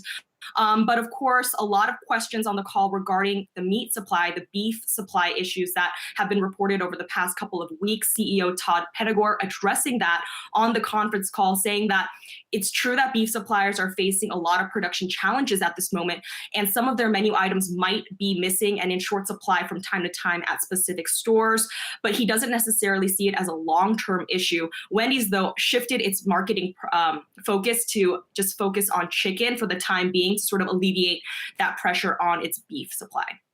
Yeah, got to be safe. You can't be marketing things that you're not sure you're going to have or things that might be getting a little bit more expensive. It is interesting to see, though, the story that we highlighted earlier this week, the Tyson's Waterloo, Iowa facility is moving forward with plans to reopen there. So we'll keep our eyes on the other meat supply issues we've been covering. Heidi Chung, thank you so much for bringing us the update there on the Wendy's front. Of course, as we have been talking about the producers of meat in this country that have been struggling with the coronavirus crisis and reopening their lines there, what could be happening with meat prices, a lot of people are pointing out that it could be a huge boost to alternative meat companies like Beyond Meat. Beyond Meat shares today are surging, spiking nearly 20% earlier today after reporting results for its first quarter. The faux meat company handily topping expectations with revenue surging 141% over a year ago, though the company did withdraw its full year guidance after noting it's also reeling from its own uncertainty surrounding the coronavirus. And for more on that and how the company could stand to gain from rising meat prices, we're joined now by CFRA analyst Arun Sundaram, who joins us on the show. And Arun, I appreciate you taking the time. When we look at this, Beyond Meat seemingly would benefit, took the guidance off. What's your take on how they were able to deliver results this quarter? Yeah, thanks, Zach, for having me. So overall, we thought this was a very exceptional quarter. Beyond crushed consensus estimates, both on the top line and the bottom line. And they also realized an operating profit and net profit this quarter. So this is actually the second time in its history where they generated both a positive operating profit and net income. But I think the metric that stood out to me the most was its gross margin line. So hear this, Beyond's gross margin of 39% this quarter is already top 3 or 4 in the entire packaged foods industry. Based on my quick analysis, I think only Hershey Company and McCormick & Company have LTM gross margins greater than 40% right now. So Beyond at 39% is remarkable.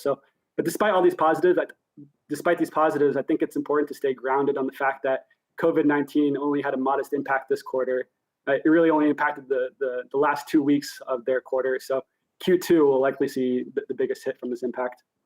Yeah, I mean, I clearly, you still have your $95 price target on the stock. Right now, it's trading at about $125.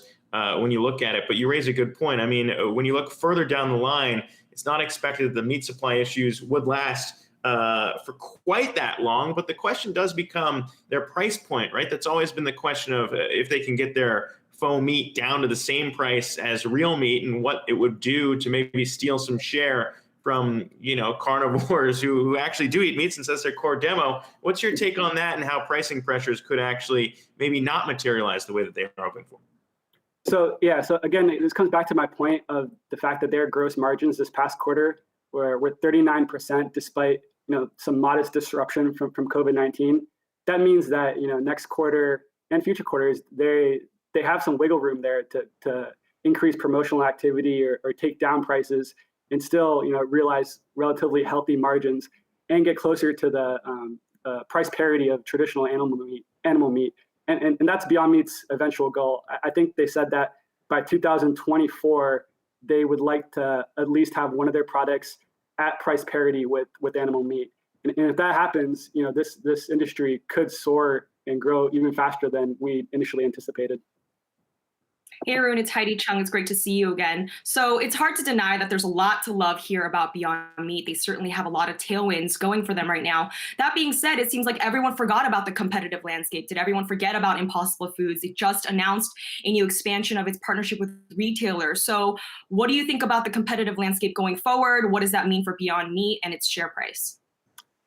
Yeah, so as everyone probably knows, the competition in this space is getting even fiercer by the month. There's just so many entrants in this space, and most of the entrants are larger packaged food companies like Tyson Foods, Nestle, Kellogg, Hormel Foods.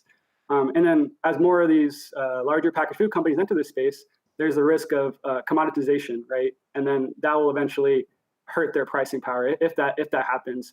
But I do think there's a long runway before we do see any type of commoditization in this space. And that's because the plant-based meat products that are currently on the shelves today won't be the same products that you'll see on the shelves 2 to 3 years from today. So Beyond has stated that they're innovating with the goal of replacing all their products on the shelves today. So if any company is chasing them, they call it essentially chasing a ghost. So they're not satisfied by their taste, texture, or nutritional profile of their products right now. So as they continue to innovate and roll out new products, the risk of commoditization is lower. Yeah, Arun, to follow up on Heidi's question there. I mean, when we do look at competition, obviously Impossible Foods has made the push specifically in the grocery segment, and Beyond historically has seen a larger share of its revenues made up in restaurant sales and food service outlets. That only made up 42% in the latest quarter. That was a drop from about 60% in the quarter prior. So when you look at that shift and the way that its main competitor has been focusing on grocery now, if restaurants don't come back the way that a lot of people are expecting, I mean, what's the magnitude of the impact there if they are kind of more leaning in here on the grocery segment? Yep. So Beyond Meat, as well as larger packaged food companies, obviously everyone's experiencing disruption on the food service side. So what they're trying to do in the meantime is to shift production from facilities that were initially dedicated to food service and shift it over to retail. And I think Beyond Meat can do this relatively easier than a lot of larger packaged food companies. And that's because the upfront manufacturing process for Beyond Meat is the same, whether you're producing a product for food service or retail. It's only the back end of their manufacturing, which is actually outsourced to third parties. That's where you distinguish the packaging between retail and food service. But the upfront part of the processing is the same, whether it's retail or food service. So they should be able to realize more efficiencies in Q2 compared to a lot of larger packaged food companies who will face a lot more disruptions with idle or slow down in plants. Is that the same for the extra efficiencies versus traditional meat suppliers as well, I imagine? Yeah. So they'll face those efficiencies as well as as you increase production, you're gaining leverage there. They're also focused on cost reduction efforts right now as well. So obviously the 39% gross margin this quarter, it probably won't be sustained in Q2, but I don't think we'll see a drastic hit there. Maybe it go down to 35, 36%, but nothing significant.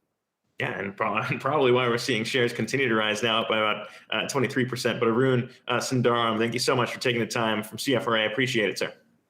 Thank you. All right, well, coming up after this, what you should know about mortgage rates as we continue to see the housing market reel in the wake of the coronavirus crisis, why potentially the worst could be over. More on that right after this.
Welcome back to live coverage here on Yahoo Finance. I'm Zach Guzman, and right now, all three major indices are currently in the green. We'll see what happens. The Dow pretty much flat right now.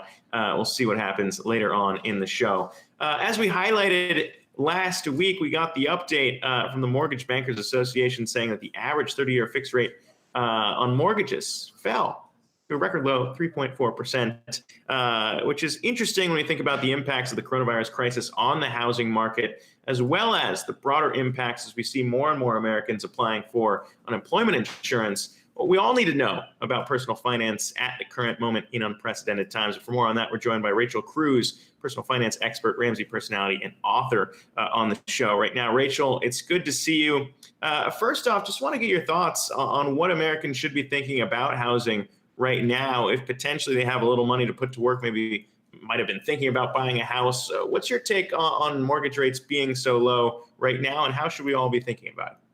For sure. Well, like you said, they are at an all-time low. And so if you currently have a mortgage, looking to refinance that is a great option for you. But when you're looking to buy a home, I always recommend for consumers to actually just look at their own life versus looking at the market. So are they ready to purchase a home personally? Meaning, I always say that you need to be out of debt and have a fully funded emergency fund of 3 to 6 months of expenses in the bank, and then save up for a down payment of at least 10%. So really getting your personal finances in order, no matter what the market's doing, is always my recommendation, because you want your house to be a blessing, not a curse. And if you're just chasing after low interest rates and you go and get into a mortgage that you can't afford, and then the hot water heater breaks and the air goes out, and now you have to foot the bill for all this stuff, it ends up being more stressful and more of a curse on your life. Yeah, and we've seen some banks even tighten their down payment requirements there too. JPMorgan Chase bumping that up to about 20% for some out there as well. But when you look on the other side, we've just been highlighting the massive surge in unemployment claims, more than 30 million Americans filing for unemployment as we've been covering this crisis. So what's your take there on how you're advising Americans to maybe look at, their own personal finances, budgeting through all of this and saying, all right, now's the time to really figure out how much cushion I have? Yes, it's a really scary time for a lot of people, whether you have lost your job and your income, or maybe you just have this fear that you might be losing a job, right? There's a lot of fear in the air. And so I always say, do not make your financial decisions based on fear. Fear is a terrible financial advisor. You really want to focus on facts. So looking at the facts of what's happening. So if you have lost your job, looking to see, okay, have you filed for unemployment? Is there an opportunity, an industry near you that you actually can go get a different job for the time being? It may not be a job you love, maybe not a job you wanted, but at least you're bringing in an income, and then being very, very intentional with that money. And so covering the first four things that I call your four walls, which is food, shelter, utilities, and transportation. All of your money needs to go there first and foremost. Do not be current with MasterCard and not have money to put food on the table. Your priorities have to be set, and by doing a written budget helps with that. Lastly, I mean, we've been hearing a lot of concerns from people trying to file for unemployment out there. I mean, it's a tricky process to kind of work through. Sometimes you don't hear back for a while. I mean, I'm not sure entirely what advice you could give on that front in terms of the actual process. But of course, you know, it's something that many Americans might be wondering, all right, what could be there for me in unemployment if I do get it? Yes, absolutely. Well, I think being persistent is going to be really key in this. But unemployment for me, I look at it as a temporary Band-Aid, because I really would love for you to find income other places, whether it's 1, 2, or even 3 other jobs, that you make that income coming back for what you were making, I think is really important. And so I'm always under the philosophy, I want the power and the control in your hands, not the government's hands. So when you put your future and your destiny in the government's hands, and they don't get back to you with unemployment, and you don't have that income coming in, that can be a scary time. So maybe flip your perspective and say, you know what, if it's up to me, what can I do? What are the things I can control? And maybe that is going and getting a few other jobs just for the time being. All right, Rachel Cruz bringing us the latest on the personal finance front. Appreciate you sharing those tips with us. Take care out there. Thanks, Zach. We're going to take a quick break right now, and on the other side, discussing the way that hotels and hotel operators have been tapping the Fed for help while they are turning to the Fed in ways that maybe the Paycheck Protection Program might not have helped them enough. We'll discuss those details right after this.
Welcome back to live coverage here on Yahoo Finance. Right now, we're digging more into the potential saving grace that could be there in the Fed's Main Street lending program.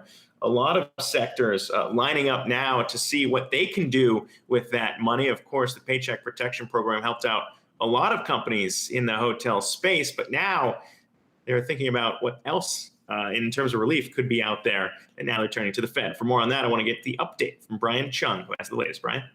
Well, Zach, as we know, the Federal Reserve's Main Street lending program hopes to throw a lifeline to businesses that are larger than those that had access to the Paycheck Protection Program. But we actually haven't seen it started up yet. But regardless, there are still a number of large companies that have expressed interest, one of them being Wyndham Hotels. If you're familiar with Days Inn or Super 8 Motels, that's the company that owns those properties. And they operate under a franchise structure, which means that they might not be necessarily seeking an emergency loan at the corporate level, but franchisees across the board could be looking for help, as about 80% of those that applied for PPP loans that are franchisees under Wyndham have already gotten PPP money, which means that if this extends longer with occupancy rates going down by almost 80% in some cases, there's concern about where they'll get that money. And the Federal Reserve is now one of those lifelines that they could get that funding from. So the Wyndham actually disclosing on an earnings call yesterday that they were interested in that program. You also have a number of other types of companies like Dave & Buster's and the Cheesecake Factory actually amending their current credit facilities to actually make the room for taking on a loan if they decide to do so at some point down the line. So a lot of companies, even before the Fed setting this up, saying they're interested in those loans. Yeah, I mean, this is obviously something a lot of companies are interested in right now. For those who might not, as you said, have qualified for the Paycheck Protection Program. But I know that you've been constantly monitoring what the Fed's thinking is when we think about weighing what's to come down the next couple months here, particularly not just hotel companies, but also oil companies, weighing what help might be out there for them. What's the latest on that front in the Fed's thinking, and which companies they're actually ready to help? Yeah, we actually had the chance to speak with Dallas Fed President Robert Kaplan about 2 hours ago, and he was saying, and keep in mind, he's down in Dallas, so he watches those oil companies pretty closely. Obviously, negative WTI crude oil prices have crushed these companies on the margins. So he said that, yes, the Main Street lending facility will offer some liquidity to some of those companies, but only those that are not highly leveraged or those that are currently insolvent. So he says he expects to see bankruptcies and restructuring. He said it's going to have to be the case because of the pressures from the oil shock really over the past few weeks. So he said a lot of companies might not make it, but for those that can meet lending tests under the Main Street lending facility when it does go live, he said those companies might be able to get a lifeline. All right, Brian Chung bringing us the latest there. Appreciate that. That'll do it for us in the 1 p.m. hour here on Yahoo Finance. Stay tuned, though. Much more coming in the 2 p.m. hour, including the latest from the head of Johns Hopkins Biocontainment Unit and his thoughts on the way that President Trump has reversed course in continuing the coronavirus task force indefinitely. Well, he says that is necessary. More on that. Incredibly interesting interview coming your way right after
Welcome back to Yahoo Finance's live market coverage. I'm Shauna Smith. We are swinging between gains and losses for most of the day. The Dow hovering right above the flat line, or actually looks like it just did right below, off just 2 points, so basically flat for the day. The S&P is holding on to gains, up just around 0.2%.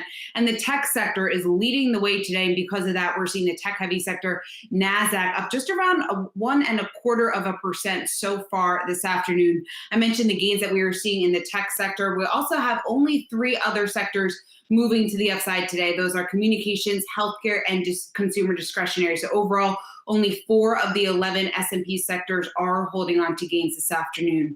I also want to mention some of the movement that we are seeing in the price of oil. So we know crude has been on a bit of a rally recently, up for the past 5 days. Today, though, we are giving back some of those recent gains, with crude off just over 4%. It was off around 6% at its lows of the day. Right now, trading just around $23.50 a barrel. So for more on today's action, let's get to Brent Schutte, Chief Investment Strategist at Northwestern Mutual Wealth Management. And Brent, let me start with some of the econ data that we got out this morning. I haven't mentioned that yet. I want to get your thoughts on that ADP report that we had. Private payrolls dropping by 20.2 million. It's the worst job loss in the history of the ADP report. What are your thoughts on that, and how are investors looking at this number? So sure, I think all those numbers are very staggering and show just the depth of the economic valley that we're in. But the reason the market's looking past those is because we caused those, right? So our one treatment that we had back in the day seemed to be quarantining or social isolation, and we did that. And so we caused that bad data. And the reason we caused it so that we could bend the curve and make sure our hospitals weren't overrun, which now leads us to where we're at right now and why economic data in the future will become more important. We're talking about reopening the economy. And so that's why the market is looking past the bad economic data of the past, because they see that we're now starting to reopen the economy, and perhaps that means better economic data is on the way. And so I'm not surprised that we're kind of waffling around here right now, because we're looking for the next turning point, and that's how these opening experiments go. Brent, in regards to that ADP report, it's ahead of the big jobs report that's going to be out on Friday. We know economists are expecting an extremely weak number. What are you thinking that we will see on Friday? Well, I mean, I think the ADP was a precursor, and it shows you what it's going to be. It's going to be bad.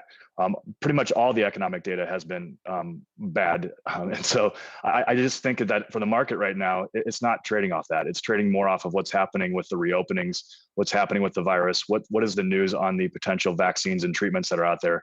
The virus drove the economy lower, and it subsiding, hopefully at some point in the future, will drive the economy higher with the market with it. Brent, is that why you think that we're seeing this disconnect, it seems like, in the markets between the market's daily moves and then the economic data that we're getting? Is it strictly just because what you're saying, investors are focusing on the latest in regards to states beginning to relax some of their coronavirus-related restrictions? Is that the number one thing that are on investors' minds, and why we're seeing investors really be able to shake off much of the weak economic data that we've gotten out recently? Absolutely. That and the stimulus that has been brought forth. So if you think about the fiscal and monetary stimulus, I mentioned an economic valley, and I think of that stimulus as plugging that economic valley that we caused to be able to get to the point we're at today, which is talking about reopening certain states and bringing the economy back online. And so the economic data, I'm a big person who looks at the economy. I view the market through the lens of the economy, but over the past few weeks, I've pretty much ignored it. Now I think in the future, as these experiments and we start reopening, we're going to see how much people actually want to go out, people want to spend, how much they want to go to restaurants, and that will drive it in the future. So I do think it becomes more important looking forward, but looking backwards like that Friday jobs report does, I don't think that's all that important. Brent, in the notes that you sent over, what stood out to me was you said people are fixated on the depth of the economic downturn, but you believe the length is much more important to the markets. Explain to me what exactly you mean by that, and what you expect to see just in terms of the shape of this recovery. Sure. So I guess to me, the depth has been plugged by the fiscal and monetary policymakers. So they threw, if you think about that valley, they threw everything they possibly could into that valley to keep people from falling too far or too fast. That was their goal, and they've succeeded in that. And so that's why I think the depth isn't all that important. It's how wide is it? How long does it last? Now, if it lasts longer, I do expect right now in today's environment, you will see the Fed do more, and you will see fiscal policymakers do more. But the depth is, or the width is important, because if we're still in our houses a year from now, which I don't suspect we will be, then there's probably a lot worse things going on in the stock market than today. Brent, you said we could see the Fed do more. It's interesting when you take a look at the Fed's clarity yesterday, some of his comments surrounding fiscal policy and monetary policy. He was saying more help may be needed. What metrics do you think they're closely watching in order to determine the right timing and then whether or not more policy support will be necessary? Yeah, I mean, I keep coming back to the reopening. I think they'll be looking at the data going forward and seeing if they have to do more. They're certainly watching the markets, which is different than the Fed of the past. I think the Fed of the past would tell you they didn't pay much heed to the markets, but this time they did. And certainly the reason why they acted so fast was because the markets weren't functioning. And so they're watching financial conditions, watching those probably closely, watching bid-ask spreads. And essentially, if they see something go wrong, this Fed has proven that they will not think, they'll just act. And so they're acting very quickly. Brent, what do you expect us, what do you think will lead us out of this downturn that we were in? We had Anastasia Amoroso on from JPMorgan yesterday, and she was saying that she particularly likes some of the names that are dealing with AI, dealing with the cloud, dealing with big data. Where are you seeing opportunity? Sure. So we talk about the S&P, and people are not only is the conundrum about why the S&P is moving higher while the economic data is bad, but I think people are also suggesting that the S&P doesn't reflect the reality of the economy right now. And I guess I agree with that somewhat, but I think people are only fixated on a few stocks. And so what's held the S&P up are those names that you just mentioned. The FANGs are up, I believe, 12%. The top 50 in the S&P 500 only down somewhere around 5%, I believe. If you look past that, you look into mid caps and small caps, they are down 24 to 27%. So anything economically sensitive has not held up well. I believe that when the economy turns, what will lead it out are those asset classes that have been harmed quite a bit. And so I think mid caps and small caps, which are usually early cyclicals, will do better coming out than the defensive S&P 500 names that have held up so well during this downside. All right, Brent Sheedy of Northwestern Mutual Wealth Management. Thanks so much for joining us this afternoon. Thank you. I want to turn to the latest on coronavirus. Now, cases worldwide are topping 3.7 million at this point. The number of cases here in the U.S. has now climbed to more than 1.2 million. Now, for more on this, we have Dr. Brian Garibaldi, Johns Hopkins Biocontainment Unit Medical Director. And Dr. Garibaldi, thanks so much for taking the time to rejoin the show. We last spoke just around 2 weeks ago, and the number of cases have continued to climb by a pretty substantial amount. I just want to get what's your assessment just of where things stand right now? Yeah, so I think we're at a critical point. Some states are starting to slow down their rates of infection. Others are still seeing rises every day in both the numbers of new infections, but also in death rates. So I think it really depends on where you are in the country. Here in Maryland, we're still seeing a rise, particularly in the DC area. But overall in our hospital, we've had sort of a plateauing of the number of cases. Although we still continue to have several hundred across our health system and many of those patients in critical care. So I think it's still we're still early on in this. If you think about how quickly this virus has moved, in March we had less than 100 cases across the country, and now we're well over 1 million in the span of just 2 months. So I think things can move pretty rapidly with this virus, and we're all very anxious to see what happens in the states that are opening early, even in areas where maybe the indicators are not yet where they might need to be able to safely do that.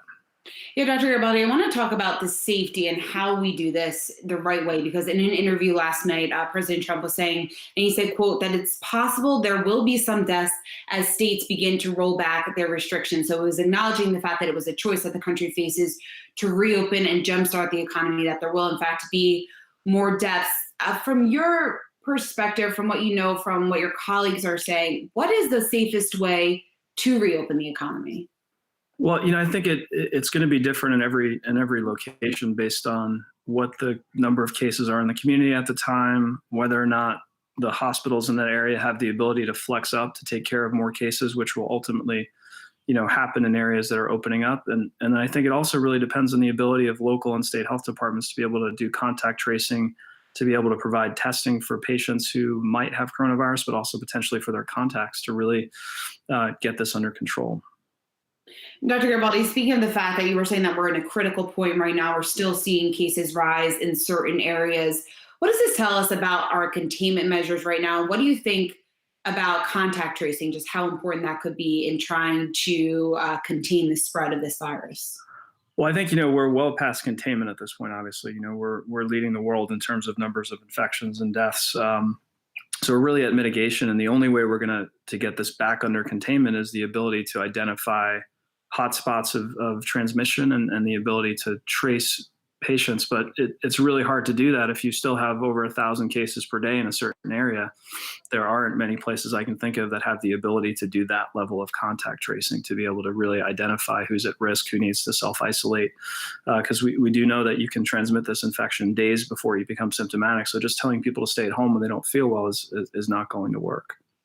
Dr. Garibaldi, I want to get your thoughts on President Trump yesterday saying initially that the task force will begin winding down. And today he reversed what he said yesterday and saying that now will continue indefinitely. What was the healthcare community's reaction to his initial comments, and how critical do you think the task force is at a time like this?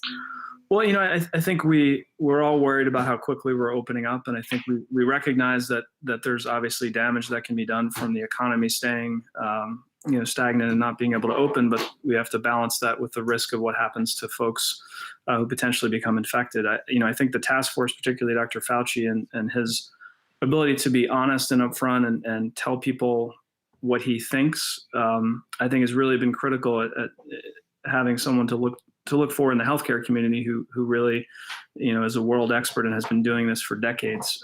So I think we're all thankful that it seems like he's going to continue to remain involved in that role, particularly as the NIH has taken on, obviously, a big role in both vaccine development as well as in therapeutic trials.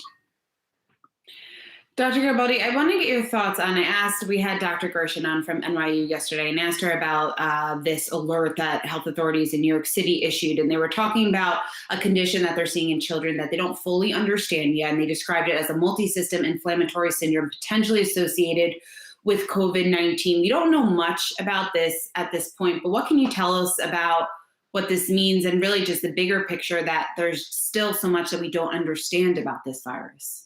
Yeah, so I think there were reports about similar instances in the UK that came a few weeks ago, and now we're starting to see it in New York. I think there were 15 cases that were reported in kids who had this systemic inflammatory syndrome. Not all of the children tested positive for coronavirus, although some of them who tested negative had antibodies suggesting they had been previously infected. This type of inflammation we know can happen from other viral infections. So I think it probably suggests that despite the fact we haven't seen very many children hospitalized with this, it probably is a marker of how many children have probably been infected. So now we're starting to see these sequelae of those infections potentially. So I think it's something that we'll have to monitor and something that we'll have to understand, particularly as we start talking about opening schools and understanding, what the risk is to children, but also what the risk is of children potentially being relatively asymptomatic and then spreading the disease throughout their communities. And when we talk about opening up and really looking down the road, I want to get your thoughts on some of the recent developments that we've gotten on the treatment front, but also specifically on vaccines. We had Pfizer beginning human trials of a vaccine. I mean, how optimistic are you on these recent developments, and what do you think the realistic timelines are? Yeah, so I think we have to be careful not to put all of our eggs in the vaccine basket, because there are plenty of infections where, if you think back to the HIV epidemic in, I think, 1984, 85, the thought was we would have a vaccine in a year to 2 years. And obviously we're almost 40 years later and we still don't have a successful vaccine. I think this virus is different and seems like certain proteins in the virus induce a strong immune system response. So the hope is that means we're going to be able to come up with a successful vaccine. I think for the first time ever, Dr. Fauci kind of gave a potential timeline of perhaps by next January, we might have something that's ready for widespread deployment. I think that's hopefully true, but that would still be the fastest vaccine development in the history of vaccines. There are numbers of companies working on it in multiple different ways of trying to devise a vaccine. So I think it's very likely we'll have one, but I don't think we're going to have one until 2021. Dr. Garibaldi, what are some of the risks of pushing through a vaccine too quickly? Well, I think the biggest risk is that unless you test this in enough people, if we're going to give a vaccine to hundreds of millions or billions of people, a very small percentage of side effects would mean hundreds of thousands or potentially millions of people would be affected by that. So I think we have to be really careful to not push things through so quickly that we don't have a clear idea of what the safety risks are going to be from any vaccine. Because we've seen this before. Most vaccines are quite successful and have low side effects, but there have been cases where vaccines have looked promising and then have had unexpected consequences. And Dr. Garibaldi, I know we've talked about this in the past, the need for tests. There's lots to talk about when we will have enough tests or what exactly we need to meet the demand that's out there. How has this changed since the last time we spoke? And when do you think we'll have robust testing here in the U.S.? Yeah, so I still think it's still an issue, and we don't have enough tests to do the contact tracing that we need to do. We certainly have enough tests right now in our healthcare system to test all the patients that present with concerning symptoms, or patients who need elective or urgent procedures. We can test them to make sure that we understand what precautions need to be in place for their safety. But we're still nowhere near being able to test the number of people in the community that we would need to really make informed healthcare policy decisions. All right, Dr. Brian Garibaldi, Johns Hopkins Biocontainment Unit Medical Director. Thanks so much for joining us again this afternoon. Absolutely. Thanks for having me. Well, we've been talking about the advances on treatment and vaccine front here for coronavirus. Well, Pfizer was one of a number of companies trying to find a safe and effective vaccine. So the company has begun human trials of its possible coronavirus vaccine. Our very own Anjali Kamlani spoke with Philip Dormitzer, he's Pfizer's chief scientific officer, about the vaccine and its plan for distribution. Let's take a listen to what he had to say. There is actually a lot of potential to produce quite a bit of RNA. It turns out to be a very efficient process. So that gets you to much of the upstream part where you get a big bulk of vaccine. The lipids are quite specialized, so that can be challenging because these are not the usual lipids that are used everywhere in the industry. They're quite special. So that can be a challenge. One thing that doesn't change, and that is if you're going to distribute millions or hundreds of millions of doses of vaccine, you need to have hundreds of millions of doses of vaccine. So even if your upstream production of the bulk is very efficient, there's no getting around having the infrastructure to make many, many vials, accessing lots of syringes. All that part remains a big challenge, even as we make the upstream part much more efficient. You can get your full interview on yahoofinance.com. Well, as we head to break, shares of Disney are in the green today, just up around 0.2%. And this comes after the company's earnings plunged in its second quarter. Investors are able to shrug this off. Coming up, we're going to talk to one analyst who's still bullish on Disney. We'll have him right after this break.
Welcome back to Yahoo Finance's live market coverage. Disney is holding on to gains today as investors shake off the company's latest earnings report. You see the stock up just around 0.2%. Now its profit tumbled in its fiscal second quarter, the latest sign of the negative impact that the coronavirus pandemic is having on the company. So for more on this, I want to bring in Tuna Amobi, CFRA Senior Research Analyst. And Tuna, thanks so much for taking the time to join us this afternoon. Let's start with that earnings report that we got out last night. Coronavirus costing Disney $1.4 billion in operating income for the quarter, yet shares today are still trading slightly to the upside. Why do you think we're seeing gains in the stock today? Well, good afternoon and thanks for having me. First off, I think what you're seeing is investors coming to the realization that much as the pandemic is taking a major toll on the company's businesses, and much as Disney is getting hit as arguably hardest among all the large media companies by virtue of this exposure to the theme parks. On the other side of this, it's pretty clear that there's a huge amount of pent-up demand that's going to burst through when this is all over. The company, is as loaded in terms of liquidity as any other with north of $30 billion in total liquidity. So you can see some silver lining here. Talk about a streaming business, which seems to be getting some major tailwinds from this pandemic. 54.5 million global Disney Plus subscribers. So that being said, 1.4 billion operating income hit in this last quarter is nothing to sneeze at. That number is going to probably go a lot higher. We kept our buy recommendation because we choose to kind of look beyond perhaps the next couple of quarters. Shanghai Disneyland opening up, US parks still limited visibility. At the end of the day, there's really nothing fundamentally changed here about the long-term thesis of Disney. Solid content pipeline, transition to direct to consumer. Now you've got a new CEO who was on the first go around the call last night. It was all positive. He seems to be getting his sleeves hands on. And provide some really articulate explanations as to how the company is going to be able to transition through this pandemic. Yeah, Tuna, I wanted to ask you what you thought of his Bob Chapek's first earnings report, first call as an executive there. I mean, did you learn any more insight just in terms of how his approach to the company and really how it's weathered the last couple of months? Because he took over at a time that was extremely, I guess, challenging to say the least for Disney. Indeed, talk about a baptism of fire. I mean, who could have, foreseen that he was going to step into this situation? I think he really shone through, with his core competencies, a lot of incisive, value-added explanations as to, how this theme parks is kind of weathering this storm, and a lot of explanation as to the phased-in approach in terms of getting back to what is likely to be a new normal. All in all, I think he's still got his work cut out for him in terms of other areas like direct to consumer, where he's still got some steep learning curve. But I think Bob Iger, I would argue, will probably get a lot more immersed, much more than he would have expected when he announced his kind of succession plan a couple of months ago. So all in all, I think the timing seems less than fortuitous in what's happening in leadership, but you've got some company veterans there that should help them to navigate this. Hey, Tuna, you just mentioned a new normal there, and I wanted to drill down into that because in your note that you released this morning, you mentioned that some of Disney's businesses could face what you're calling, quote, a new normal. What do you mean by that? Well, when you hear them talking about, the theme parks wearing masks, temperature checks, we know that the cruise lines, when they come back, it's going to look nothing like they used to look. And also with pretty much Hollywood, production shut down, and you're seeing a lot of studios, experimenting with different kinds of distribution windows.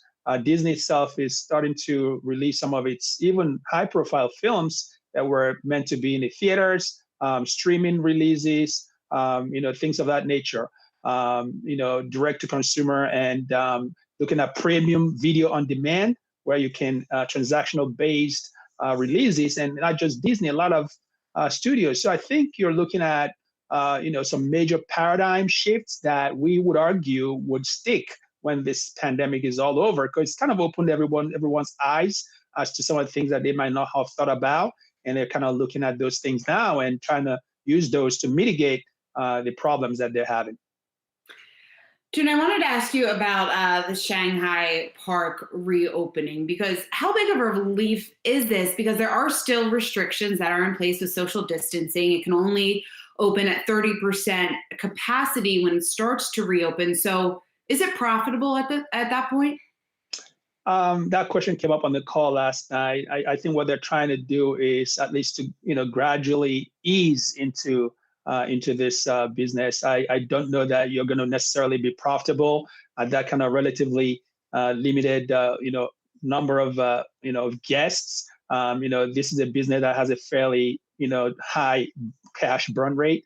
But with that being said, I think it's a silver lining nevertheless. When you've got a definitive time frame for reopening, the question is, what's the comfort level for guests to be able to come back to those parks, and that's really an unknown question here. And when we think about the U.S. parks as well, with no definitive date here, where the visibility is still clouded and everything else going on, that is really the bigger question when the U.S. parks will open, because that impact is going to be even more. Tuna, real quick, I wanted to ask you about Disney Plus. We briefly mentioned it earlier. It now has over 54 million subscribers worldwide. Just talk to me about what your thoughts are on the launch of Disney Plus. Obviously, it has been very successful up until this point, and then what your projections are for that division going forward. Well, what struck me is that they have actually accelerated the international launch of Disney Plus, because I think it seems like the in-home confinement has actually provided some tailwinds around their European launches, and they're going to accelerate that. So my sense is that Disney Plus at now 54.5 million global subscribers, with a much talked about launch in India, is going to be well ahead of the original targets that they had kind of laid out. It's already way ahead. So I would argue Disney Plus is going to be one of the hands down winners of this streaming war. What's really unknown at this point is how ESPN Plus, which is being adversely impacted by the cancellation of the sports events, even though they've kind of come back with some really cool programming, Hulu as well, how they're going to be able to fare in terms of bundling all of those together, which I really think is going to be the sweet spot when all of this dust settles. All right, Tuna Moby, CFRA Senior Research Analyst. Thanks so much for joining the show. Thank you so much, and stay safe. Thank you. You too. Well, we're going to take a quick break, but on the other side, we'll talk about Uber's plans to lay off just around 14% of its workforce. The shares today are still trading in the red, off just around 0.5%. We'll have more on that story right after the break.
Welcome back to Yahoo Finance's live market coverage. I'm Shauna Smith. Let's take a look at Uber. Shares right now are off just around 0.5%.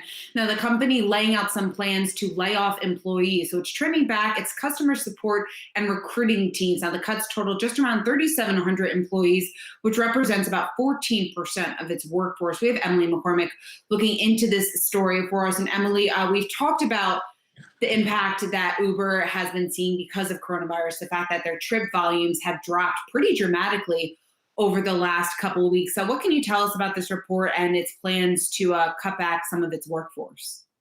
Well, Shauna, this information came out in a filing with the SEC today from Uber. And to reiterate the details that you just laid out, this is a job cuts of about 3,700 employees going to affect these customer support and recruiting teams. And Uber did say it estimates that this will cost about $20 million in severance and other one-time benefits. But if we think over the long run, this is really a bid for Uber to shore up capital as it goes through the coronavirus pandemic. It also laid out a plan to have its CEO, Dara Khosrowshahi, waive his base salary for the remainder of 2020. So really trying to rein in cost here. They're also permanently closing 180 driver centers, or about 40% of the total of 450 that they'd had previously. And these were some of those locations where Uber would actually sign up new drivers and teach them how to use the app and navigate that. So again, we know that ridership has been down quite dramatically. The information reported that ridership was down about 80% over the course of the past couple of months. So something that has truly been hitting Uber's business hard, and they're trying to re-navigate the situation as it goes ahead. Emily, is there any thoughts to whether Uber CEO Dara Khosrowshahi, whether he will need to implement more cuts? Because some people or some reporters, when they were parsing through the memo that was sent to employees, they mentioned the fact that he did hint at that this could be a possibility down the road. That's definitely something that was implied in that memo that was reported from Dara Khosrowshahi. And if we look over the course of the past several months, even before the coronavirus pandemic, Uber had been laying off workers really over the course of the past year since its initial public offering, really trying to move towards profitability. If we think back to Uber's original forecast, it did say that it expected adjusted EBITDA profitability by the fourth quarter of 2020, but amid the coronavirus pandemic, did have to ultimately pull that guidance back in April. And that's something that investors will definitely want to be seeing more visibility on once we get those results tomorrow, is just how far these cost-cutting measures will need to go in order to get Uber back on track for profitability. All right, thanks, Emily. We're talking about how coronavirus is weighing on some businesses. On the other hand, some companies are seeing a surge because of coronavirus. Now, one of those names is Activision Blizzard. Shares today up just around 7%. Now, this comes on the heels of its earnings report after the bell yesterday. Now, the company beat on earnings estimates amid a surge in gaming. We have Dan Howley looking into this story for us. And Dan, when we take a look at some of these numbers that Activision put out last night, it was a pretty significant jump for the company during the quarter. Yeah, net bookings were up 21% year over year. And a lot of that has to do with two things. One, they are putting out quality titles. Two, we're all locked inside and we need something to do. And I don't want to read. So I've been playing a lot of games, and it's obvious that a lot of other people too as well. If you look at the revenue, expectations were set for 1.33 billion for total net bookings. They beat that by 1.52 or with 1.52 billion. Earnings per share were at 65 cents versus expectations 59 cents. So they did incredibly well. What was one of the driving factors was a new title that they launched March 10th, which was just at the start of a lot of the lockdowns, or just preceding some of the lockdowns by a few days. It's called Call of Duty Warzone. It's an expansion for the base Call of Duty game that retails for about $60. Warzone is free, though. It's a free-to-play title. Think about it like Fortnite, but with Call of Duty.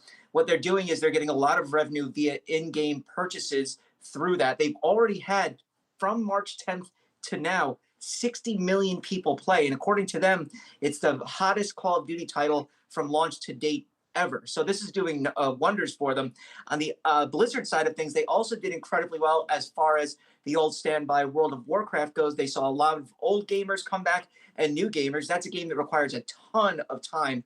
I had to stop playing it when I got into college because I didn't want to fail out. So you can imagine how much time it requires. And that's something people are in plenty of supply of now. And then in the mobile side with King, they saw users increase. And that's surprising considering it's a mobile first system.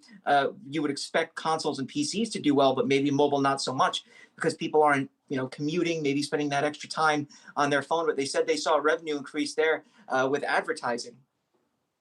Hey, Dan, when we talk about the boost that Activision's seeing over the last couple of months, or specifically in its latest quarter, that kind of points to the fact that we could have another strong quarter on our hands, that current quarter I'm talking about right now, because the thesis holds that more people are staying indoors, they don't want to read, like you're saying, they want to play video games.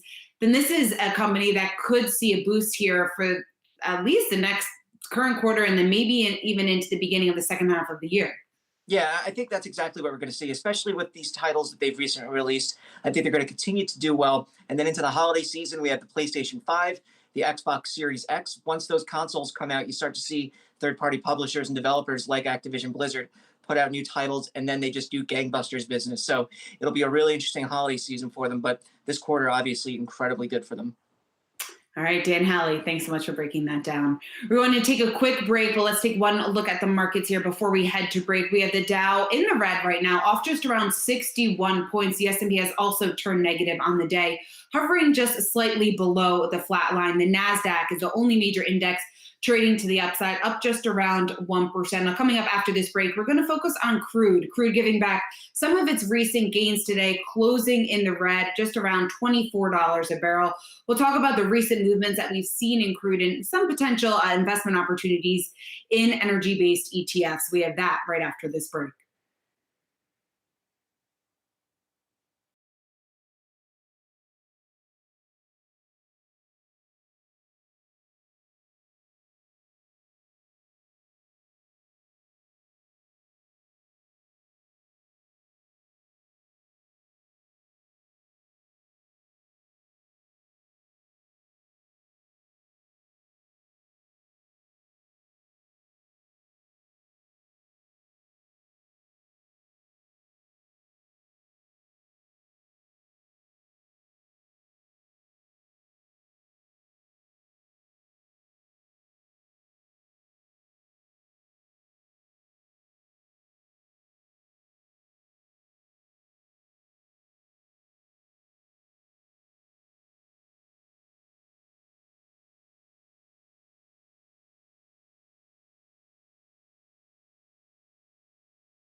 Welcome back to Yahoo Finance's live market coverage. It's time for our ETF report brought to you by Invesco. Today, we're going to focus on energy funds. So the oil rally taking a bit of a break today after posting 5 straight days of gains. We have crude ending in the red, just above $24 a barrel, which is a decline of just around or a little over 2%. So for more on this, we have Cynthia Murphy, ETF.com managing director. And Cynthia, thanks so much for joining the show this afternoon. I want to get your thoughts on some of these energy ETFs, because it's been quite a wild ride really for crude over the last several weeks. Today, we're seeing XLE, that's energy ETF, Spider Energy ETF, off just around 1.5%.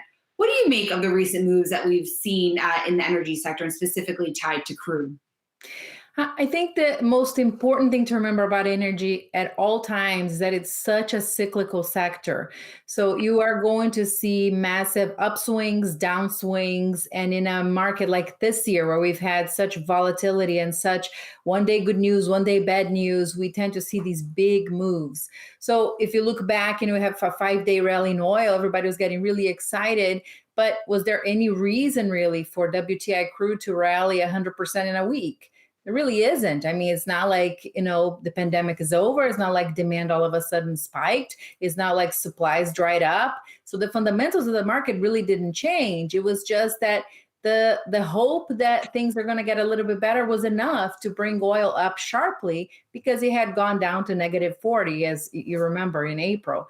So it's just the swings are not really reflective of a change in the big picture, which is we have a ton of oil everywhere and we are running out of storage space, and we could very well be headed to the same situation we had in April when the May futures contract expired, because June contract expires in 2 weeks, and we have 260 million barrels of oil in the open interest right now in the June futures contract, and nobody wants to take delivery of that oil. There's no place to store it. So it will be interesting to see if we can hold on to any gains headed into this expiration, or if we're going to head into a repeat of -40 oil. And that's the game investors are trying to play. Do they bet on a bottom? Do they stick with equities? Do they take their chances? And we're seeing people play this in all sorts of crazy, crazy ways. Well, Cynthia, I wanted to ask you about the ways to play this and focus on one fund here to start with, and that's the country's largest oil fund, USO, United States Oil Fund, because it emerged as an investor a favorite here over the last couple of weeks. And they recently implemented some changes into their fund. They recently diversified some of their holdings, rotating out of the short-term contracts into some of the longer-term ones. What do you think of this play and some of the risk that's associated with it? The tough thing with USO is that essentially it's an ETF that is broken right now. It's an ETF that is designed to own exclusively front month futures contract. So in this case, right now, we should own 100% of its portfolio into June futures. But demand for it was so much, investors trying to pick that bottom, flood so much money into this fund that it hit all sorts of position limits from the CFTC. So it had to ask for issuance of new shares. It couldn't take the load. It couldn't own that much open interest in the market. So it had to expand out of the front month. It couldn't issue any more shares. So it halted creations. So it's actually an ETF that hasn't been getting any assets since April 22nd because they can't create new shares. The SEC has not approved yet for them to issue new shares. So all the trading in this ETF has been done on the secondary market because they cannot they cannot take in new money and, buy those futures contracts. The other thing is right now, this portfolio has several months. I think June, July, they go all the way through June 2021. So it's an ETF that no longer is giving investors what it's meant to do, which is give you your closest proxy to spot oil performance. It's completely deviated from that. But what USO has that no other futures-based oil ETF has is massive liquidity. So investors keep going back to it, trying to trade the shares that are out there to use this vehicle because you can get in and out so easily. But it's definitely an ETF that's no longer delivering on that. We've seen some of that demand shift to some other funds like USL, which is like USO but owns the entire 12-month curve. And it's an equal weighted portfolio. So it has equal amounts of June, July, August, September. It goes all the way to 12 months. So it's picked up some assets, but it's the closest you can get to proxy right now for spot oil. And you have DBO, which is an Invesco fund, which also has been picking up a lot of assets. And what DBO does so well is that it manages the roll cost because the oil curve is, in contango right now, meaning you're going to pay up every time your futures contract expires. You got to roll into the next month. You're going to lose money in that roll cost. And DBO manages that, but trying to mitigate that cost. And that portfolio right now is entirely tied to February oil, which is trading at $30 a barrel. So it's the way people have been trying to manage the craziness in the short term, because the oil market is completely crazy in the short term. Isn't it? You say the oil market's crazy in the short term. If you're not willing to bet on spot oil, if you don't want to invest really in crude directly, how about some of the alternative energy ETFs? Are any of those attractive at this point or attracting, I guess, investor attention? You know, we were seeing like XLE, for example, the Spider Energy ETF is the biggest one. It's picked up about $3 billion in assets so far this year. You have XOP, which is another Spider fund. It's an equal weight gas, oil, and exploration ETF. It has picked up about $1 billion. So these are ETFs that you're investing on the equity side. So these are oil companies. You are somewhat exposed to the performance of the price of oil, but you're really investing in a stock ETF. So with XLE, for example, you're betting really big on names like Chevron and Exxon, Occidental Petroleum, all these companies that are being, reporting their earnings, and some of them are doing better than others. You're facing some bankruptcies in the energy space, but you have the company fundamentals. I mean, Chevron is in good shape. It's not really leveraging with too much debt. The fundamentals of the company are pretty strong. So it's a way to play the oil market without being totally exposed to the volatility of the oil curve, just by buying the equities. In that case, you're exposed just to market risk, right? Equity market risk. All right, Cynthia Murphy of ETF.com, managing director there. Thanks so much for joining the show. My pleasure. Thanks. We're going to take a quick break, but when we come back, more than half the companies in the S&P are reporting quarterly results so far. We'll dig into the earnings reports and what exactly that tells us about what we can expect going forward. We'll have more on that right after this break.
Welcome back to Yahoo Finance's live market coverage. I'm Shauna Smith. Well, we are into the second half of earnings season with more than half of the companies in the S&P 500 already reporting results. So here with more on this, we have Ted Oakley, Oxbow Advisors Managing Partner. And Ted, thanks for joining the show this afternoon. Let's start with talking us through some of these recent reports that we've gotten so far. What do you think of the numbers that we have gotten? Because we don't have a lot of visibility still at this point. Shauna, you're correct. And I think one of the problems is it only included 1 month of real trouble. And after, 2 months were okay. So we're really not getting a good look. And then if you take this stat with you, if you look at the 300 or so that have already come out, about 40% of them will not give any guidance now for the rest of the year. So I have no idea how Wall Street comes to this idea that they know what the numbers are. Yeah, Ted, I mean, that's what I wanted to ask you, because with no guidance, it's hard to determine, I guess, what we can expect from these specific companies, obviously, going forward. So when you're looking to determine potential buying opportunities, when you're looking to value companies and you have no guidance, what are you using as different metrics? Well, for us, we use what we normally use, which is we use debt levels. We like low debt companies, and we like companies that can produce cash flow under almost any circumstance, whether you're in an economic slowdown or something along that line. I think that's important. But right now, leverage in a company, in a public company, is really, really dangerous. So that's probably the number one metric we use. But we're also looking at companies that can make money this year no matter what. Ted, RBC was out with an interesting note today, and they were saying that 2021 EPS growth forecast, that in their perspective, they still seem a little bit too aggressive, and they need to be revised downward or slight downward adjustments at this point. What do you think of that?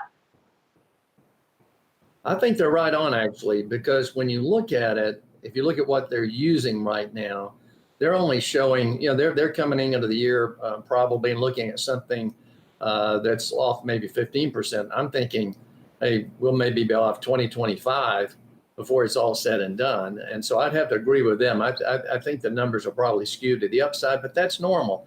Most analysts are always optimistic. At the beginning of the year, they stay optimistic all the way through until about the third quarter. So Ted, when you're looking forward here, where do you stand just on what we can expect? Because there's still so much uncertainty out there. A lot of it obviously hinges on scientific developments and what we can expect from the virus and how well we are able to contain or mitigate the spread of this virus. So how are you incorporating that into your outlook at this point? For us, Shauna, right now, there's two things that mean more than they normally do for us. Look, believe it or not, liquidity today is probably as important as it ever was since I've been in the business, because so many things today are locked up, or at least you can't move them as well as you normally could. So it makes a difference on what size company you own, because liquidity is important. Safety of the balance sheet is really important. I think that's something that you have to really press in this atmosphere. And we like companies too that will still pay some dividends this year. Ted, can you tell us any of those companies that you like right now? Well, if you look at the companies we have, if you look at consumer type stocks, for example, Unilever, which we just purchased some more of yesterday. If you look at Pfizer, you look at companies like Novartis, Nestle, those are all companies that we think will do well. We own a few companies in other areas, and we own a few energy companies as well. But what we're looking for are companies we really feel like that can make that dividend this year. All right, Ted Oakley of Oxbow Advisors, managing partner there. Thanks so much for joining us. All right, Shauna. Well, we're going to take a quick break, but when we come back, we have a new survey out that finds that more than half of mortgage and auto loan borrowers are worried about missing their payments, yet they're not taking advantage of certain things that they can do to help. So we'll have more on that right after this break.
Welcome back to Yahoo Finance's live market coverage. Bankrate is out with a new survey, and its findings are a little concerning. Now, they say that more than half of mortgage and auto loan borrowers are worried about missing their payments over the next 3 months. Sabeel Marcellus has more on this survey for us. And Sabeel, what are the details?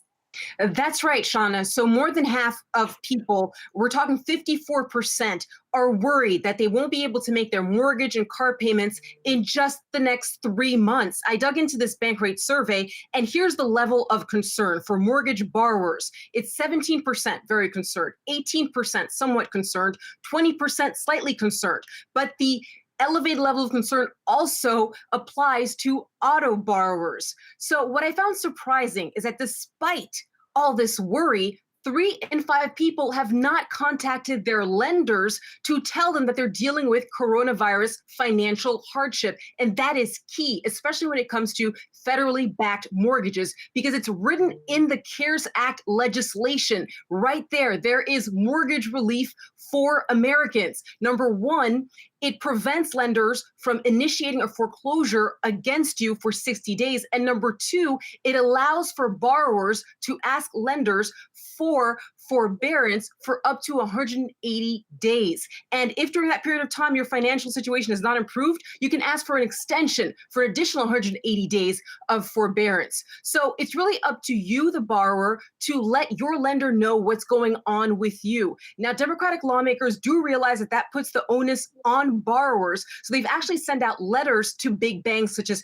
JPMorgan Chase, Wells Fargo, Bank of America, and others, urging them to tell their customers that they do have forbearance protections under the CARES Act. Now, for those who do take the initiative, there are some rewards there. So nearly half of borrowers who contacted their lenders to talk about the financial issues that they were having, nearly half were granted mortgage relief and car payment relief too. But a quarter did get rejected. All right, Sabeel Marcellus, an interesting story there, and it's important for people to know that they can reach out to their lenders, that they should reach out to their lenders. So thanks so much for bringing that to us. So let's take one more quick look at the markets before we head to break. We are still seeing not a heck of a lot of action. The Dow trading just around the flat line, off just only 11 points. S&P and NASDAQ holding on to gains. And keep it right here. Yahoo Finance's live market coverage will continue right after this break.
All right, good afternoon, everybody. Welcome to Yahoo Finance Live. Miles Udland here in New York. Let's take a look at the market right now. Interesting day across Wall Street. We've got the S&P and the Dow pretty much unchanged for today's session. But then you look over at the NASDAQ, tech stocks up 1.1% right now. The Russell 2000 also unchanged along with the S&P and the Dow. XLK, the leader here, big tech stocks about 1.4% on the S&P sectors. Really, again, an interesting market day. Only 3 sectors in the S&P 500 are higher, but we have the NASDAQ, a significant outperformer during today's session. Looking around the market here, we got the 10-year sitting right around 71 basis points, the VIX at 32. Price of crude oil down about 3 percentage points, under $24 a barrel right now. But it's been a weird market day. We opened higher, we shot lower, we came back. We're sitting pretty much unchanged at this point. But I think as we enter a very depressing, I think, period of time for economic data. We got the ADP number this morning. We're going to get another terrible claims number tomorrow morning. And then, of course, the worst jobs report probably in modern, if not all American history, coming out on Friday morning. So investors certainly taking, it would seem, a little bit more of a patient approach during today's session. Want to bring in my co-host, Jen Rogers, now for a little bit more. Jen, what stands out to you in today's market action? I think you hit the nail on the head. I mean, which one of these things is doing its own thing? And that's the NASDAQ and tech right now, yet again here. And it's such a, I mean, as you said, a weird or interesting dichotomy that we're seeing. And we've been talking about this a lot. Tech seeming to want to take off while we're continuing to get negative headlines on the labor front out of some of our, big tech names. I'm going to put Airbnb in there. It's a much wanted IPO, and they've positioned themselves as having this platform. Airbnb yesterday layoffs. Today we get Uber layoffs, and we're getting up to this really big, ugly print on Friday. Still, these stocks are continuing to move higher here. Also, I just think it's going to be a pretty interesting session after hours too, with all these earnings. Yesterday was a big deal just to get Disney and the scope of the issues there. But today we have just such a mix afterwards with your Lyfts and your PayPals and Square, and of course Peloton. So I think we're going to get a lot more in the after hours session about what exactly is going on with the economy. Yeah, and so let's kind of wrap up the story there on Disney. We got the earnings last night after the close. Then we had the call last night after we were off the air. Everyone's kind of weighed in on what stood out to them during the quarter. I want to bring in Dan Roberts for, I guess, Dan, I guess we'd call it final thoughts. I mean, it's not like the story's over for Disney, but the last 24 hours, they've put out as much news as they're going to for the next 3 months. Where do you think Disney stands right now, especially considering how easy it is to build a bearish case for anything entertainment, parks, sports related? And that's pretty much Disney's whole business right there. Yeah, the story is not over for Disney. I think the parks remain the biggest story and the biggest question mark. It made big news when they revealed on the call that Shanghai Disneyland is going to reopen on May 11. That's this coming Monday. And it could be a while longer before the U.S. parks open. They didn't give any guidance on that. They were very hesitant to give any specifics on when other parks will open. But I think this is a symbolic moment. And you can take the plan in Shanghai and maybe apply it to the others when they do open. It's going to open at 30% capacity, which is 24,000 people per day. Actually, that's what the government has asked. And Bob Chapek, the new CEO, said that actually when Shanghai reopens, it'll be even below that number. So they're being extra conservative. Then if it goes okay, over time, they'll build up to that 30% capacity number, 24,000 visitors a day. Guests will have to wear masks. Employees will have to wear masks everywhere, which, man, if you're a family that wants to go to Disney, I guess if you really want to go, you go no matter what. But I would think that dampens the appeal. But there was an interesting quote where Chapek said, we don't imagine we'll have any problem filling the park at that number. And I'm sure that's right. I'm sure even with 30% capacity, the maximum number that they're going to take each day is going to come.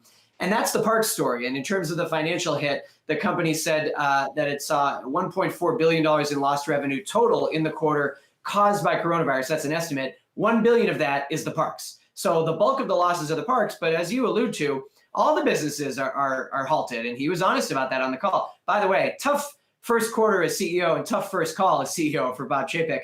But a lot of people saying he handled it well. He acknowledged it's not just parks. The cruises are down. The retail stores are shuttered. The studio division is shuttered. It can't film new projects. ESPN and ABC are starved for live sports. Now, that said, the glimmers of silver linings were mostly about programming, like ESPN viewership in April was up 11%. We all know why that was. Two things: Jordan, the documentary, The Last Dance, and the NFL draft. So there was some good news, but I still think moving forward for the next 3 or 4 months, the biggest story for Disney as a company in terms of Wall Street is going to be the parks. When do the rest of the parks reopen? Yeah, and not the least of Chapek's problems was that the other Bob's still on the call. So you have a challenge as it's your first call. Kicked off the call. Right, and also my ex is still here. You know, she's just getting some things on the way out the door. All right, Melody, let's talk a little bit about the layoff news that's come out of Silicon Valley in the last 24 hours. Uber confirming this morning 17% of its workforce would be laid off, or 1,700 workers. I think it's 14%. You can correct me on the numbers. You got the news yesterday from Airbnb, a quarter of their workforce being laid off. Lyft reporting earnings tonight. There's been rumors that they will cut staff. It really seems like this is the reckoning, even though no one thought it would happen from a pandemic, but that since 2015 conversation of these consumer names being overheated, it feels like this is the moment. Yeah, let's go through the numbers quickly. So 3,700 jobs lost at Uber. That comes out to around 14% of staff total. Lyft actually announced layoffs last week, 1,000 jobs, which amounts to about 17% of the total staff. And then, of course, that Airbnb news yesterday, 25% of staff, or 1,900 jobs. So all of those numbers you mentioned are somewhere in there, but it just shows kind of the breadth and magnitude that it's really hitting the sharing economy. And we've talked about it on this program before, that a lot of this consumer behavior that we accepted as normal, as ubiquitous, as this is the way things are going to be, clearly the pandemic upended that. The entire concept of sharing anything has been completely frowned upon. And even Dan's hit on Disney kind of shows the social distancing will continue to take effect and will be a prolonged situation. And we cannot expect a snapback anytime soon, which is something that a lot of us on the panel had discussed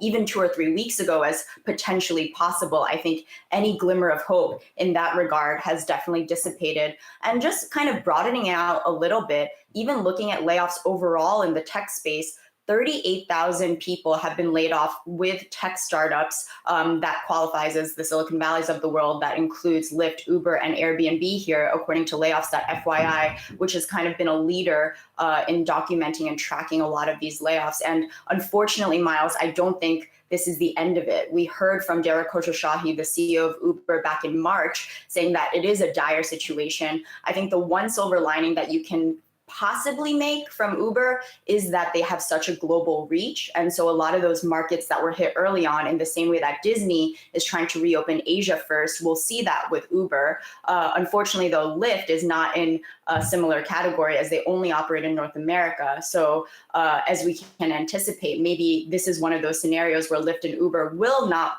move together in lockstep, although we have seen stock action kind of mirroring each other. Hey, Melody, one thing I'm curious if you've been hearing, talking to people myself, I know we've talked a lot about sort of the inequality in what kind of jobs have been lost so far overall, you know, who's getting furloughed, just in the general economy. In the microcosm of these companies as well, you know, first we saw contractors, then in Uber right now, it's like a lot of the customer service people, you know, it's not so much the engineers. And there already was this sort of caste system, these two different parts of these tech companies. And it seems one part of them is still doing okay, and the layoffs are inordinately hitting sort of the lower paying jobs. Is that something that you've seen? Exactly, Jen. You kind of hit it right on the head. Support and recruiting are the two major categories that are being affected at both Uber and Lyft. And as you mentioned, some of those driver service centers that were responsible for recruiting people. And if you recall, even 4 or 5 years ago, there were lines at those centers in New York City for people who were so desperate to become Uber drivers. Those are shutting down. So that's about 40% of all of their service centers around the world will be closed, which just shows that there is no appetite. And then kind of looking at the gig economy at large, AB 5, Assembly Bill 5 here in California, which would classify all of these drivers as full-time employees. As we know, Uber and Lyft have filed a lawsuit against the state of California. The Attorney General of California is saying, hey, you have to implement this. So we should expect that to come up on the earnings call today with Lyft, as well as Uber tomorrow. Yeah, certainly. Again, all these stories are just beginning, but what happens, and I think to Jen's point about the engineers and the split between the blue collar workers and white collar workers, as it were, at these companies, that divide just starting to make itself known. All right, for market historians out there, they might think of May 6th as a day that will live in some kind of infamy. 10 years ago today, the flash crash hit the market. Short synopsis of this: a lot of stuff went down really quickly and then came back almost just as fast. Jared Blickery joins us now. I guess, Jared, for if we learned anything from the flash crash, I said earlier that when I was coming up, I was taught this was a really important event in market history, and yet 8 years later, the answer on what happened is no one really knows. Well, that's somewhat disputable. There were a lot of factors involved, and the federal government in the UK went so far as to indict somebody and actually convict him. But I don't think he had much to do with it. He was doing something illegal at the time called spoofing. The trigger is pretty much undisputable. You had a bunch of algos which were sending billions of tens of millions of quotes to the New York Stock Exchange and other exchanges, and they jammed the entire system. S&P 500 futures dropped 5 points. This is something that had happened before, except this day, then there was a cascading series of events that led to the Dow leading, I think, lost 1,000 points in just minutes, about 20 minutes. And as you said, markets came back, but it raised a lot of questions and fears. What if that had happened at the end of the day? And what if the market hadn't come back like the way it had? It recovered about 2/3 of the losses, and the market liquidity was vanquished for months after that. A lot of firms went out of business. It was a big deal. It changed the mindset on Wall Street such that when we had other events like the next year, it was the debt default or the debt situation with the US, S&P downgrading us. That set off another liquidity square where it just left the markets bereft of liquidity for months. And so now we've just entered the biggest or the fastest bear market in history. Technically, we have regained enough to that some will say a bull market, but we still have these liquidity issues. And what happens when the market goes down again? Are those bids going to disappear? The record volatility that we've had this year, I think, is in large part because of the change in the market microstructure. And that just has to do with electronic trading. And now we do have some safeguards in place. I think we're in a better place than we were 10 years ago in May of 2010. But there are still a lot of issues that really worry traders, and I think they're legitimate. Hey, Jared, I remember the flash crash so well when it happened, and like literally where I was standing. I was working at Reuters, and like I ran, but just couldn't. We were like, "What's happening?" The thing that I think really came out of it, even though I kind of agree with Miles, we're still sorting, nobody knows exactly what happened, is that it brought high frequency trading really into the public consciousness. And, we got so much reporting on that. We learned so much more about it. And to your point, I do think it has made the market stronger, but that was really a wake-up call 10 years ago when that happened. So yes, Miles, it is important. And also, it's funny, Jared says, the Dow was down 1,000 points. And of course, that's when 1,000 points meant something. It was 9%, like that. Right? We hadn't had multiple 1,000-point declines within the last couple of years. Now we moved 600 without really making much of it, pandemic or not. But we had an 800-point day last year because, that's just what happens now. Real quick, you can download the audio or you can listen to it on YouTube. It's great. Yeah. S&P 500 pit flash crash. Just search for it. It is amazing. Yes, that's real panic. And I think a panic that unfortunately a lot of people have felt in recent trading action. All right, let's turn now to the update on the coronavirus and where we stand in terms of getting some kind of vaccine out there. Anjali Khemlani joins us now for more on that because, Anjali, I think we know the case counts are up. Death counts, unfortunately, continue to rise in the U.S. and around the world. But the scientific community seems to have I guess burgeoning optimism would be a potential way to characterize where we stand right now. Yes, well used cautious optimism there, Miles, because that is exactly the tone that health experts are using. While we have seen progress when it comes to whether you're talking about on the vaccine front from both Moderna and now Pfizer going into clinical trials, or if you talk about the treatment side from Gilead and a couple others not too far behind, we're really looking at the potential to have something on the market and really reaching a broad population, but production concerns are still there because there is such a huge demand. This is a global demand for whatever does end up coming out. And so that's something that we really have to wait for. So I got a chance to speak to Pfizer's chief scientific officer of viral vaccines yesterday. And you got to listen to what he had to say, just sort of explaining, how this came about and why it is such a new technology that Pfizer and Moderna are working on. So what it really grew out of was an existing collaboration. We had decided we wanted to work on a much better influenza vaccine, and we partnered with BioNTech in Germany, which is a company that has some of the broadest RNA-based vaccine technology in the industry. They'd applied it primarily to oncology, and we started working together on flu. So when, in January, the first sequence came out for this virus that at that time was causing disease in Wuhan in China, it was a natural step to the influenza antigens for the SARS-CoV-2 antigens to protect against COVID-19. So we were able to start because we've been working together since August of 2018, but on a different vaccine. So as you can hear, this is why they've been able to get out so quickly, soon after the outbreak, which is really what a lot of the scientific community is looking at, is that accelerated timeline that has never been seen before. What that means in terms of results still remains to be seen. Meanwhile, we know that the White House coronavirus task force, the future of that group was in flux yesterday when Vice President Mike Pence made some comments about possibly winding down and discussing an end of May, early June sort of timeline. But we did see the president walk that back earlier today, saying that the group will in fact stay intact, but will, quote, add or subtract, end quote, people.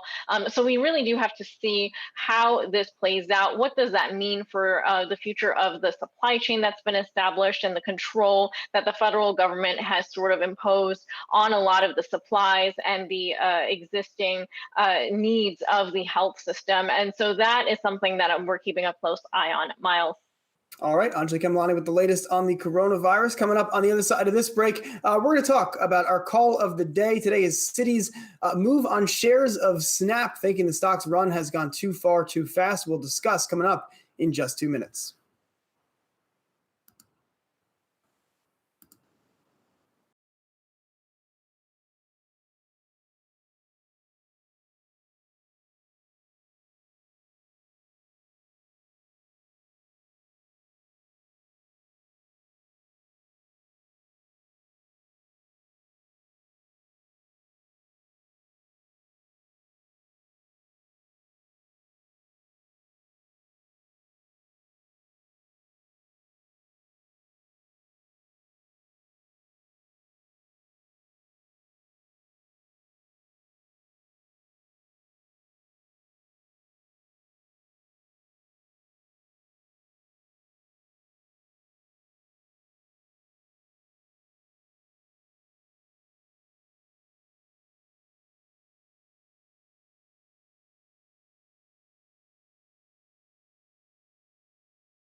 All right, welcome back to Yahoo Finance Live. Miles Udland here in New York. Time now for our call of the day. Today we are talking about Citi's latest on shares of Snap, the firm coming out with one of our favorite calls here, which is downgrading or upgrading the stock while moving the price target in the opposite direction. So Citi downgrading shares of Snap to sell from neutral, but raising their price target to 14 from 10. Now, Jen, we'll remember a couple of weeks ago, Snap was really the first company that I think started to outline that the adpocalypse theme was maybe going to be challenged a little bit. And then, Facebook and Alphabet in their way confirmed that indeed a certain kind of advertising does have a lot of demand. But I think the Citi view here is that, for a stock that went from 8 to 18 in a couple of weeks on one decent first quarter print, things are a little bit overheated when you look at the long road ahead of Snap here as we work through this crisis.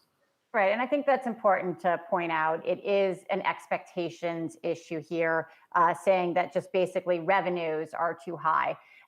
I got to go back to the earnings, though, or the financial results from Snap and what they showed with the direct response advertising. This is the ability to basically have advertising go right to you, and you have to take some action. You buy something, you download an app, and they said that was, I believe, about 50% of what they're seeing right now. And they've had a lot of growth there. And then afterwards, we'd heard from Facebook and Google with YouTube that DR is also doing really well for them. So I don't know, because they have a high reliance on that, because they don't have a lot of international in there, it seems that their digital could be stronger. And we've seen that from other analysts getting more excited about the stock. This one here to me just seems like, look, the expectations are too high. It's run up a little bit, which is why I think they raised their price target. And by the way, guys, when was the last time that we heard that expectations were too high for Snap? I mean, we got so used to a lot of bears on Snap and the idea that the company was flailing, and then things really turned around for a while and the stock was up. But it's just funny to see a note saying that the expectations for Snap have now gotten too high again, because I felt like for the last year and a half or so, it was kind of a comeback story. Now, it's interesting. The note specifies that at first, the company was seeing, the firm was seeing good numbers for Snap amid coronavirus, that stay-at-home was giving Snap daily active use a bump. But now third-party data, which this note doesn't share, suggests that can't last. Well, I think, of course, it can't last, because as we've discussed for, say, Quibi, this is not a time when people are spending all their time on their phones. I think they're on their couches and they're watching actual televisions. So Quibi launching with a service that was made just for phones was kind of bad timing. Now, that said, I also think part of this with Snap is TikTok is really eating everything's lunch. I mean, TikTok is the app right now when young people are on their phones making and looking at videos. And I imagine that Instagram knows it, Snap knows it, Twitter knows it, and that they all would like to have the kind of fire engagement right now that TikTok has. Dan, I do have to say, and of course you use TikTok as well. You have a pretty killer video that you posted, but just thinking about how it's not a zero-sum game, I think the more you talk to teens and the more, especially as I was doing reporting on high school seniors, a lot of them are still citing Snap as their direct line of contact with their friends, especially during this time when they aren't seeing their friends face to face, especially during this time when they're talking about colleges, when they're talking about kind of their failed summer plans. This is the moment for an app like Snap to actually kind of take back off again. And actually, several years ago, it was reported that Snap was launching that 16-person video feature. We kind of shrugged aside and said, okay, but people will still use FaceTime. People, don't have a need for that. But the more people I talk to anecdotally, the more that feature is actually being utilized. So yes, kind of not really directly tying back to potential for revenue. But even looking at last quarter, ARPU was up. It was at $2.02 per person compared to $1.68 last year. So we have seen growth. And my kind of takeaway from this note is curb your enthusiasm, right? There has been a lot of pent up demand. There has been a lot of activity. And I have to say, as someone who has been particularly bearish on Snap, I think hearing from the younger generation, it shows that there still is a lot of appetite and a lot of time spent, especially during this time.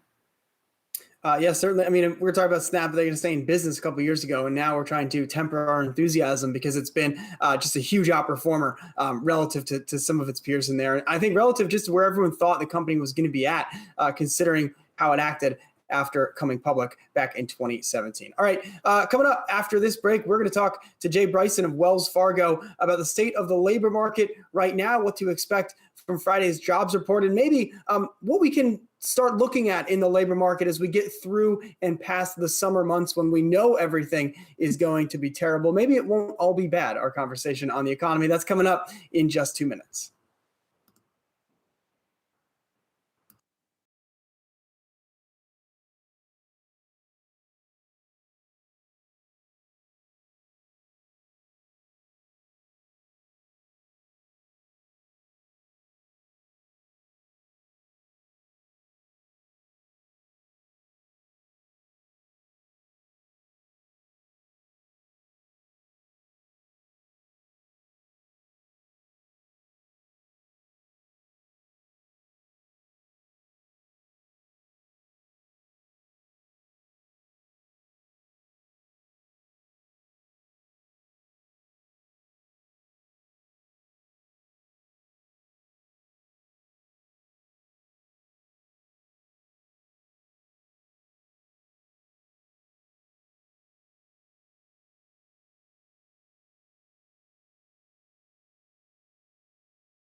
All right, welcome back to Yahoo Finance Live. Miles Upland here in New York. We are joined now by Jay Bryson. He is the acting chief economist at Wells Fargo. So Jay, we all saw the terrible ADP number this morning. We're expecting a pretty grisly jobs report on Friday morning. Let's just start with what your expectations are for Friday and whether April's report is likely to be the worst of the batch, or if we could still have kind of a dragging out of these terrible rolling job losses into even May's report.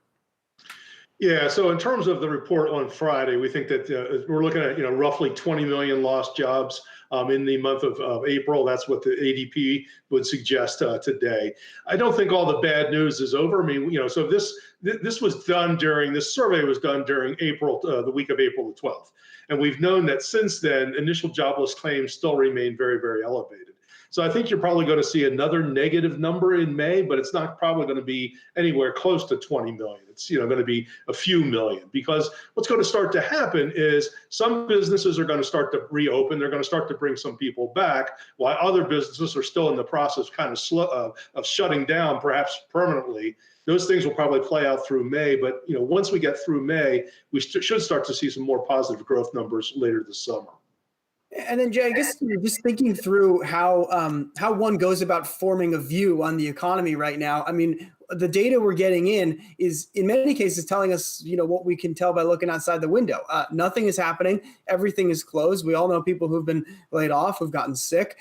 What data are you looking at, or indicators are you guys looking at to try to figure out if we might be inflecting, if we're bottoming, and where we can start to look for signs of a pickup in activity, even if they're feeble? Well, so in some sense, we are starting to see that in terms of at least the initial jobless claims. Those things are starting to come down. So, they're still going down, but or going up, but at a decreasing rate, right? So there has been some inflection there. Part of it too is just it's a story, I guess, in general. There is support that has been put in place through all the fiscal programs that have been there. We know that this virus is this is a public health problem, and that's starting to flatten out. We know that states are starting to slowly reopen here. So, the idea here is there's enough support in the system to kind of get us through the next few months that once the lockdowns end, the economy can start to return to some semblance of normal. We're not going back to normal, but it's moving back towards some semblance of normal. So past jobs reports, we'd be talking about, how many hours do people work, and lots of different numbers in there that we kind of peeled back the onions on. Now we've got a big headline number coming out. What are the other parts, though, that you think we need to be looking at, especially because you point out in your note, not everybody's going to be out there looking for a job right now, which actually impacts the number. Yeah, so what's actually going to really be interesting on Friday, something that usually gets a little attention, and that's average hourly earnings. So that typically goes up 0.3, 0.4% on the month. We're actually looking for a number that's going to be over 5%. I mean, that sounds great, right? But what's happening is most of the jobs that we've lost have been at the lower end. So if you throw out millions of lower end jobs, the whole average comes up. And so I think when that number prints, that's going to be kind of eye-popping. It's like, oh my gosh, what's going on? People are getting raises? No, it's just a compositional shift that's kind of going on. And then once, restaurants start to reopen and things of that nature, hotels, these are where some of those lower paying jobs are. Once those things start to reopen again, we should just see that average hourly earnings number start to come back down again. All right, Jay Bryson is the acting chief economist at Wells Fargo. Always good to get your thoughts, and we'll talk soon. Thank you. All right, coming up on the other side of this break, we are going to talk to Jess Smith about a potential tweak coming in the PPP lending program. We're back with that right after this.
All right, welcome back to Yahoo Finance Live. Miles Upton here in New York. While we've been watching the markets very closely, I think we're losing a little bit of perspective on what is happening down in the Capitol, where we stand with the PPP program, where we stand with potentially reloading unemployment benefits. Jess Smith joins us now, Jess, for some potential movement on how companies can use their PPP loans. And I guess my follow-up to that would be, is this the beginning of discussing a third wave of funds that could be available for small businesses? Well, right now, a bipartisan group of senators is asking Treasury and the Small Business Administration to give small businesses more flexibility in how they spend their Paycheck Protection Program loans. They want them to be able to put more money toward non-payroll expenses. Right now, in order to get their loans forgiven, small businesses have to put 75% of this loan toward payroll costs. The other 25% goes to rent, utilities, mortgage, those non-payroll expenses. But senators say that's just too much. Too much for payroll. They want to see that 25% cap be raised to 50%. Now, some of the senators that are on this letter include Bob Menendez from New Jersey, a Democrat. Then you also have Republican John Cornyn from Texas, along with 19 others. So there is kind of a wide group of people who are pushing for this change. They say if there isn't this change, then businesses with high rent and low labor costs are going to be hurt in the long run. They say more workers are going to be hurt. In this letter, they went on to say these are businesses that will not recover. Such an outcome would result in mass layoffs that would shift more Americans onto unemployment, presenting significant long-term costs to families, businesses, and states. Now, we have also heard from restaurant and hotel groups urging the administration to make this change. And there is kind of this growing support in Congress to give small businesses more flexibility. In addition to this specific change, there are also lawmakers that want to give businesses more time to spend this money. So far, Mnuchin has rejected these ideas. Treasury Secretary Steven Mnuchin says that this is a very fair ratio is what he's saying. And he's also said in an interview that he thinks this is working how Congress intended it to, but clearly some lawmakers don't think that's right. So they'll be pushing for these changes. We'll see what comes of it. I guess, again, though, it would seem that this is laying the groundwork for there to be another program, like basically what we've seen so far. And for maybe that second, or I guess that would be the third round, to have different rules. And also this negotiation, I guess, reminds us of what the financial crisis was like. Things take a couple of months. Everyone gets to have their say, and they eventually get to it. Perhaps we got too used to, there's 3 days of volleys, and then they vote and pass something. We're probably back, I guess, to a more normal legislative schedule, if that makes sense. Yeah, there are definitely issues that came up that lawmakers realize now that they'd like to change. And these specific rules are things that Treasury and SBA put in place, not what Congress put in place. So now they want to go back and put some of these in legislation. And yes, I think as you look for maybe a third round of PPP funding, it is going to be potentially it's going to be structurally different. I think there are going to be some changes that lawmakers really push for that they didn't necessarily push for in the first two rounds because the priority was to get out this money fast.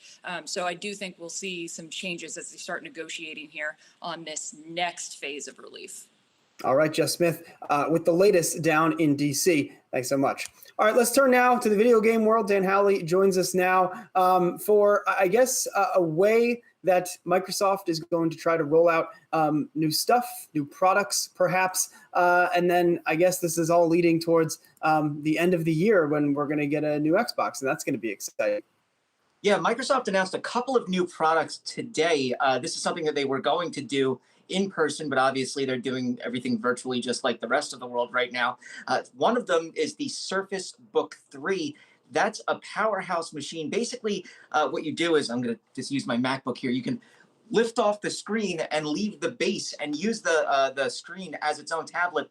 The base holds a graphics processor that's really meant for things like doing CAD, 3D design, video rendering, and yes, video games if you get the right setup. And it's really something that Microsoft is leaning into more and more. They announced that they're going to have a new reveal of some of their upcoming games that are coming to the Xbox Series X, which will be available later this year. And then they announced when they had their recent earnings that their Game Pass service, which is basically an a la carte where you can get any kind of game you want that's provided through the service. It's incredibly, it's like $60 a year. It's just stupid cheap. I obviously enjoy it and like it a lot. But they're leading all of this into the Series X launching at the end of the year, and eventually perhaps a cloud gaming announcement around their Xbox X Cloud service.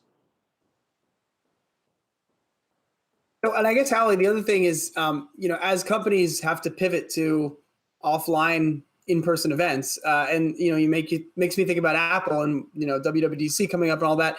Like, spacing these announcements out is a way to maybe make it more exciting. Like, they're not going to do a big 2-day event anymore. They're going to do this over, a series of weeks or months to try to, whet your appetite. You're really the target audience as a tech reporter, to keep you interested in the story beyond just kind of a 1-day event where there's too many panels and you can't get to all of them on.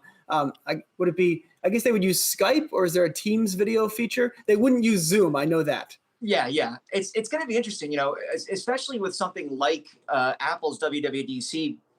They're going to be having live streams with developers around the world. And a lot of those are workshops where developers are supposed to be able to communicate back and forth with people. The actual event is going to be June 22nd. It's going to have a large student contingent. It's something that Apple really pushes every year and has been pushing. This time it'll be around, obviously, their Swift programming language. They have a kind of Swift version for kids that they try to teach them, really to hook more kids in so that people continue to develop for Apple going forward. But it will be interesting to see how these continue to roll out going forward. And for Microsoft and Sony, they're rolling out 2 huge products, the Xbox Series X and then the PlayStation 5. And to not be able to do that in person will be a big deal. So we'll have to see how people can get their hands on them, what impressions will be like. It's all going to be kind of up in the air until it actually happens later this year. All right, Dan Howley, one day maybe we'll get a Rocket League game going. No promises, but we'll see. I got conned into the Game Pass because you're right, it is so cheap, but it's amazing. Everything you ever wanted. All right, Dan Howley, good to talk to you. Coming up on the other side of this break, we're going to talk to Harvey Spivak. He's the chairman of the Equinox Group, to talk about what's changed in the fitness and the hospitality industry. Obviously, lots of things, and what it looks like on the other side, how these companies, these businesses get back to business as we head into the summer and fall months. We're back with that conversation coming up right after this.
All right, welcome back to Yahoo Finance Live. Miles Upton here in New York. Let's take a look at the market right now.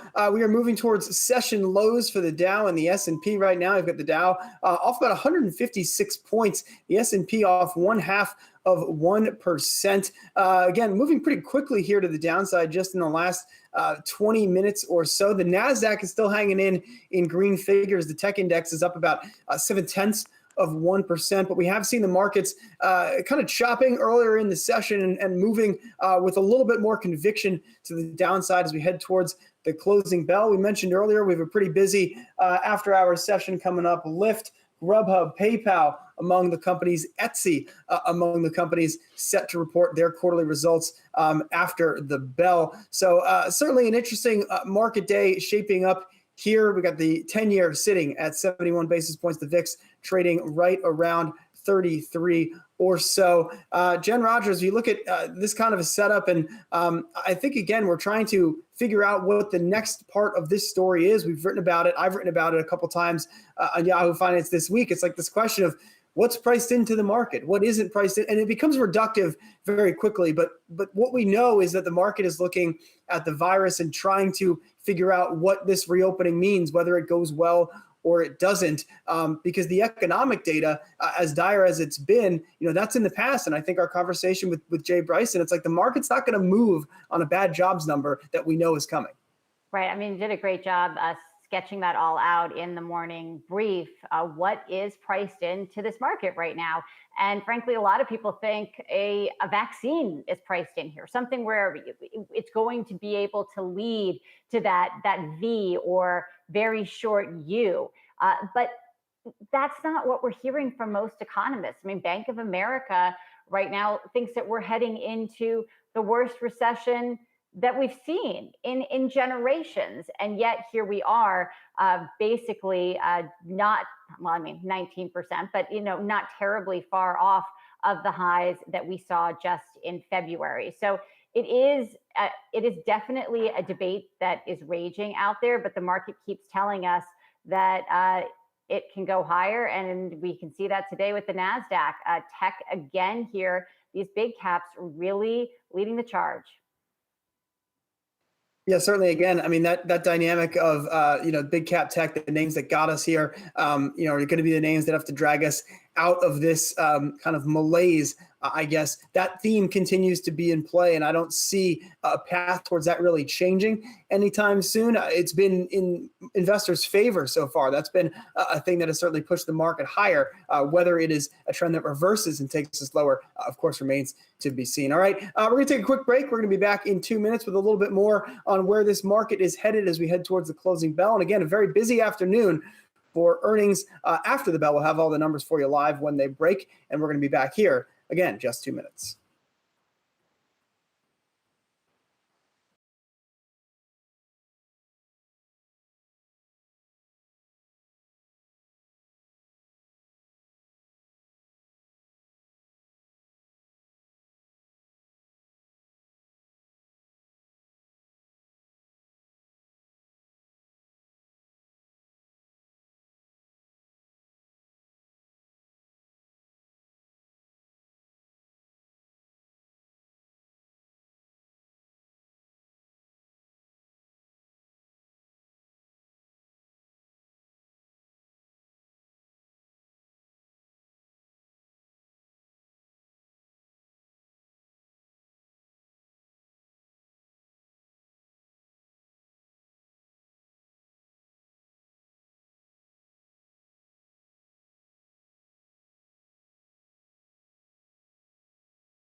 All right, welcome back to Yahoo Finance Live. Miles Udland here in New York. Again, watching a market now that is turning redder by the minute, if that is a phrase we're allowed to use here. The Dow is now off nearly 200 points, pushing to new session lows. Again, kind of a choppy session earlier in the day. And then we were sitting near the flat line when we came on the air right around 3 o'clock, losing some steam as we head towards the closing bell. Always was an interesting and remains an interesting setup here in this market. We have just a couple of sectors in the S&P right now, only two, technology and consumer discretionaries, that remain higher. Again, the NASDAQ up about 0.7%. And so overall tech doing a lot of the legwork here today. I want to bring in Jared Blickery for a closer look. Jared, what stands out to you in today's market? Well, as we've been talking about for the last few days, the S&P 500 was attracting a lot of shorts because of some of the resistance zones that it entered into, namely above 2,900 and below 3,000. 3,000 is where the 200-day moving average is. We got up to about 2970 in the cash last week. But you can see today, we were just kind of trying to break down most of the day, finally did it in these final minutes here in the last 30 minutes.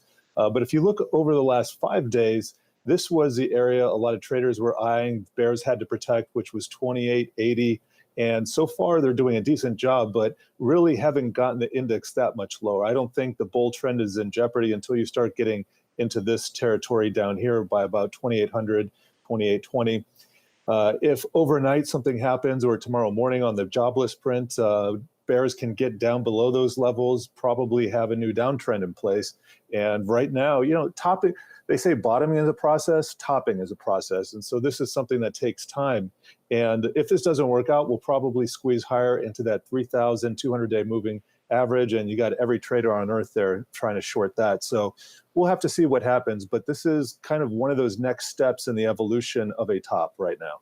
And I guess, Jared, it brings up the question of what happened to consensus. And we know what happened to consensus. It ends up being wrong, but consensus that we would get some kind of a retest. So, maybe let's game this out. We're talking about September. We've got cases flaring again. There's another shutdown. The market rolls over. If we get back towards March lows 6 months later, in your view, is that a new market phase, or is that maybe the long-awaited retest? We waited 15 months to retest the December 2018 lows. That came and went with really nothing happening. It took a pandemic to get us back there.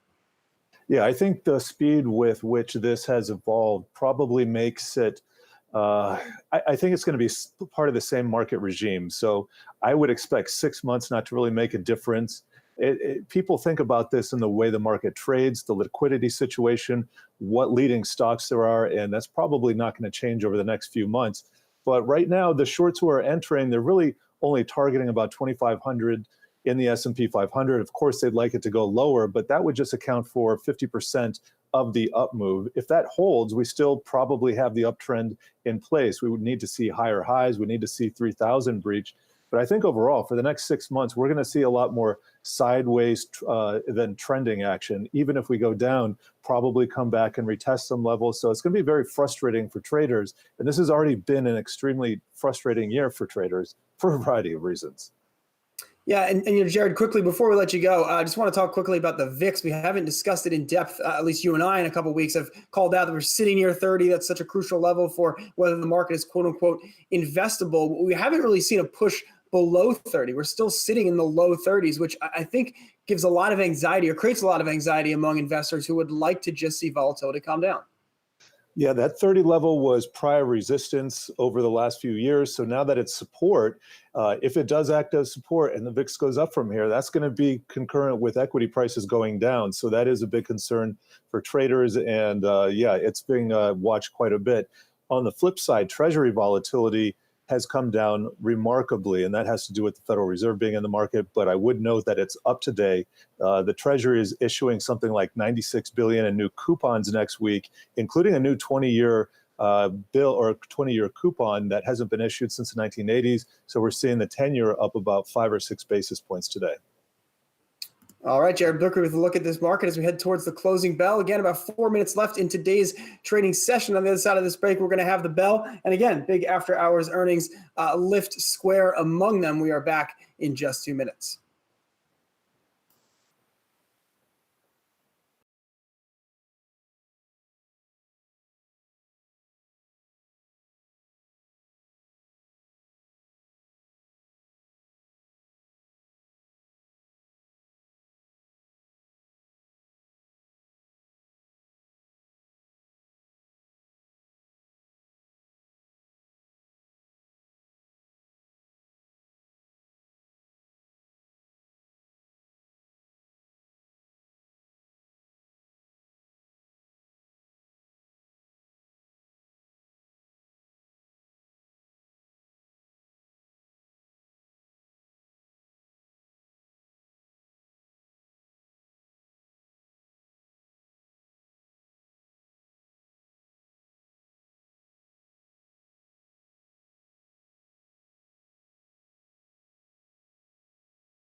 All right, welcome back to Yahoo Finance Live. Miles Udland here in New York. Again, taking a look at this market coming off highs of the session. Well, we were pretty much trading flat for most of the afternoon, and now we are working towards lows of the day. The Dow is now off 200 points. The S&P is off about 0.6%. Had about $30 million market on close to sell on the close. That is rather $360 million to sell on the close. So certainly some selling pressure coming in here as we head towards the bell. Again, we got a bunch of earnings after hours. We got another ugly initial claims number tomorrow is expected. And then we're all waiting for Friday's jobs report, which is going to be grisly at the very least. 20% unemployment rate, 20 million jobs lost, rather, about a 16% unemployment rate. So certainly market has plenty of bad news to look forward to as we head towards, again, this close on what is breaking a streak here of a couple of positive days in the market. I think the market holding up better at the beginning of this week than some expected after we heard a pretty bearish outlook from Warren Buffett over the weekend. Market shook that off, but now we are back to regularly scheduled programming in terms of not exactly all bulls all the time. And why would there be? We are in the middle of a depression. We've got a pandemic on, and the other side of it, despite pronouncements for reopenings, peaks, this, that, the other side is certainly not here and not in a big way at all. So again, waiting for the closing bell here on this Wednesday.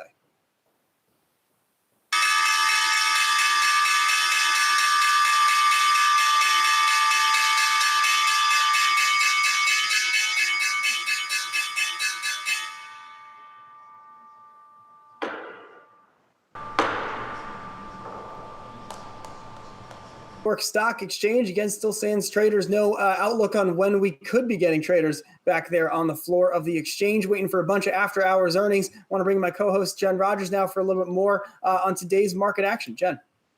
Hey there, Miles. Yep, we are waiting for after hours earnings. It's an interesting group with PayPal and Square going to give us a sense of what's happening in payment spaces.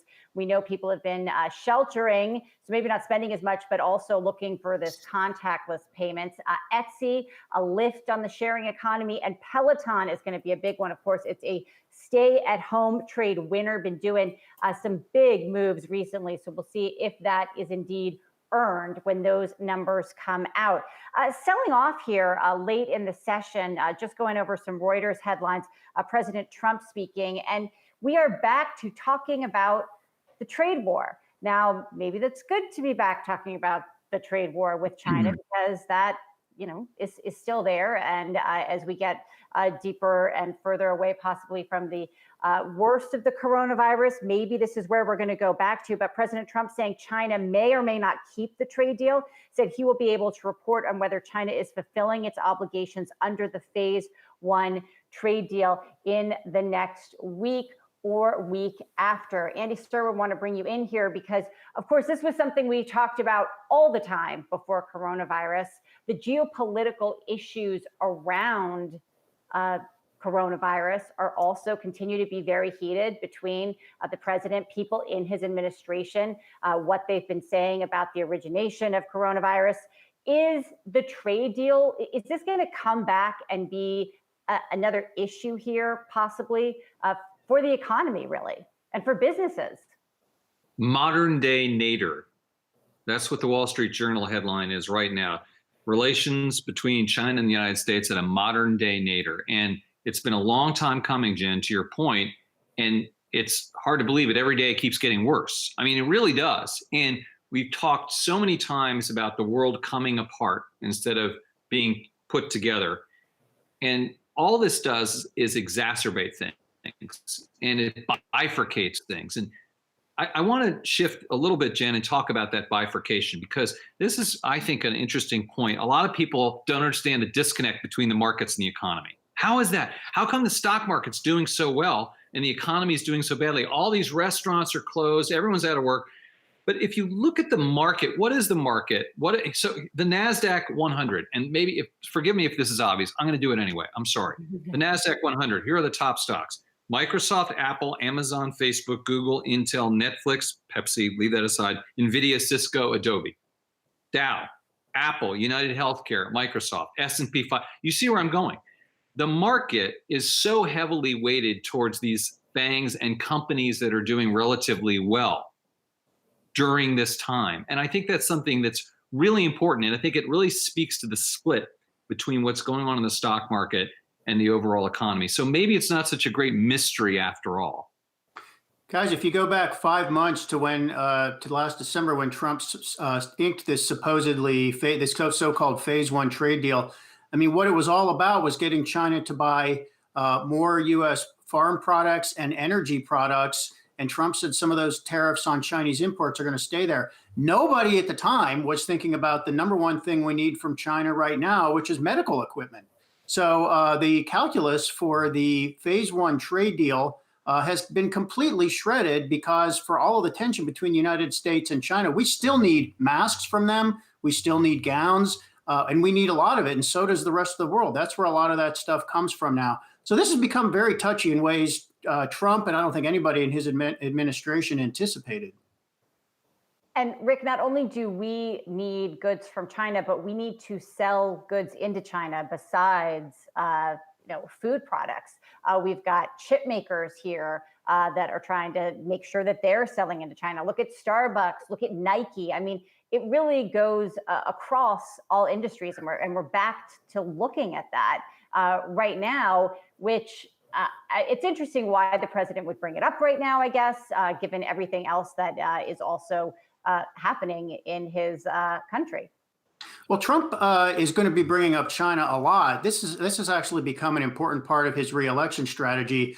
It used to be declaring victory with regard to China, the first president in modern history who has the guts to stand up to China. That was the old narrative. The new narrative is shifting and deflecting blame for the entire coronavirus crisis over to China, with claims of a so-called cover-up there. They never told us how bad it was. And for Trump, this is his way of deflecting attention away from his dithering for about 6 weeks, when we started to get information that this was going to be a real problem here, but he kept downplaying it. So Trump needs China as an issue, but not in the way he thought he did for re-election. And a quick thing, I know we got earnings crossing, but just quickly, you guys, about China. A lot of Chinese people that I've spoken with, I speak to a number of Chinese people, this idea that it came from a lab in Wuhan is actually believed by people in China. So it's not, at first I thought this was this far-fetched thing that our Secretary of State was putting out there, but they're like, well, Wuhan doesn't have any bats in it. Okay, and that live market thing, what the heck, there's not. And they do have these labs there where they've been working on this stuff. So there's some doctors, some dissidents, some Chinese dissidents who've been putting this out there as well. So stay tuned there, not maybe as wacky as we think. Anyway, just a point. No, that's interesting. Again, as Andy just noted, we are waiting for earnings here. We're waiting on Grub, Peloton, Lyft, Square. We've got some numbers coming right now out of Lyft. Miles Udland has those for us. Miles.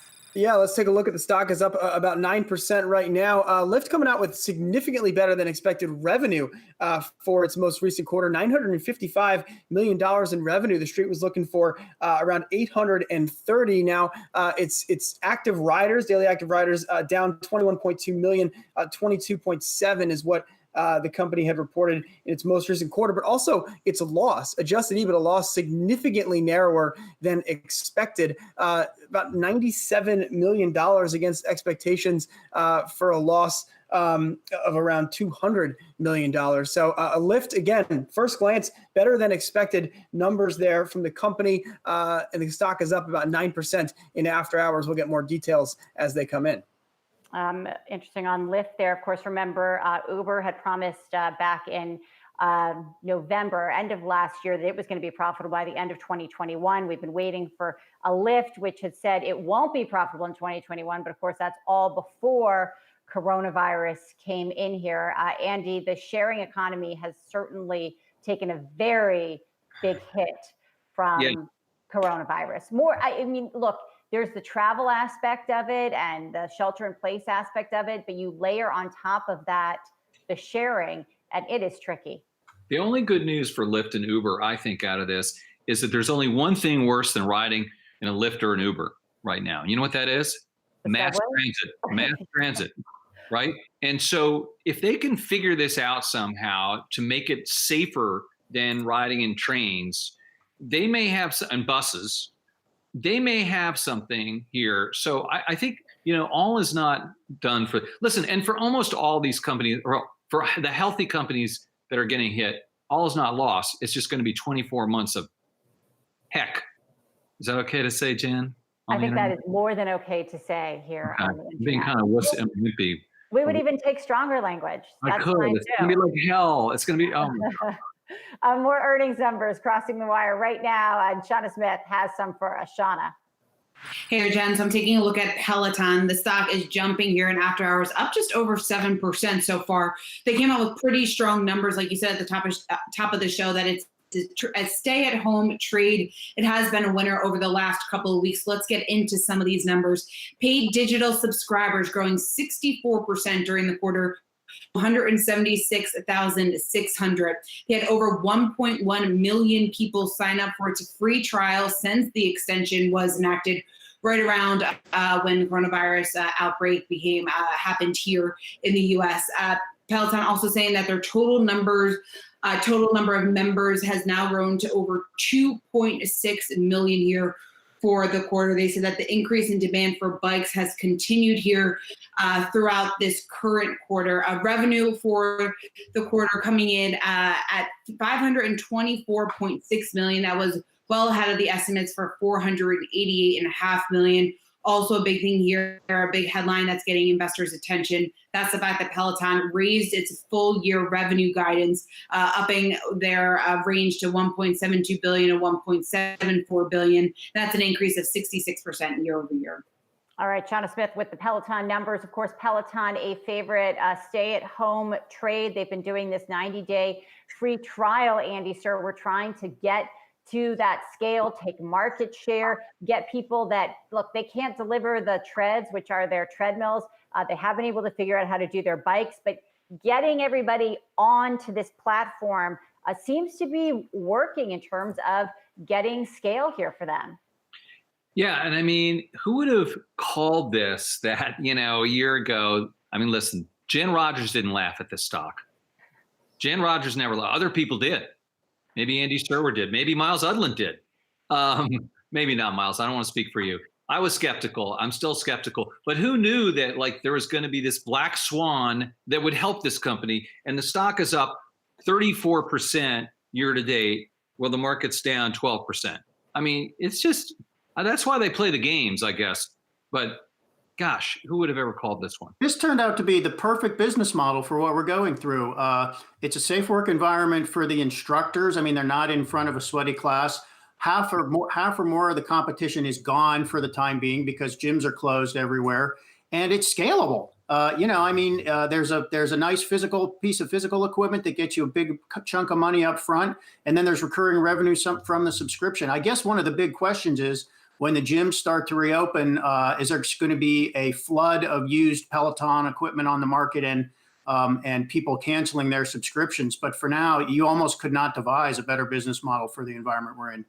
And once you've invested over $2,000 in a bike, are you going to be so quick to cancel? I mean, maybe if you have a free subscription, but I think it's going to be hard to get people to go back to gyms, at least right away. Let's go back to Miles on Lyft. Some more news on this stock with their results coming out. Miles. Yeah, I just want to kind of clarify what we're looking at here with Lyft. Again, revenue $956 million, 55.7 to be exact in the quarter. That's about $120 million better than Wall Street had expected. The Street was looking for revenues around $830 million. Stock, again, is continuing its gains up some 15.5%. I think some of that is kind of a dual track of good news here. So again, adjusted EBITDA loss. So adjusted EBITDA, that number that Lyft and Uber have talked about getting to on a profitable adjusted EBITDA basis, maybe by the end of next year. The loss was $85 million for Lyft in its first quarter. So again, a big improvement there on the loss. If you look at their adjusted EBITDA margin down to negative 8.9%. Just a year ago, the adjusted EBITDA margin was negative 28%. So the company getting towards a more profitable outlook, and also saying in its press release that it's going to cut $300 million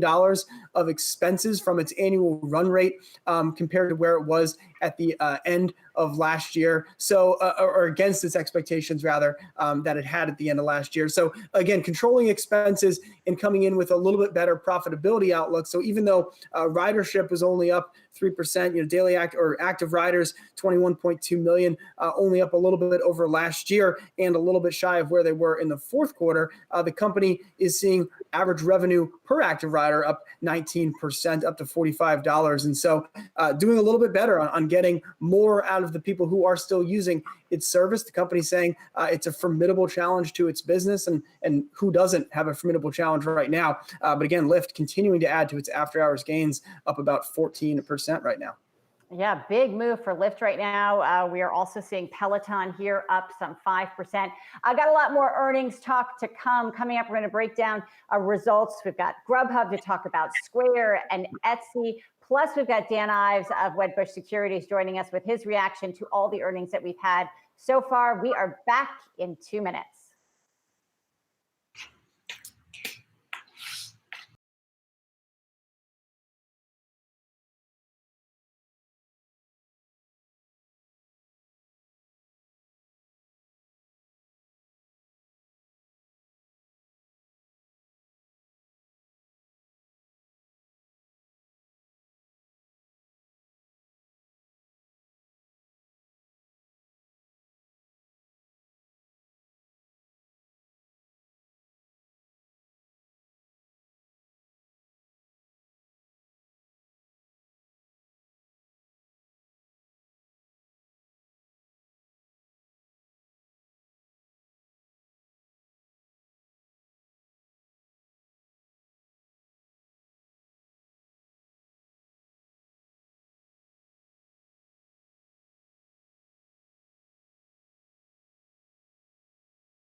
Welcome back to Yahoo Finance. So far after hours, hearing from Lyft and Peloton, those stocks have been moving higher, but we've got one heading in the other direction. That's Square, and Shauna Smith has the numbers. Shauna. Hey there, Jen. So looking at the stock, it's under pressure here after hours, off just around 6%. So let's go through some of the numbers. Square saying in its report that in the last 2 weeks of the quarter, the seller ecosystem saw a significant slowdown, obviously impacting Square's numbers this quarter. Gross payment volume coming in at 25.7 billion. The estimate on the street was for 26 billion, so slightly less than what the street was expecting. It is an increase of 14% year over year. The street was expecting an increase of 15.6% year over year, so a slight miss there for a Square. Adjusted EBITDA coming in at 9 million. That's a drop of 85% year over year for the company. Going through some of the other, some of its commentary here, Square saying that its CARES Act helped acceleration in Cash App products, something that the company obviously could benefit from down the road potentially. But in its letter to shareholders, one of the first lines in Square's release is saying that we have seen firsthand the challenges of grappling with COVID-19 for our employees, our customers, and our communities. We have also seen stories of resilience and hope, of neighbors coming together to support affected families, of sellers pivoting their businesses to offer essential services, and of our employees organizing fundraisers for hospitals and medical workers. So of course, a focus on this call will be a little bit more commentary, a little bit more a look inside COVID-19's exact effect that is having on the business here in the current quarter. But again, the numbers coming in a bit light for the first quarter, and that's a big reason why we're seeing the stock off pretty significantly after hours. All right, Shauna Smith with Square. Let's head right to Miles with Grub. Yeah, Grubhub, interesting quarter here. Stock down about 2% after hours. Company reporting a break-even quarter on earnings per share. The street was looking for a slight loss, so better than expected there. Also topping expectations on the top line, $363 million in revenue. Street looking for $358. Now, Grubhub coming out with an interesting Amazon-like announcement, you could say. The company said that it would have been on track to report a nice profit in the second quarter, but it's going to use nearly all of its profits in the second quarter to, quote, generate as many additional orders for restaurant partners as possible. So they are coming out with a Q2 forecast that's for adjusted EBITDA of $5 million, but $21 million of adjusted EBITDA the company recorded in the first quarter. So they're putting, I guess you could impute, at least $16 million back into the business to generate additional orders for its customers. I guess not a huge surprise here. Active diners are up 24%, 23.9 million. Average daily grubs, love the name of that metric, up to 516,000 in the first quarter. That's from 502,000 in the fourth quarter. So again, the company saying it has a significant uptick in new diners and orders with more people eating at home. The company had an update in mid-April saying that New York City was seeing orders down as that market was impacted. But clearly, as we've adjusted to our lives at home, and cooking at home is nice, but it is nice also to not have to do that work. It seems more people are working in ordering food to part of their routine, and Grubhub benefiting from some of that. But if they're going to put all those profits back into the business, hurts profitability next quarter, stock down 1%. An Amazon-like move, but I guess everyone can't do $4 billion. You got to do what you have. Yeah, we'll take the 15 million. Look, we got baby steps here. Yeah, exactly. Like that's what some CEOs get paid. Let's go back and talk a little bit more about Lyft here, which we are seeing take off after coming out. Revenue surprise, 23% rise. They are on the path to profitability. They say, I want to bring in Wedbush's Dan Ives on Lyft. So Dan, we thought, hey, we had the Uber news out on all their layoffs. We've seen what Lyft is doing. We just thought this company was not going to be able to deliver. What happened here? Why is this actually looking a little bit better than expected?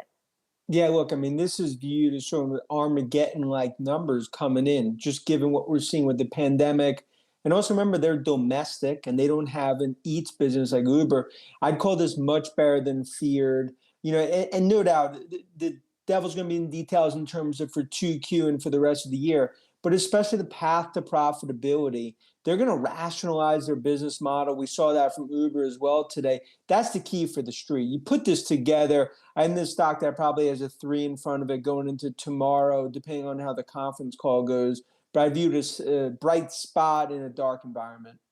So is it good or bad not to have a Uber Eats problem? Because there's really two camps out there. Sometimes, look, Miles just did the Grubhub numbers. If people start to get into the habit and maybe we see more delivery happening, is that a way to leverage your drivers? Is that a way to make yourself more relevant in this time? Or do you see it just as a negative? Well, pre-COVID, it was an overhang in the stock because of take rates, profitability. They're going to have to further rationalize that business in terms of Uber. Now you look at Uber Eats. That's really a savior in terms of the business, just from an overall food delivery. Look, rideshare, and just put some numbers around them. We think about 30% of ridership from the gig economy goes away for the next 1 to 2 years, and about half that might go away forever. So you're looking at new business models on the other side of this dark valley, and that's what Lyft needs to get investors comfort with what the goalposts look like, and that's going to be key on the conference call. Overall, look, we have a number of companies out this afternoon, and we're in earnings season. How are you feeling about the visibility that we're getting from companies in your coverage space, the guidance? Has it been enough? Has it been revealing to an extent that you're satisfied with? Yeah, it's a great question because no one knows the next 10 minutes, let alone next 3 months. But I think on the enterprise side, in terms of technology, you've definitely seen a bit more visibility and strength, especially on the cloud side. Microsoft, obviously large cap, but really across that and cybersecurity. And I think overall, even on some of the consumer names, investors are looking past June to a more normalized, we'll call it a new normal, September, December, and fiscal 21 numbers. The one thing I'd say is that these management teams are rationalizing costs for what I would view as more stress tested models. That's what the street likes to see because cash flow and profitability at least feel a little more resistant here. Hey, Andy Server, you want to jump in? Did you have a question for Dan? Yeah, I want to ask, I don't know, Dan, are you comfortable talking about Grubhub at all? Yeah, especially on the food delivery, of course. Yeah, and that's what I wanted to get at because, this company is a lifeline for restaurants right now. On the other hand, it's got to toe this line, right? And there's complaints out there from restaurants, moves in Boston and Chicago about capping their fees. So this is a little tricky for them. In other words, this is a gold mine potentially, but they can't look too greedy and balancing must be tough, right? Yeah, it's a quagmire and it's a huge balancing act for them because you look at it, you look at all the pressure restaurants are under. And from a cap perspective, from a take rate, can they do that? And can it also be profitable? Because then you look at competition that comes in, that potentially could be a headwind for them. So it's a huge balancing act, especially just given the pandemic and what we're seeing is this being the artery for most consumers in terms of getting food delivery and even groceries. Dan Ives, before we let you go, earnings season is not over. What is the most important report that you have on your radar right now? Look, I think the most important report, out there continues to be when we look out to the next week or two, when we look at Cisco, that's sort of a missing link in terms on the networking. So we've seen cloud, we've seen enterprise. We need to see that, especially some international strength. That's going to be key. And also, I think Uber tomorrow. Uber's a bellwether on the gig economy. We got to sort of see the goalpost. Lyft is only one piece of the puzzle. So for Uber tomorrow, just setting the table for that. I mean, look, we just had the layoff news. We've seen what Dara is doing with his own salary for going that through the end of the year. It is tough times over there. What are the metrics that we really need to keep an eye on? Well, especially what we saw in Lyft, we need to see what ridership looks like, especially international. What the Uber Eats business looks like from a profitability take rates, and also is it helping neutralize some of the weakness? And a lot of it comes down to the cost structure. I mean, that's going to be a big focus on Lyft as well. What profitability looks like, the path, can they navigate this Category 5 storm, and what the business model looks like on the other side of the dark valley. All right. Hopefully we'll all get to the other side of the dark valley. We'll be talking to you as we get through it. Wedbush, Dan Ives helping us sort through some of the earnings action here after the bell. Great to talk with you. Thanks. We'll be back with much more on Yahoo Finance right after this.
Welcome back to Yahoo Finance. The earnings continue to roll in, and Shauna Smith has the numbers from Etsy.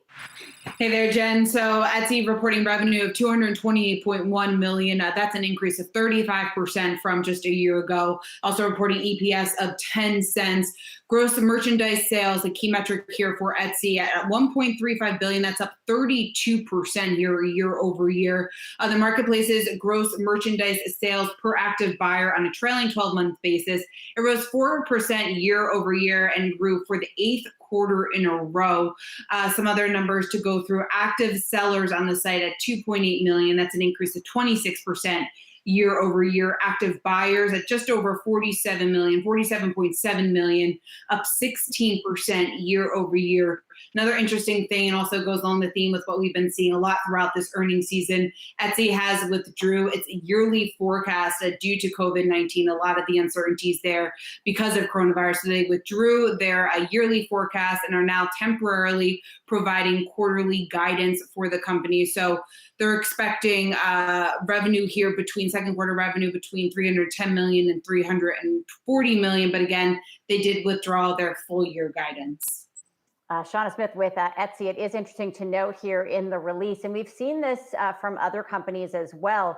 March was different than April, and in here saying after a volatile March, Etsy experienced a dramatic shift in demand during the month of April because everyone turned to Etsy, they say, for cloth face masks, given the updated guidelines to slow the spread of COVID-19. They said their team mobilized, has changed everything around, and they experienced a broad-based demand across the marketplace, leading to over 100% growth for Etsy Marketplace in April. So again, it shows you for these companies how April has been different than the beginning of shelter in place. For more on earnings, let's go to Miles right now. Miles, PayPal?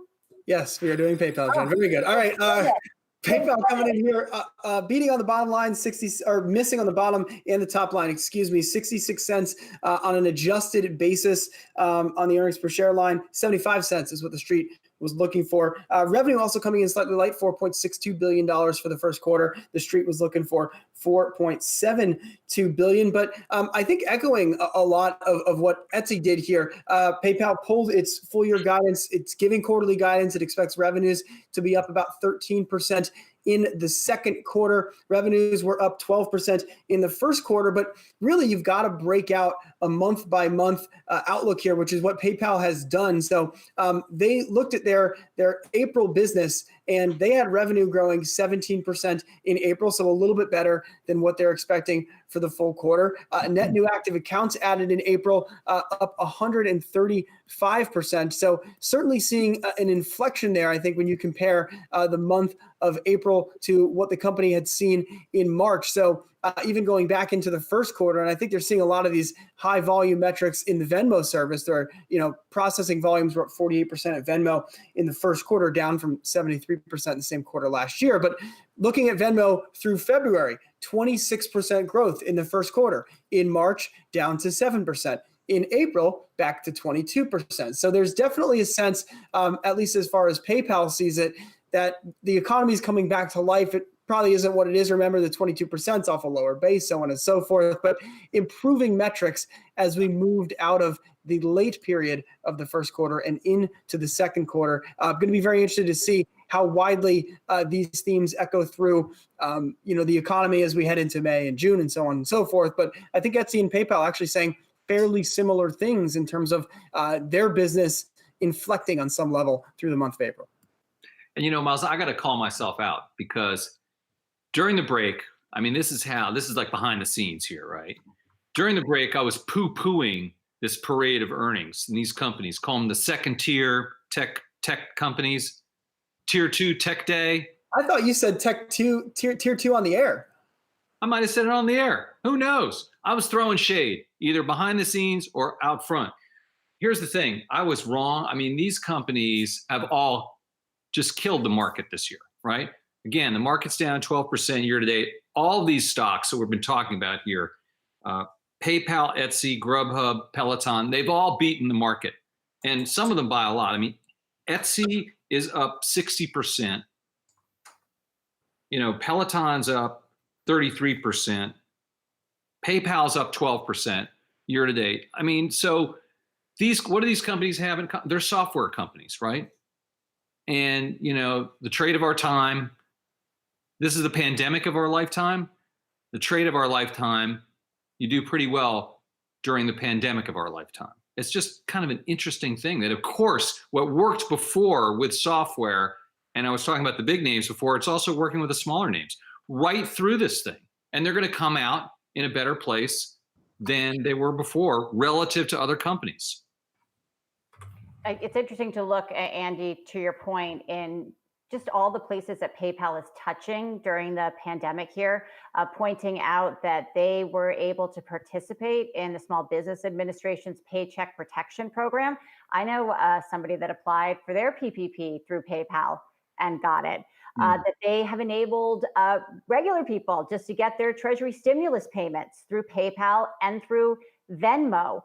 They are waiving certain fees for merchants right now, trying to also defer some repayments of business loans. But this is stickiness, right? When you get a loan or you get your stimulus from someplace, you become a sticky customer. And that's what keeps you around to the other side, where these companies come out, right, Andy? And then they're a little bit bigger on the other end. You lose a little bit of it, but you keep a lot, and you just keep you keep getting further ahead. Okay, so from all of this, I guess it's relatively good news on the second-tier tech companies that we've been going through, most of them performing better than expected, to one industry that has seen some pretty dark days, and that is the auto industry. Rick Newman, the auto industry had to get a lot of help during the financial crisis, and it looks like we might have Congress stepping in here as well this time around. How's this going to play out?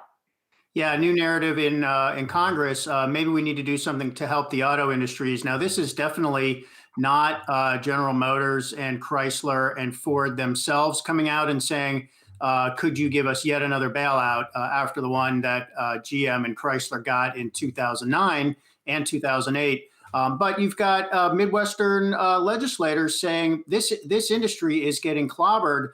And the automotive industry goes way beyond the big name automakers. I mean, the supply chain is huge, and it employs around 10 million Americans, many of them clustered in the Midwest and in Michigan. So there's now talk about doing something to help the auto industry in the next stimulus bill or the one after that. And I don't think there's any chance it would be direct aid to automakers, but oldsters may remember the Cash for Clunkers program in, I think it was 2009.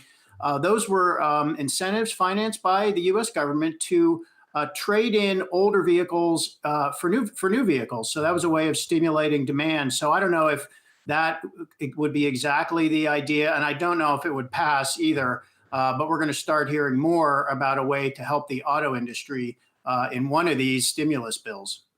So, Rick, you don't see a way where the government's going to come in and actually take equity, any kind of really close relationship like that. You think it's on the outside that they're going to be playing? Right. No chance of that. First of all, the big three automakers, and it's now kind of like 2.5. It's Ford and General Motors, and also Fiat Chrysler. They're in much better shape than they were in 2008 and 2009. I don't think anybody thinks there's a real risk of bankruptcy this time around. I mean, they've gotten rid of all kinds of excess capacity. GM and Chrysler, because of bankruptcy, were able to get their debt load down. GM today, for example, says they have enough cash to keep going until the fourth quarter under pretty bad scenarios, even with a big downturn in sales. But the second tier and third tier suppliers are not necessarily in such good shape. And those are some, they employ a lot of people. They make brake calipers and all the components and parts, engine parts and stuff like that go into these vehicles. And that's a lot of jobs. And those are politically important states, Michigan especially, a big swing state that is going to help determine who the next president is. So some pretty good chance we might see something here. Can you imagine, you guys, though, if there was some sort of bailout and how loudly Elon Musk would howl? And actually he would have a point, because if you think about it, internal combustion engines and continuing to build them ad nauseum is a moral hazard, right? You could make that argument. And by the way, never mind their capital structures and their efficiencies, et cetera, et cetera. So I don't think that's going to happen, but I would love to see Elon if that did. Well, Andy, in the Cash for Clunkers program in 2009, there was an environmental rationale for that. And remember, it was Obama, the Democrat, and Democrats controlled both houses of Congress. So we knew they were pushing for higher MPG levels, but also by taking older vehicles off the road, you're taking less efficient cars that get worse mileage and pollute more off the road and putting more efficient cars on the road. But that doesn't apply this time around because it's the Trump administration. He doesn't care about that. This is not a priority among Republicans who control the Senate. So we have to find some other rationale for this. I'm sure the big four will probably point out, although you can get the EV credits for them, how much Tesla has been helped by some tax incentives along the way as well. Coming up on Yahoo Finance, we've got much more, including Andy Serwer's interview with billionaire fintech investor Glenn Hutchins. We're going to get his take on the Fed and its policy to offset the COVID-19 pandemic. That is next.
Welcome back to Yahoo Finance. On the regular session, a little bit of a mixed bag here. We had the NASDAQ higher, but the S&P and the Dow and the Russell all lower. We've also had a lot of earnings news coming out here to help us sort through the day and the aftermarket action. Jared Blickery with the charts. Jared. Yeah, some impressive aftermarket price action here for some of these stocks. Taking a look at Lyft, it's up 18%, better than feared. And the company, this is Bloomberg Intelligence saying, accustomed to growth rates of more than 50% a quarter, said adjusted sales climbed 23% from last year. And that's not bad considering everything that's happened and people not really doing as much moving around as they used to. And then we got Peloton, another COVID play here. That's up 4.7%. Looking at Grubhub, that's down. They're having to invest their profits, or what would have been profits, into cutting customers' deals. I've personally taken advantage of many of those. $10 if you spend $30 or more between certain hours is pretty nice. We got Etsy, that is down in after hours. But I mean, you look at the year to date, as Andy was pointing out on some of these stocks before, just check out Etsy. That is up 76% year to date. Square volumes are down, so it's still up 2%, but again, not bad as feared. And then you have PayPal. Let's take a look at this. Up 2%, and it's up 18% for the year. And that is a pretty nice trend line that we have working right now. Jared Blickery covering it all for us. Thanks so much. So the Fed has been getting pretty good marks all around for its action, although Warren Buffett on Saturday said they'd move so fast. Maybe there weren't a lot of good deals out there. Andy Serwer, in your most recent Yahoo Finance Presents, you got to speak to billionaire fintech investor, also North Island chairman, Glenn Hutchins, and you talked about the Fed as well. What was he thinking? Yeah, that's right, Jen. Glenn Hutchins, also one of the co-founders of Silver Lake Partners, that big private equity tech firm. And I talked to Glenn about the Fed's moves, and some people are concerned that, yes, the Fed did the right thing, but are we going to have to pay for it in the long run? And here's what Glenn Hutchins had to say about that. I think the Fed has done extraordinary work here, standing up all the facilities that they had in the toolkit from the 2008 crisis, inventing some new ones, putting a real backstop on the economy. But we got to remember the Fed can't do everything. And there's a very big, there's an important continuing role for the legislature to act. And I think the one thing that's happened here, which has been pretty good so far, is that the Congress has acted in a, they always go through their partisan theatrics, but they have been able to get nonpartisan bills done pretty quickly that have addressed some of the key issues of the crisis. But I think we still have more to do. And I think the key thing that we have to do more of that these bills haven't done yet is we need to put more money into the system, in the healthcare system, for the discovery and production of therapies and vaccines. Right. Right. If you think for a moment about what the most efficient way to spend the money is, we could spend trillions of dollars more helping people who are out of work for years and years and years, or we could put hundreds of billions of dollars today into inventing the things that could enable us to get them back to work. Right. Right. And I think that's what we haven't done enough of yet. Yeah, that's an interesting last point, Jen, isn't it? That, in other words, the most efficient spend in terms of addressing both the economy and the healthcare crisis is, I mean, it seems obvious, but I don't hear enough about that. In other words, pump as much money as possible into the healthcare fix, because it's not only going to help us recover, but it's actually somewhat stimulative. So I thought that was kind of a cool point. Yeah, I like that. It definitely, I haven't heard that much, and it does make a lot of sense. Andy Serwer, look forward to seeing that whole interview there with Glenn coming up on Yahoo Finance Presents. So our next guest, this is a fun story. You're going to want to stick around for this, because our next guest split $1.6 million he made in the stock market with his employees. The Connor Group CEO, Larry Connor, is going to join us to tell us about how he did this and why he did this. It's a good story in these days. That's coming up next.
Welcome back to Yahoo Finance. So in this time of a global pandemic, nobody knows where the economy is going to be in 6 months or a year. So if you made 1.6 million in the stock market in 8 days, what would you do with it? Well, a lot of people would probably hold on to it. We don't know where we're going. We don't know what's happening with the economy. But our next guest decided to give it to his employees. And I want to bring him in right now, Larry Connor with the Connor Group. It's a real estate investment firm out of Ohio. Larry, I want to get to why you decided to do this. But first of all, I have to start with, we cover the markets all the time here. How did you make this? Are you in the markets a lot? Do you have any secrets you can tell us?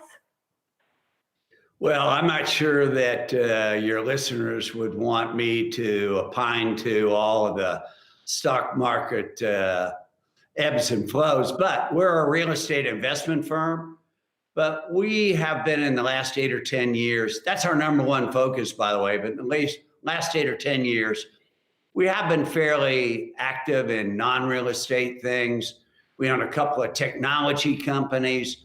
We've done some private investments and we've done some public investments, but I would not say that it's our core competency. Okay, but you did pretty well. And then how did you decide, I've done this, it's a volatile time, it's a gut-wrenching time. How did you make the decision that you were going to give this to your employees? So we're an essential business. We own and operate in 14 cities around the United States, luxury apartment communities. We've got some 23,000 residents, and our people have been nothing short of amazing. We've been open every day, providing service to our residents. And I believe that you need to lead from the front. So I've been out in the field. So in March, when I made these investments in 4 stocks and 8 days later, I sold out of them, I made the 1.6 million. I was really happy, but it didn't feel exactly right. So a couple of days after we had sold out, I'm driving home and I'm like, I just spent a couple of days also on the road out in the field with our associates. And I said, these are really the heroes. These people at the front lines and other people who support them. And so what better way could I show my appreciation than to say, okay, all of you people who make a difference, we're going to divide up the 1.6 million. So I did. So how did it go over? Did you send an email? Did you hold a meeting? What did you do? What was the reaction? Yeah, so we believe in really communicating, whether it's good news or bad news. So we actually have our own looped video conferencing system to all of our operations around the country. And we're doing twice a week broadcast updates on the medical front, operations, doing what we call shout outs to people. So we called a meeting for one of these standard updates. And so I thought it'd be kind of neat if we just surprised them. And I think that video clip's gone around and I said, hey, I'm going to divide it. I think what I said is important though. I said, look, this is not a gift. You've earned it. And that's what I believe. Hey, Larry, let me shift gears a little bit and ask you about your business and how you see things, how things are doing. Apartment houses, apartment buildings, I should say. What is the outlook for you guys? Yeah, I think operationally it's challenging, but it depends upon how you respond. We've always been kind of outliers in the industry and done things different ways. And so we said, look, we're an essential business. We're going to be open. We're going to double down on how we serve our residents and support our associates. And so we've been very, very fortunate. For example, in terms of delinquency, we finished April under 1%. Depending upon what industry numbers you want to believe, it's more like 3 to 6%. In May, we think our delinquency will be definitely under 1.5%, could be 1%. The amazing thing is too, in part because we're open and we're very active, we're actually seeing occupancies gain at the majority of our properties, not deteriorate. So I'm not sure that we are industry typical, but certainly that's what's happening in our operation. I would say you're definitely not that typical, considering the $1.6 million trade, the money you made, and then giving it away. But as you said, not a gift, something that people earn. Larry Connor, great to get a chance to speak with you. He, of course, is the CEO of the Connor Group. Maybe we'll have you back another time and talk real estate when all this is said and done. Thanks so much. Thank you. Happy to do it. We will be right back with more on Yahoo Finance.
Welcome back to Yahoo Finance, busy after hours session. And turns out maybe the stay-at-home trade actually made sense here as we're sifting through Peloton's results.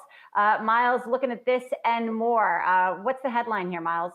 Yeah, I think the thing with Peloton is the at-home trade worked. I mean, the stock has run up incredibly. The stock is up about 4% after hours here, trading at nearly $40 per share. You'll remember back when it went public, the stock had been down under 20 at one point. But looking at the company's results, I think not only are people buying Pelotons, but they're actually using them. Quarterly workouts nearly doubled in the most recent quarter, up to 44 million, up from 24 million in the prior quarter. Monthly workouts per subscriber were up to almost 18 from 12.5 the prior quarter. So people are buying Pelotons, obviously $524 million in revenue during the most recent quarter, but they're actually using them. So that is positive as well. The real standout here, Lyft, the stock is up 17% after hours. Revenue coming in better than expected, 955 million against 830 expected. Active riders was up slightly, a little bit shy of expectations, but average revenue per rider was up about 20% year over year. The call is ongoing, but the stock's still holding up here in the after-hours session. We'll see how things shake out on the call and what happens during tomorrow's session. We talked to Dan Ives about Lyft earlier. Of course, Uber set to report its results after tomorrow's close. Uber is the big one tomorrow. And then Dan telling us we got to look forward to Cisco. Lyft here above $30. Worth noting, 52-week range, $14.56. And this was a $68 stock at one point. Much more on the day ahead tomorrow. Again, Miles doing the deep tease for Uber. We will be here to cover it all. See you then.